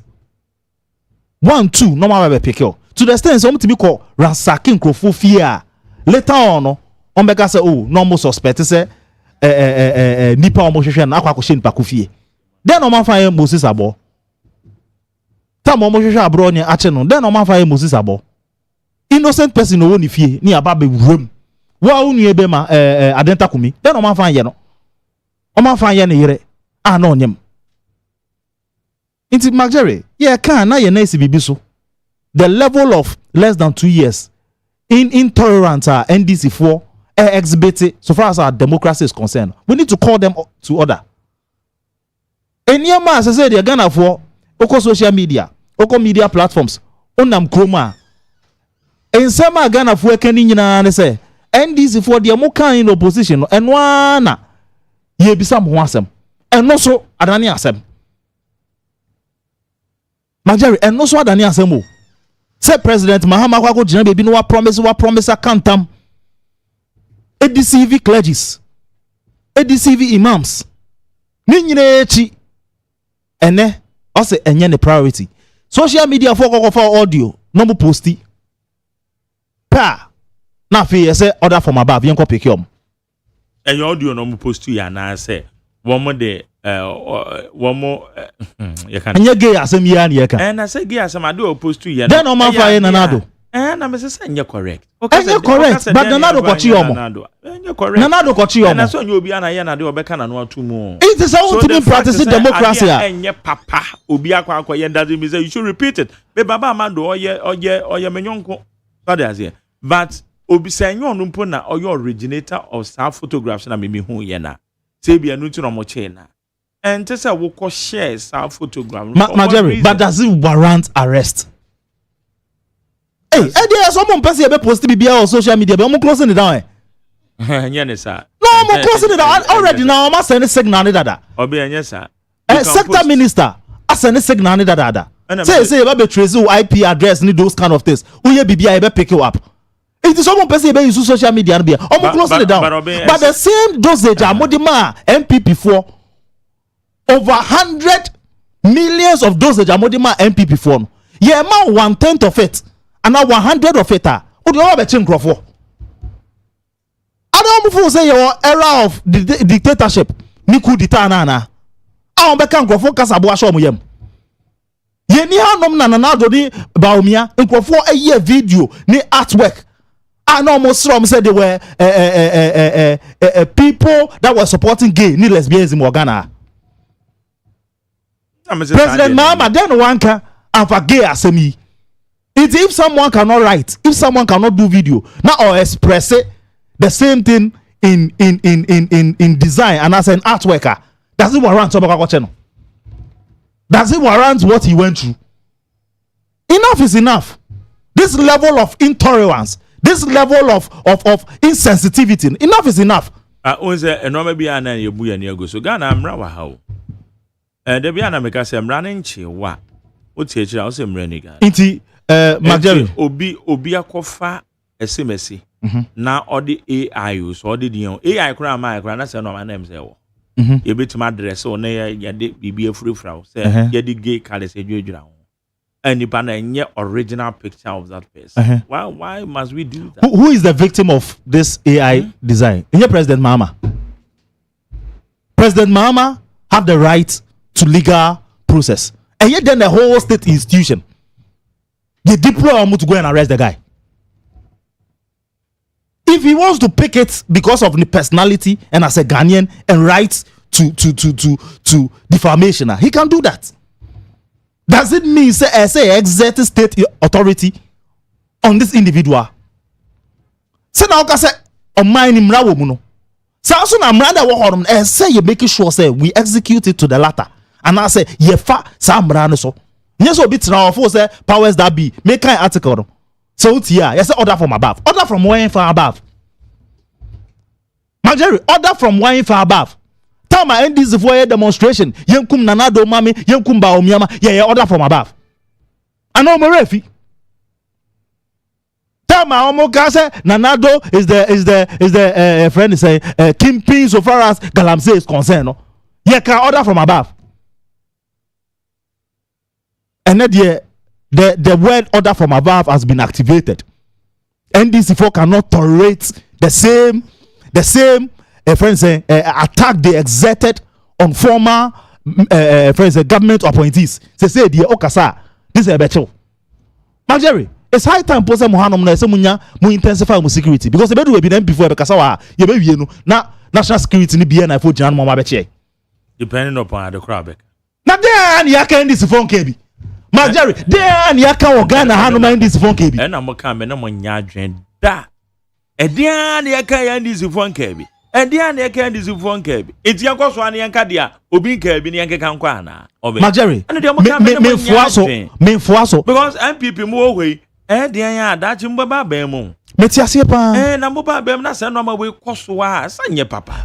Jerry, metiasie pa. Na Dr. Baumia, the design no. No be yes say na design so you pork. Na yes say it's bad.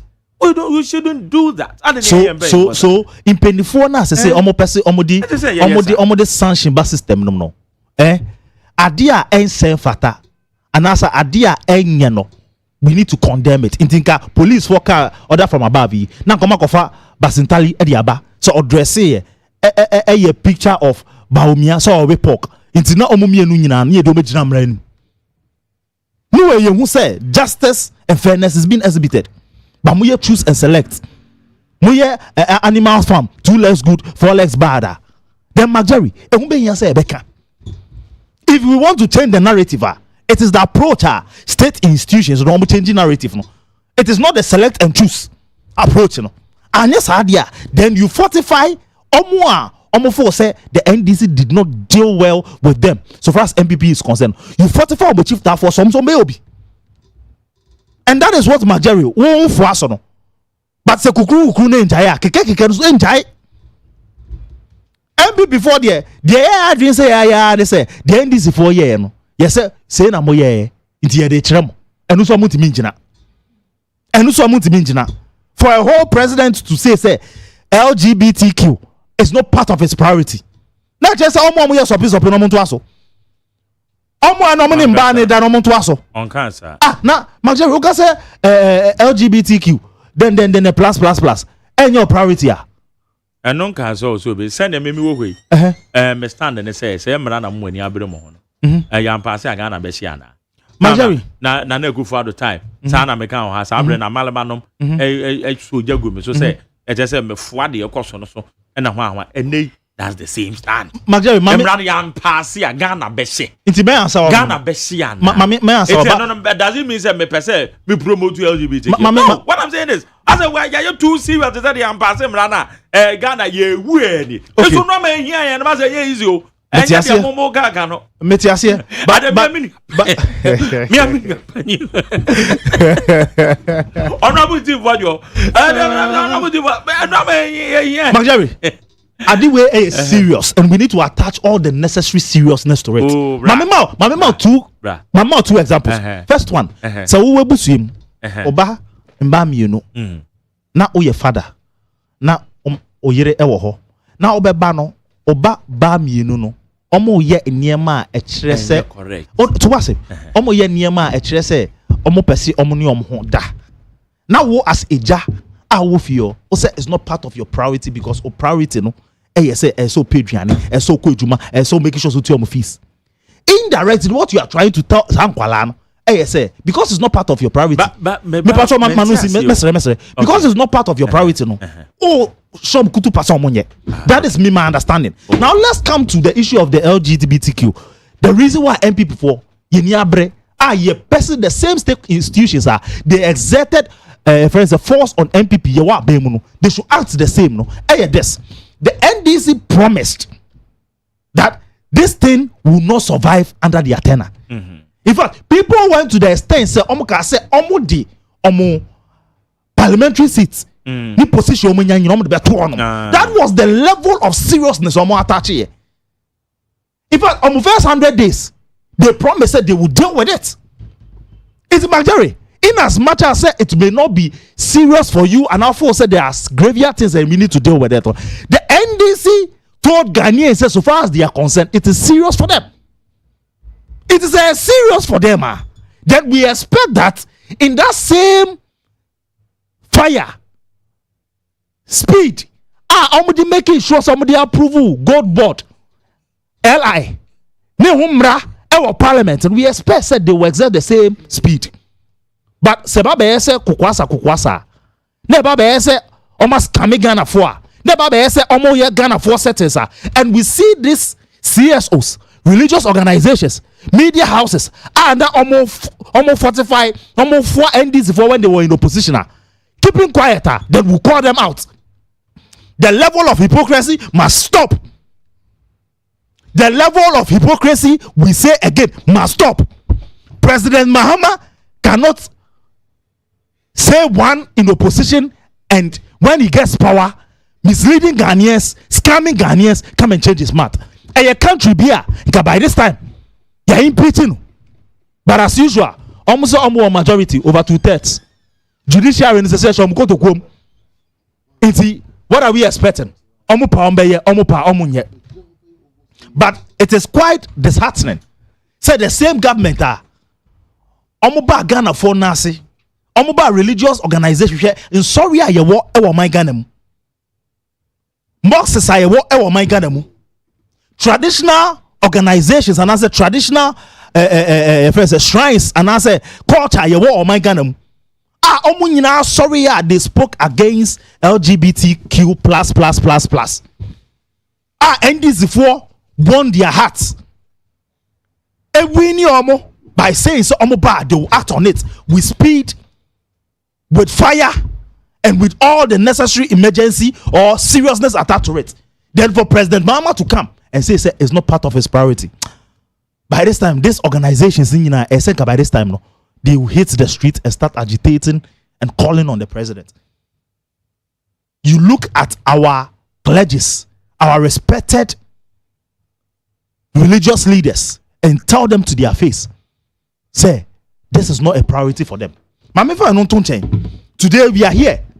Yet NDC force on my launch then Marjorie, say primary then. Healthcare. Free primary healthcare. For once, I want to commend the NDC for such shall I say policy and answer such trying to take the boss of what they promise in opposition. But I see it to be partially done, and I'll give you reason, memorial reason. But the same way Nanka LGBTQ, no more pass it. Nanka, and I say, you are not serious to deal with it. I don't expect any NDC communicator. So Bekasa found. Because of Kasano justify people or support to Mbeda or support it because that same voice are normally in opposition. Yes, that same voice not because there. But maybe primary healthcare, free primary healthcare now. For me, I feel say as I say Omatuni Mahama care. I feel say they lack vision in the naming of the policy for them to attach the name Mahama care. Because who attaining that level of status in governance, it goes beyond your name. It goes beyond your party. It is a nationalistic something that we are looking at. It is all Dudima Betoswa. Nature say, oh, down to some Mahama care. Oh, no, go Casa Grab was Mahama. Honor the didn't talk for bases. Yes, yes, but the Metro Mass. Oh, go and read it. No, go and read their manifesto. Where you find the Ghana Medical Trust Fund. Go and read their manifesto. It is in there. Mahama care. It is there. It is there. But Nidina Kasa the Ghana Medical Trust Fund. AK Mahama care. Omo policy na Mahama care. Oh, Brenda, me say the president go for bus. So on one fan to so. Just na friends Kufo gal on other things about it. I say you know the buy. Okay, maybe the only difference I can so my parent Kufo na nkasa. It is in their policy, their manifesto. It is a your policy be na echna Amali Baba no so the India betoswa. Then it means that you are not looking at it from a nationalistic point of view. You are not looking at it from a visionary point of view. In fact, what the all party and said, then the administration of the NDC, Mahama, is contemnous to the name Mahama Care. Omufu is one de call. Indirect is not on party. But some per se policy no standing the test of time. then you need to look at it from a nationalistic point of view. And then what I'm saying to come is I didn't be doing that's all. And I know the same logic no more here. Majari, you know the same logic no more here. I'm saying to come is this one person me and then nyakra. And I say, oh my awful plan at your that me bisa see you didn't come on. Accra. I didn't. I'm saying person be doing that's all. Yet all sorts of explanation. No, what I know. Wow, kaze kutoka no ompeno. I feel what I know now say mahamake. Look at the level of dishonesty. Look at the level of hypocrisy. Look at the level of scam. Look at the level of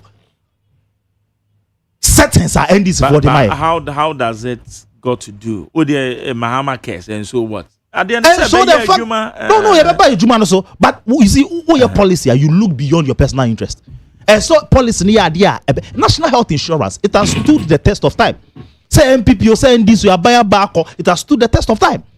We look at it from that angle. Obianka said they buy NTM for afford income. By this time, you can stand the test of time. So it's the same logic. And encourage NDC for to take it.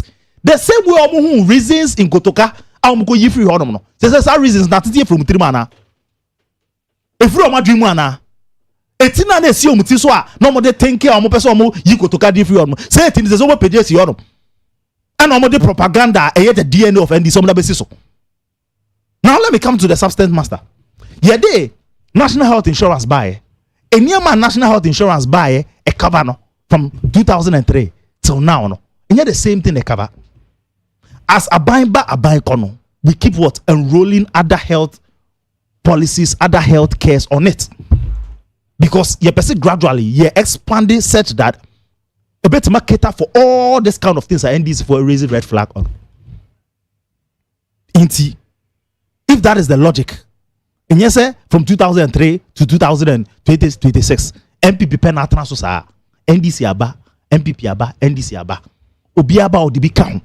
If that is the logic, Eban is saying na inyama amaka and a person preventive and a person screening and a person inyama nina. Can't you roll it under it? MPP you free so dialysis. Majari said me boy catch me dialysis. We enrolled it on it. And I'm boy. Majari me boy. That is the reality. So it tells you, say, national health insurance is a progressive thing. As and when I say, your birthday be a free checkup. It say a true baby. Now at the end of the day, you feel say, yeah, financial muscles increase. We have the will to do to be able to roll on other policies. Let's add it to it. But if we want to also have our own way and go ahead and do our own policy, I don't fault it. That is your vision. That is what you want to do. But the vision lacks longevity, sustainability when you add a person's name to it. And I'm not saying this on my own. I'm saying this out of logic. Montie asia. No explanation. Somebody might on Kotoka. It is the same thing. Unless a Mahama or start abon home Sambrane, abon home a friend is saying a ding before say obe free abanso. So he's trying to put on himself or entrust on himself some names that will let say free so Ghana for Bekaino. Into by force or yeah, not in the so. But you see, your legacy and your administration and your leadership, no, it will be remembered based on the impact of Ghana for FAC. And now by force, or the better Ghana for trim. By force, or brandy a whole policy amode ba Mahamake. Like what? It's majority. The policy and the motive behind it, for me, it is something that can be enrolled under the national health insurance because the national health insurance are progressive. Abain biaba or the bika abain biaba or try or make it say a bit more accessible. Abain bi or bar. So if we feel say be a registration, 10 CD, 50 CDs, and 20 CDs, and you be ye free and you have the financial muscles, do it. That's the so be a sorry you soon Ghana card or basic screening a bit menya. But this is your long explanation, idiot. Obviously, I do danda adre. Yes, but me dem asem eba na wie no. Majority. NDC4 have a serious government to deal with, an administration to run.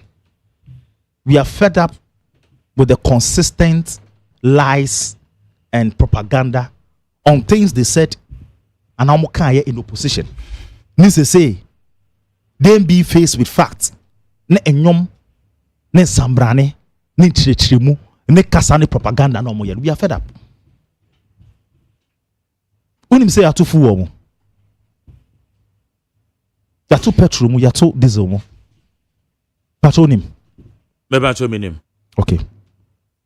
Oka say yɛato mu a automatic adjustment formula na ɛyɛ adwuma. Eti fuel more akosoro. Oka say yɛato mu say obi na ahyɛ da atom, anyi obi na ahyɛ da atom. Since when automatic adjustment formula started saying McJerry shall say yeah in central adwuma. Into ne McJerry na delay. Okay. But yɛtiefo bebree na so.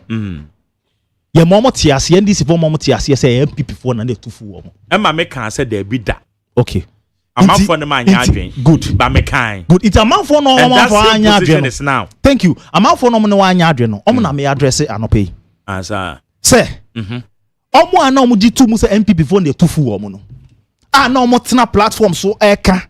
Social media for eka. President Mahama Kra bisa ye say na ye den na Russia Ukraine war have impact on our economy no. Sa nkrofo ni nyina enidie mu. Ene SSA ebisa President Mahama amaleba ni NDC fo nyina say eba ne sen na SSA ye associate the increment of our fuel ni hardship aye komu SSA pure water back SSA ye increase no eko 15 cedis ni baby ebro no because the share the freezer mu na ye chele a ton 15 cedis ebi mu ton 18 cedis ebi mu ton 19 cedis because we catch us we use electricity boy cost inti explanation water bag no say akoze ebi mu 15 cedis asa me person me brand ni okay well ebi dey go 15 cedis yes and ebi mu kra no the share the freezer mu na chele a and send obe ton more am so ton more but this is the government am catch here say Russia Ukraine war had no impact on Ghana. And we shouldn't associate the challenges and the difficulty I go through with Russia Ukraine war. Today you have the same president, our former vice president, our president of the Republic of Ghana, making, sorry to say, that law statement. I don't want to use the word reckless, but that law statement. Today, multi-platforms and saying said we need to blaze up because in Tokwane Ekoson, US, ni Iran, need those kind of things. Ever have impact on us. And today we are being cautious. Say if it continues for the next 1 month, they have no options that even the shock absorbers normally supporting full or no. They have no option than to start offloading some of the responsibility to us. Yeah, what COVID-19 President Nana Addo Dankwa Akufo-Addo said electricity bill. Some sectors should enjoy it free. Water bill. Some sectors should enjoy it free. And this phone platform so be jina so catch here say. Eniema tuto ye no Ghana fo etua Majari want to say NDC for the guy NDC for but you are konkroma and o explaining that ema and NDC for 45 no and am boa ka say NDC for e ko konkroma na start sa Majari NDC for na amplify I say is here President Mahama akwa say gay ni lesbian enya ni priority no see enso ya attention Ghanaians so far as I'm concerned NDC for took this matter up. Eka say insu e di ma free. No water e di ma free ni nyina no. Omo hye de hu esomfa so. Na ya dane ye hu aba be this kind free Ghana for. Let's admit it's such. NDC for today. NFSC. Fuel crisis aye cost because of war aye cost no. Ni increment na aba no. Yemfa tabo ne nkobo wan. Yemfa mbo war na aye cost na na say yemfa mbo President Mahama. So we follow principle, they are the boy. So we follow principle. So we follow principle based on the principle of NDC for the me the President Mahama. That's one church. Me na church. Majority one church. Me na church. Me say who you be follow principle. Yes, principle of NDC. Principle of NDC is not your principle. The chairman say me principle. I feel now chairman. Being principle. Majority I feel now chairman. That's who follow principle. I feel now chairman. What because you say me follow principle. One can say me principle. Oh, principle na make. NDC principle. They say na go follow NDC. No, NDC all government in power. I don't follow on principle. Unless all government on principle ni na say Tom our principle ni nyina scam. Our principle ni nyina sentence. But that's it. Okay, how you need 0.9 to me your friend Ghana MONTIE. A special good morning and call Emma Ayemia Minia Ba Prekopo fra Santi Dwabe. Your friend Fosti, your Fosti special fufu and pap. Or your malam Lafa kwine so wa police station or Amalaba Upe fufu di kama pa. Your first fufu. Malam. Sister Fosti, me good morning, my happy weekend. Weekend your hwani yete. Bia be ko ye kama. Amalaba, Papa J, you know me who you put away. Before I forget, send the GPS address na mami. Maybe send them. Send the mami na. We now can't you na go show. Oh, you ma can't me bia, me near can't you akra. Oh, Chrome. Me ni baby, me ni baby bia.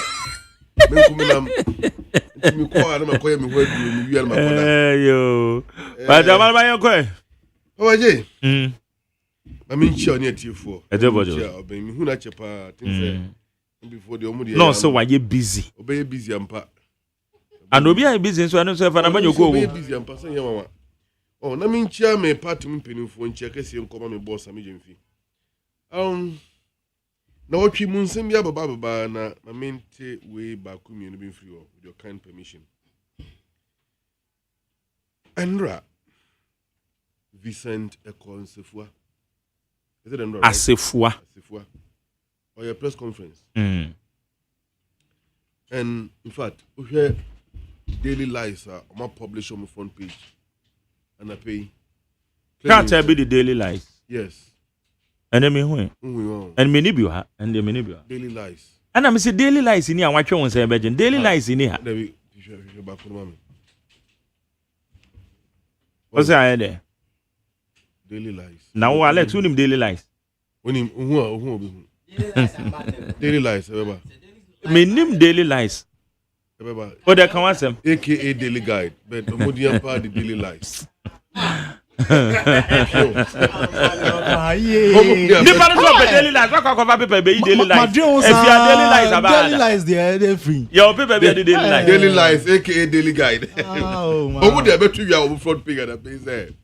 Propaganda fan. See, Papa J. See, we must see pension boss blow 15 million on Land Cruiser. Eko Nsefua. Basi. Bonedini ye Asefua. Minye pie ni tifacha mi. Eto down on manya yete me Papa J. Look, send this appointee including President Mahama and Kasampo ye bonia.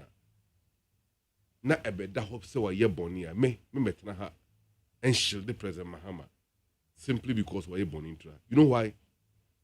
President Mahama beko Obia beko, including me and Malaba Metihe, we shall all expire when our days can have come to an end.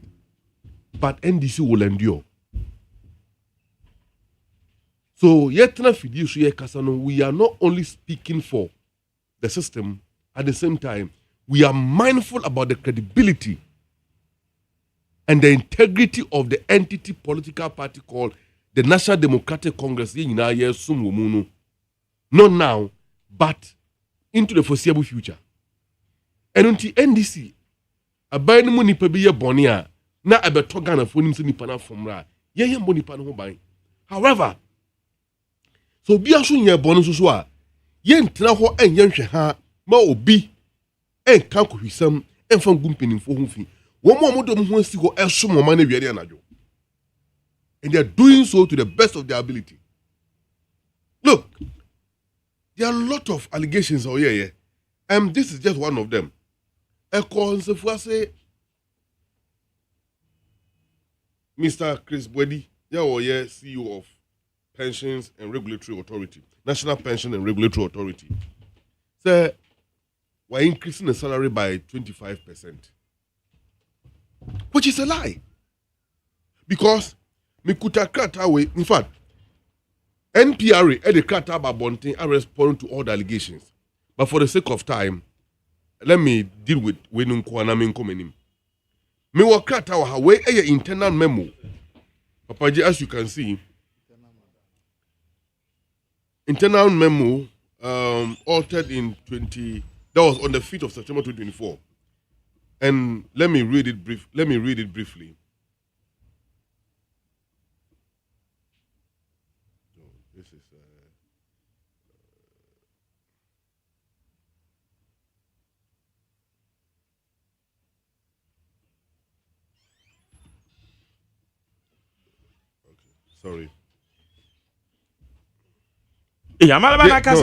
Decision the can no. So I say the board at A66 emergency meeting, that is the board of Akufo-Addo, appointed to NPRA, held at 10 a.m. on Thursday, 5th September 2024, in the boardroom of the NPRA, considered the recommendations of the HR, Finance and Administration Committee on the salary review for 2025. Salary review for 2025.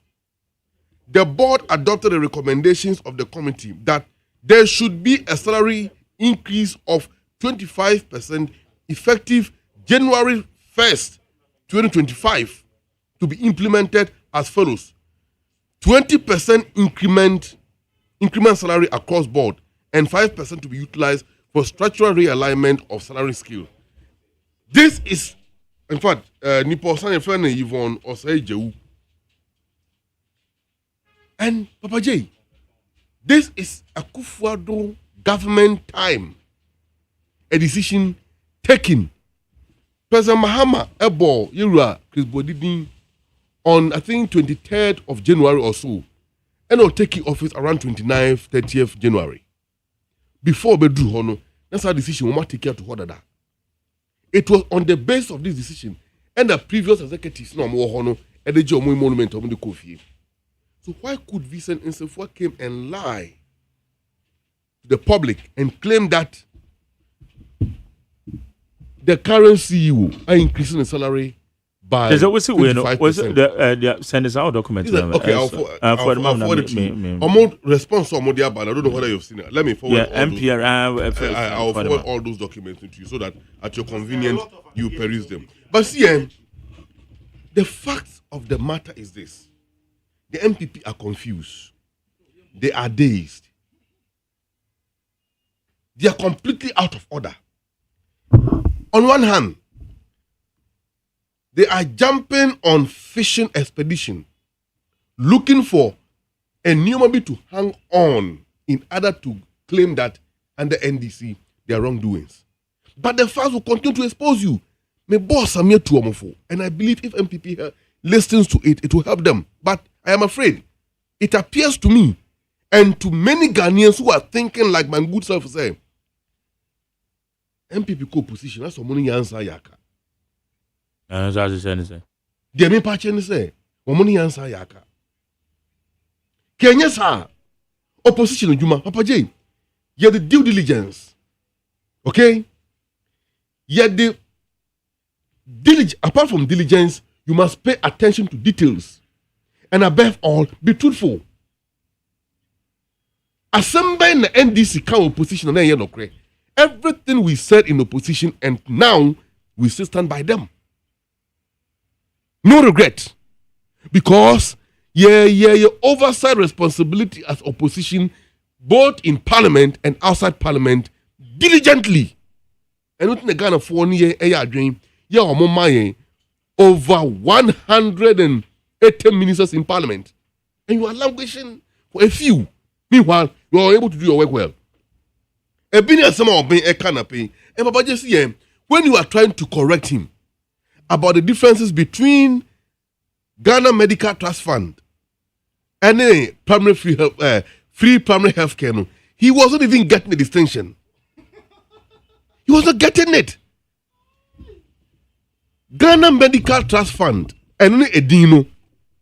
I am a friend of how do you call Mahama Cares. And indeed, Mahama Cares indeed. Even if it is captured in NDC manifesto say Mahama Cares, it deserves to be so because Mahama Cares. Mahama Cares. And NDC manifesto is not the policy document. It's not the policy document. The policy document which was passed by cabinet and affirmed same by Parliament of Ghana, cabinet and Parliament of Ghana says what? A dean of that policy is called Ghana Medical Trust Fund. And the whole objective is say among for non-communicable diseases, I thought that curing those diseases, are so expensive, they are unable to bear with it. The state will come in and support and absorb the cost of those treatments. So that everybody will be catered for. Bonnie woman any day. Now we'll say, Ghana phone tina na pay no you. The Obenya Alaji Mahamadu Boben and Samira Ashmano, ya MP before a body Chidoma or Kana pay say, Mahamad Fra Bemwa, Sa police no a goo. And as a bribi drew, Nendis Niwa, Sa police no a goo. What it means is that Ghana for a kidney problem, liver problem, and other. Can I continue? Understand that I got. That was the understand. Please, can I continue? Your time will come. You will get your time to rebut. You will get your time to rebut. You get time to rebut. No, but Papa J was saying, he used the word coterminous. And I'm also saying, it is coterminous to the tenure of the NDC. Don't choose and select. Please, can I continue? National health insurance. Can I continue? Why were you in power? National health insurance, what did you do to it? More cap here by 30%. So can call bank no more the other. No more the high expensive private jet. Any parties no more the organizing. Now man penny ku for no there. Or ne sawa broninum ne dware owiem agin no make account. When we came to power, what did we do? Now, most says we uncap it. Mo cancel wa bruni sa. Say wa bruni me na mekai Papa J. Jadi o ye no mo. Yes. Me na mekai. Say wa bruni na mekai last time. I wasn't part of it. NDC we came to power. We uncap it. 100% of Sikara Yeni Nano and NHIS fund. Service provider one of that amount to some Kasabium. Get fund. We uncap it. Now there are funds available. They are able to build schools. They are able to provide free sanitary pad to our sisters, daughters, and nieces in the schools. Beyond that, free senior high school, no Muslim Mahama Baby. And when was the last time out is a free senior high school? There are enough food for students to eat and eat better. Unlike Montana, Modemo social expired rice, Edeman Kuala Mudiwia, Onomobra, and Mobiuno. More. And Kuala Bono Mudiko, Omudi, he said Kumasi High School, Yasantua, a Kumasi Yasantua. And St. Louis, no Mudi, Omudiko, Munya bread and put a stitch in public account. You guys, we know what you did. So, Babaji, Yebuya Mai, yes, I am very mindful that there are challenges. A B, N, and Yoma, a Koso, Eastern Gulf War. We are also getting the impact here. Why? Because the global supply of oil comes from that region. And until Haji Mahamadu Bawumia, the collapse of world commodity prices at the year campaign in 2014 to 2016. Before then, now obeying what they say Nyomana campaign, they use it first. And when Russia-Ukraine war occurred, were they able to provide a logical link between Russia and Ukraine war and the mismanagement and the junk economy they left? Were you able to provide a correlation? You could not do that because nothing relates. They don't relate at all. And they about the Russia. In any case, at least about Russia, Ukraine, war, Nigeria, but the war is still on. That war is still on. And please, can I continue? You got money under COVID-19. Stop it. Take some more here to the airport. You see here. Papa J, can you call this guy to order? I don't mean Shano Hososa. Indiscipline. You are MPP member. I am not surprised. You are MPP member. Okasana metia. My di man kasa. Me kasa na ubam. I don't hear you. Papa J, one more year testing. Almost over $77 million. Our airport. Ghana got only less than 3 million. They kind of fahimfa. You want to abushia for bottom. COVID-19 buyer. One more year over 35 billion. Nipo supervisors as Sikano, any Kenoforiata. Okojina Parliament can say, or the 12 billion in the year budget, and they are spending on COVID-19. 12 billion. Balance account or the other. He was unable to account for it. And then over 23 billion Ghana cedis was the balance. Sasikaraira, or Genya Cotton US. Who the tuition and Sasso Uncle Iran, and also Umbra Ghana, or Bacaso Iran and Coco. I didn't try to cram down the room or Bagana ye. Bring Kenoforiata home. Teacher Moa, allegedly in your government. He has run away. Bring him home. He bring him home. Papa J, what we are saying is that a buying at the shops, Abba. You withdraw Sika, and they are free levies also so government will lose over 10 billion Ghana cedis within a period. We agreed to sacrifice that money because a Ghana Fusika governance is not about cost, accounting, and profit. What we know is that anyone we shall enjoy it. After all, when NDC came to power, because of our ability to inject energy into the city to beat all the other currencies, as the president said, city appreciated above 45% to the US dollar. And the boy, when no more about from, and no more about from no, a big fuel prices about from no so, and corresponding decrease in lorry fares and all of that. Fine. And then I call anymore. We will not sit here and play ostrich. And yet, Ghana from Behu. And your mind yebu. Our mind doesn't belong to President Mahama. Doesn't belong to NDC Johnson, national chairman, or any executive member. And ye Ghana. And ye mra. Ye ina betting there. And yet, we shall carry the burden along, knowing that there are good days ahead because we have experienced people leading us. But see, Asamba kwa wasatana hakapa. Any LGBTQI. Me MPP there wapaje. That's a mean could be that ewo baby ah. Me one more letter waha. Authored on 2024. Signed by the Executive Secretary to the President, Nana Asante Beditu. The Okayeni, first paragraph now. Transmission of the Human Sexual Rights and Family Values Bill 2024. It has come to the attention of this office, means or the office of the president, that while the president and other senior officials of the presidency were at the Peduasi for a cabinet retreat on Thursday, 14th of March 2024, you attempted to submit the Human Sexual Rights and Family Values Bill 2024, the bill, to the Jubilee House for president to signify his assent or otherwise to the bill. And indeed, what was Wakosi say, Wamunyai na assembly or court. Sensible court means they will not assent to it. Manufa makra. But the constitution is clear. Parliament passemra. Now man penin to me asaya. The constitution doesn't provide that because if there is a pending case in court against the bill passed by Parliament, the president should not assent to it. The constitution provided for a solution or a remedy to that situation. Did they apply? Did they comply? They never did. During the elections, in fact, Papa Jane, my main we cry when him said NDC Frabem 2016 and NDC Frabem one. Mikuta sa Adom FM report we NDC Frabem wa within 1 year. And Bema 540,000 in a deal to Wuja. It will come out when the Senate office do this. This is the report. 2016. If you Adom FM online. I didn't report. Adom FM online.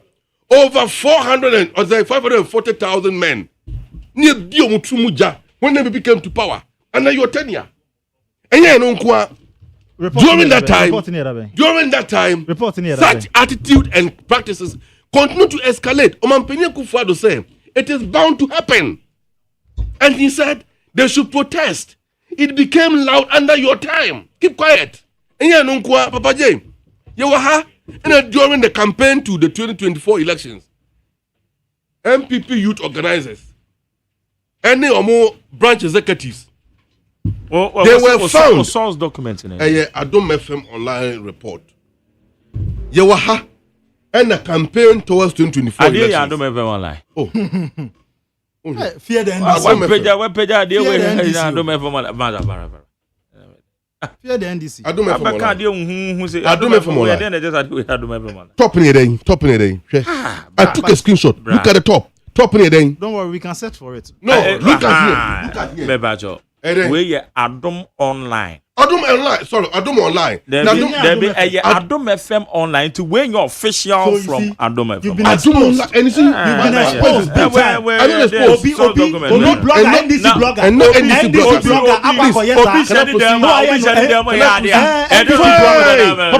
blogger. Can I continue? NDC blogger. Maybe me castle. Yes.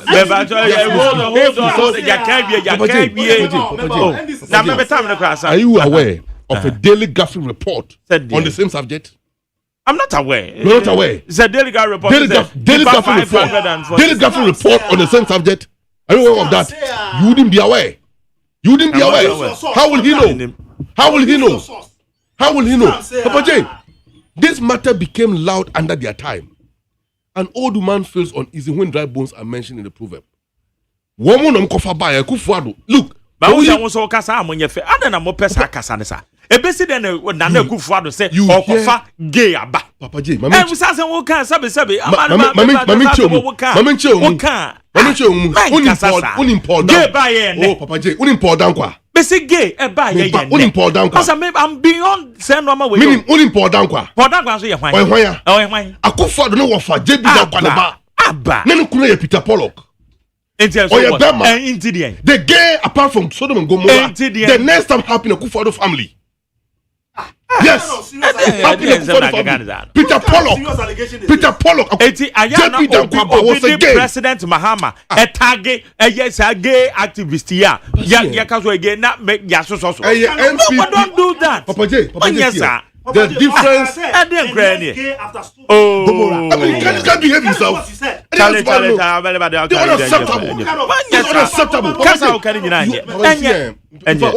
One shooting here down a pay. You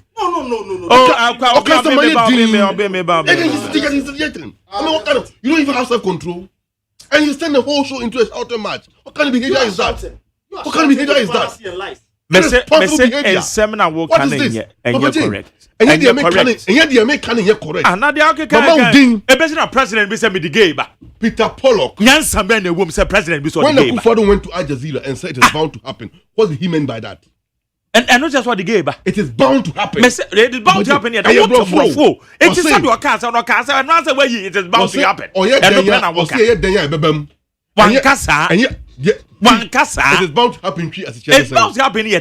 I didn't know for contextual meaning of English. Mama go school so much more years it will be a one go school years here. That's very context now. But they can and yanokre. Good, you can disagree with me. But the facts are the facts. And the facts are or say it is bound to happen. It's bound to happen. Oh, Bayern will say they should protest and put pressure on the existing government. And when they do that, like UK, where he grew up in 1960s, it was abominable. But time proceeded, and in fact, I read a case called DPP versus Shaw, Director of Public Prosecution of Britain versus Shaw. In that case, it was about prosecution matter. Meanwhile, the guy was jailed for public obscency. I don't know about Peter. And let me conclude properly. If prostitution was illegal in UK, how much more this kind of a new body? But in your tenure, it became so pronounced. President Muhammad running free home was saying now Ghana state mujayeno omaino akwa apro atitia pansam. He is busy making sure rules are fixed. Ghanaians get water to drink. Ghanaians get hospitals. Ghanaians get beds in the hospitals to treat themselves. Medical equipment we were providing them. Every Ghanaian child in Sabe quarter not 3 times a day. I know any idea I had the bed in Emmanuel. But now, as we speak, the whole thing is in Parliament.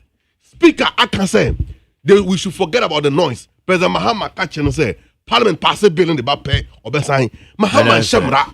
All functions of government and the arms of government have their separate duties to perform. Said President Mahama, the bill no continue him. No, so my daughter Kalisus Mahama, God forbid, extra crata and one speaker say, any clerk someone for bill number, name before Kandia. I am Alba will sit here and support you until we get there. Stop your hypocrisy, your lies, deception, dishonesty, and irresponsible politicking. That will not save you. Thank you. And that will never bring them back to power. Be serious. Yeah, Amaleba. Yeah. Okra ohwa ye me wanwa. But na me na mo mi on. Me beto nyabetre. Ohwa ye me wanwa pa say. Enne ujina ha justify say obi aka say LGBTQ enye priority. Na ne wajiatu. Because me Mac Jerry. And I'm the me big man. Ehaya big man. Oh, big man. Ehaya na meka say LGBTQ. As attention here the man you too much. Yam pass here kro no be Friday bi ubetena ha. Enya sem keto no me. Be rain fi you. It him one say asama meka then. And I'm still repeating what I said.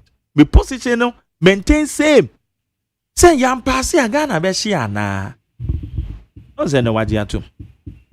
No, I told be normally be your ha. O me have politics in friend remu. More man chichere. Obe so han ni. Say na dey yem fa attention ma. That be o me 2 minutes. I'm giving you 2 minutes. Major me say me can say yem fa attention bra. The can say the omo kan in opposition omo nya asa. Ghana for gina so to aba mam. Se mo hwe na muntimi ya mo be pa Ghana for chew. We enye chinchini bia. But so betena ha no yes all the justification no wie. Na oye bema no sinebo. No kase ye Sodom and Gomorrah if you honor. The next group of people are omudi gay ni lesbian, LGBTQ. Ebaye na do dam kweku fadwa. Send the medical debunk our statements. Is this a statement so makey? In fact, me na me yes our statement when am say Mahama and the baya because you videos ni ma bia na or that bema be in chain. 2020 to 2024 you must have video and your papa so say obekasa say me na meka yanka by this time national security ni BNI fo gina no mama beche obi ko ye picture keke eye president Mahama say no ye gay yakwa ko che no oti hanum na o say after Sodom and Gomorrah we describe a picture say a picture keke no so into your kind so nye keke the level of weight say na make picture no the bano is the same level of weight I said the man. So if the national security, BNI Ghana police are picking up, then this is the level of dishonesty, this is the level of hypocrisy, this is the level of state capture and state weaponization of my Ghana FM. And Ghana for omudika. Such uncalled for statement I'll make here. How can you relate this? How can you make that statement? Nana do that go for obuso man kompe. Wobusia for obia rises to that level. Say your politics into your betanase. Here you go for any from Basasa. Please, let's respect ourselves. And you go further to call sources, sir. You've been exposed big time. Okay. Source I will quote here, I say my Enjoy FM online. Or say Adom FM. Adom FM online. It is good, sir. It is good, sir. Expose, you know. These are the engineering on Facebook ahead of 2024 election. Amunya NDC for bloggers and now propagating propaganda. Look at the kind of statement I'm making. And Unim, Magari, I've interrogated it. Okay, and be try picture. And here, on my phone so be try. And I've looked at it. Even let's admit, say the Okan air no cre. I say all this number Okan was happened 2017. MPP took over 2017, but one month, one mandate. 540,000 people. A year gay, and he's saying 2017 then 1st January 2017 NDC for you take you over that bank. You take you over 7th January 2017 7th January 2017 NDC for mona mo orchestrate gay no and I'm about 2 minutes. Papa J. Oh, metama so. Oh, Mr. Bra.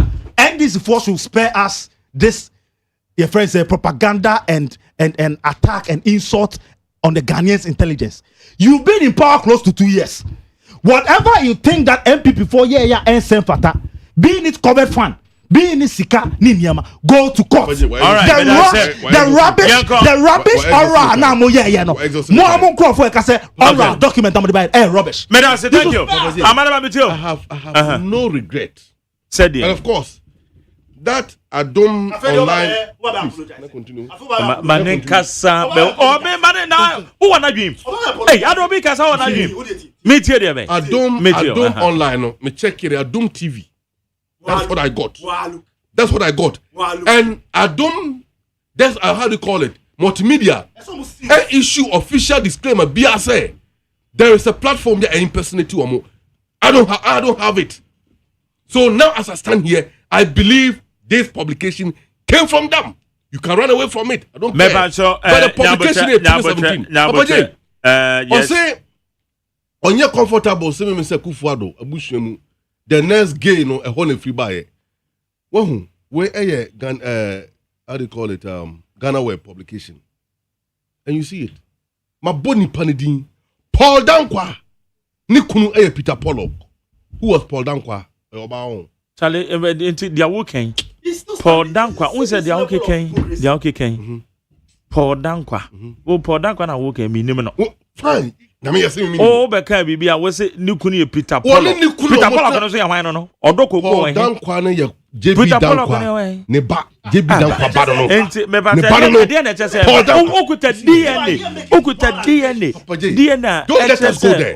This issue has been discussed time without number. It has been discussed time without number. It has been discussed. That is not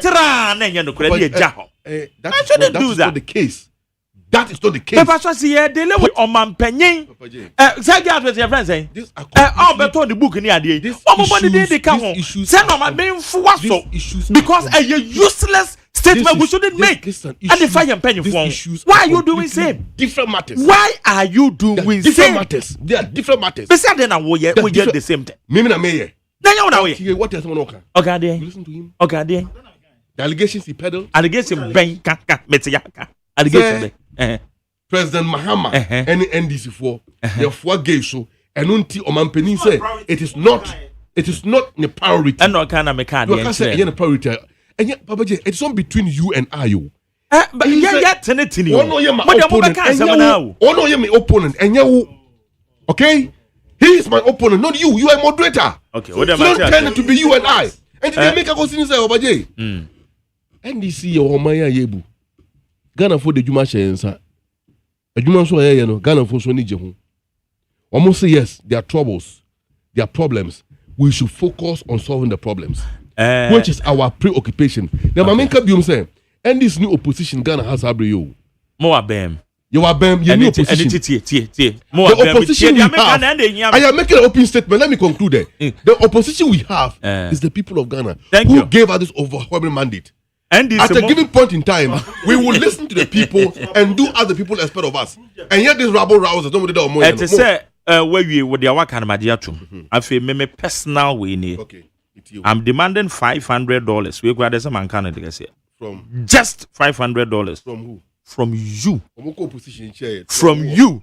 Say and ne. What you to me say? Maybe I can say gay. Money a bit one. Yam pass ya Ghana be see anano. Say na dey what you to me say e ya dey and say your priority. And I'm taking $500 from you. You force him to pay. You have to pay. But they shall come. Hold on, fellas. And so when the me boy ma say oh my God. Asam na wo kan ya. Wo na swam yo.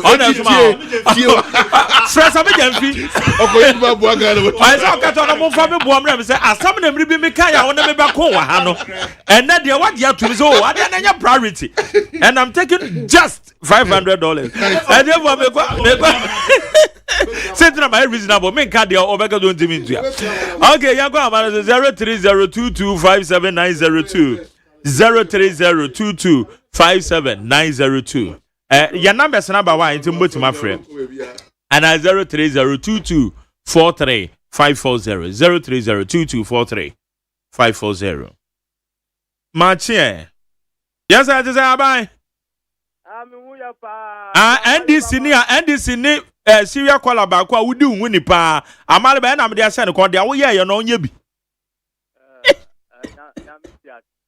Baza kaza kese ni entunka amaje ye no we pede me nim ase wo form okay yeti o mami tia mi boss amale ba mi tin nka che maje ma bo nka ye senya mi ya duma abai mi ko for Bonkataman to the communication. Yeah. Mafadiana Buami. Maje, Mamitia, Tama, Tamajo, Joa Tama, Mistiano, Namitia Kenepua. Maje, Mr. Ghana Nitia, Nukura, a woman, our LGBT to President Mahama, Wakani Clare. Na Maje, Wadaru Mami Busa said, very Biako top President Mahama, and also on Tayana. Minti as a Nema Bia MPP for and Mintia still. President Mahama, very Bianco Tone and Nimna, why not do on time? By former President Kufado, they very cotton and him. David, Abai, on also be Bianco Tonenim. Build a car parliament and cotonenim. Now, the car parliament. And I say, Uncle Tonenim. Presidency, oh my, 1 year, Mumma, and Tina parliamentarians, and Timapa Bay now for President Mahama, the other bill in the bind, or that time. Okay. And now we look at everything in your propaganda. My dear, Mr. One for the Tino, or see how much to fool him. Oh, now so one tier program now. Okay, yana me educating a catcher and say, Obianto. Good morning. Morning, why in the Casante say Mesha Casanti? I'm part of me. Eh, yet you. Nabama go there. Yamia Domboko. Wadaruma, the education that was and Chechimua, any education. We are ya Emma at Dabaniana. They're now owning a teaching common. What yes here? A twist the Levia, Abano, to Frisano. China Noah, and Casamri, 19 cities, and a diesel. Yeah, that's correct. And our friends were not a deal. Is it who said, Reverend for draw, a union at the when is off Wokum Jata? Or no crashing in your opinion. It's you. Ramak, a bill, your best, your party. Your best, party pie. A system, a port. A man for a no mobile, a band sedation, your best say one more. That's what we have been found. Sir, baby, you'll be good. What to say, you know. Who do it into me? Okay. They say, I buy a man will buy a extend weight 18 yellow. You name himself a good for a year. We're poking out watching out only to take away. We'll be able to so. I am Mr. Oman Penny Mahaman in a pound for to my danger or Muyabi. It is almost a deal with no idea banner. So I take to a home. Nabema and Emma Bo Akosura. As we do too. Okay. No more classy. No can you have the first one and for bedding. Emano. Why is Papa Pepe? Something so my penny Mahama. Actually, Ghana phone, a Lutina, Usha, 2 city Levia, where they free a liter of diesel. So, Lamak, and this Kakito, as was said, a banning person, Yahuba Trienti. Why said many man? It won't be the same thing. Okay. Thank you. Also, Madame Semeshak. Mebato Macho. Champion McJerry. Yes, sir. I'm okay too.